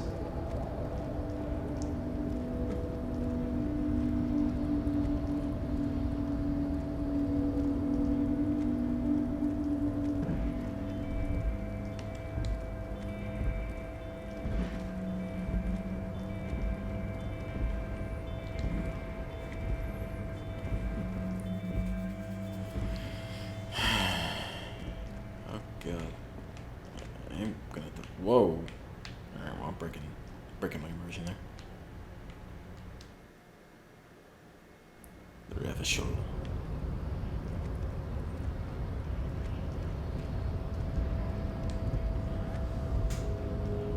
Do not presume this has drastically altered our race dynamic. I knocked you out like a god of martial arts. Ooh, I said nothing about our personal dynamic. That has altered a little.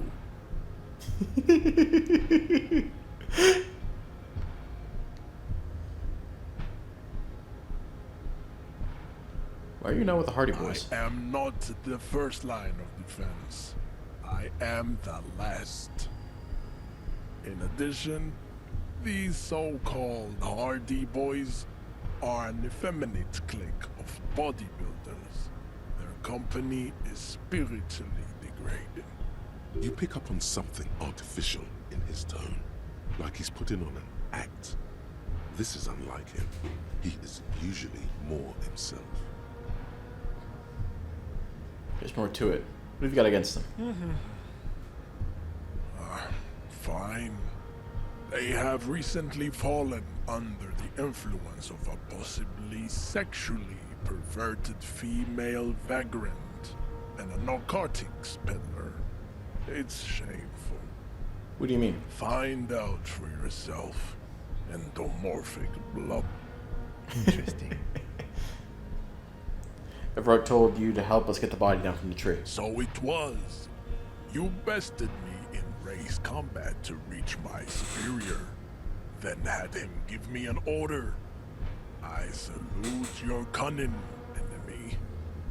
I will go and remove the body from the tree with my bare hands. You're so noble, Measurehead. There's a but. But while I am gone, someone must stand guard on the bridge. That someone needs to be you. Both of you.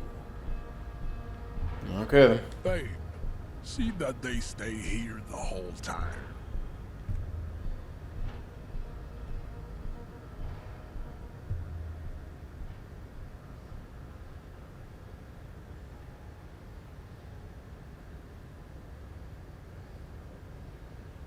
The woman's gaze follows Measurehead as he leaves.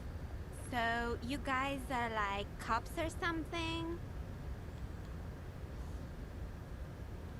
We're just trying to keep things from going to shit. Have you ever thought that maybe things should go to shit? I'm Kathy, by the way. You hear that? That sound. He's breaking something. Yeah, Jean-Luc must be really tearing it up over there. I wish I could see it. I don't. I've seen enough of that dead body already. Look at you! RCM rent-a-cops! Guarding that bridge like Everett's lapdogs! Is this where it's at now? The RCM is for sale! And who are you? What is your business here? Why are your clothes 4 sizes too small for you? Thank you, Kim. Thank you, Kim. It's none of your business. A shrill laughter interrupts you, echoing across Martinez. It's Kuno. Then, the man turns to look behind him at the behemoth appearing around the corner, approaching him, walking past him.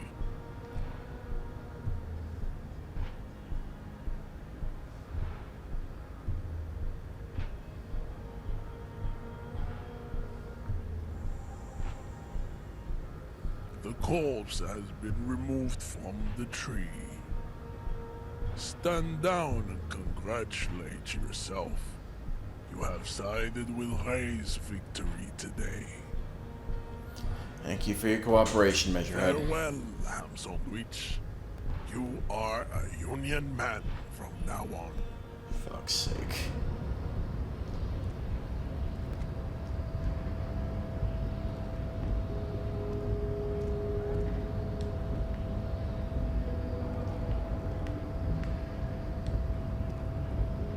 Yes?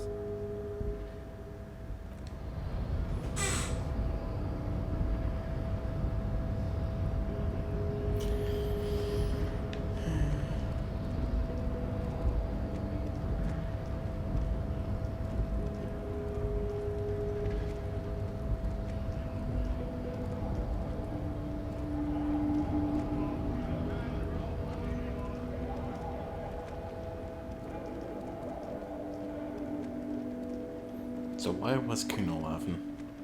I got a bad feeling about this.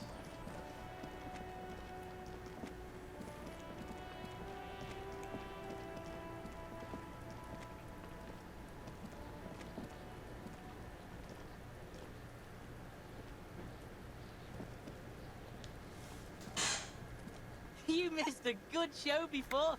A kid came by and completely fucked the tree to pieces. He fucked the tree up! Fucked it good! It was porno! By the way, kipped is a racial slur. Thanks.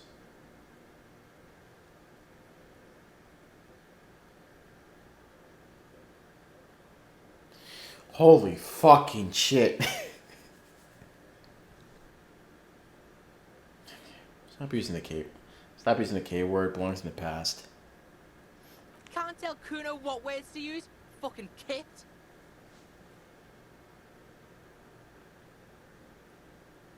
What is this, a word museum? You want to belong in a museum, Kuno, with the old people? You? Kuno says kipped if he wants to. Kuno's dad says kipped all the time. Kipped's a cool word. Kipped, kippity, kippty, kipped. Kippity, kip, kip, kip, kipped. It's like a little engine has come alive on the other side of the fence. An engine that only says kipped. Kipped. Alright, shut it down, see. The cunt has business to do. Okay, I'm off. Kuno. Shut the fuck up, Kuno. Oh, that's the body. The corpse lies on the ground among the remains of an absolutely demolished pinewood branch. It's gently laid on one side. Beautiful. Mr. Measurehead has done a good job. Nothing is too broken or compromised. The victim is ready for a field autopsy. Field autopsy? 1. Investigation of the scene. 2. Initial examination of the victim. 3. Field autopsy. 4. Transportation of the body to the morgue. We are on number 3. The RCM's 4-phase murder scene processing manual. The fuck are they on about? Cop's gonna cut his shit up. Don't we have someone else for this? A doctor? No. You and I are detectives. The honorary rank of detective signifies our ability to handle the entire incident chain. From autopsy to cleanup, to social work. Everything. Yes, I feel like You a are. detective. Your station would not have assigned you on this case if you weren't. Now, the way I see it, it's either this, or we complete the initial interviews. We already met Evrard, but didn't quite get his interview done. For that, we would have to ask him about the lynching, like we did with Joyce. Yes, interview. We can always do the autopsy later. Not much later, I hope. He's about to melt away soon.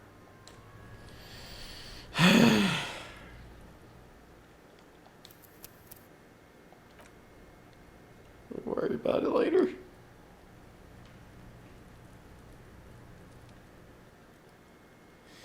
We'll worry about it next time. Whew. What a day. Alright, so more progress. We finally got the body down out of the tree. We spun kicked the racist. Save scum the shit out of that. Realized that chairs and amnesia can kill you multiple different ways.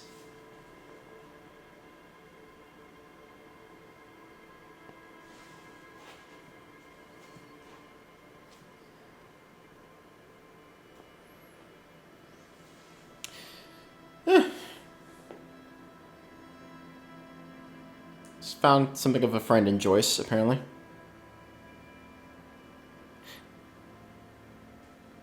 Yeah. Interesting. Oh. In any case, we'll be back when we're back.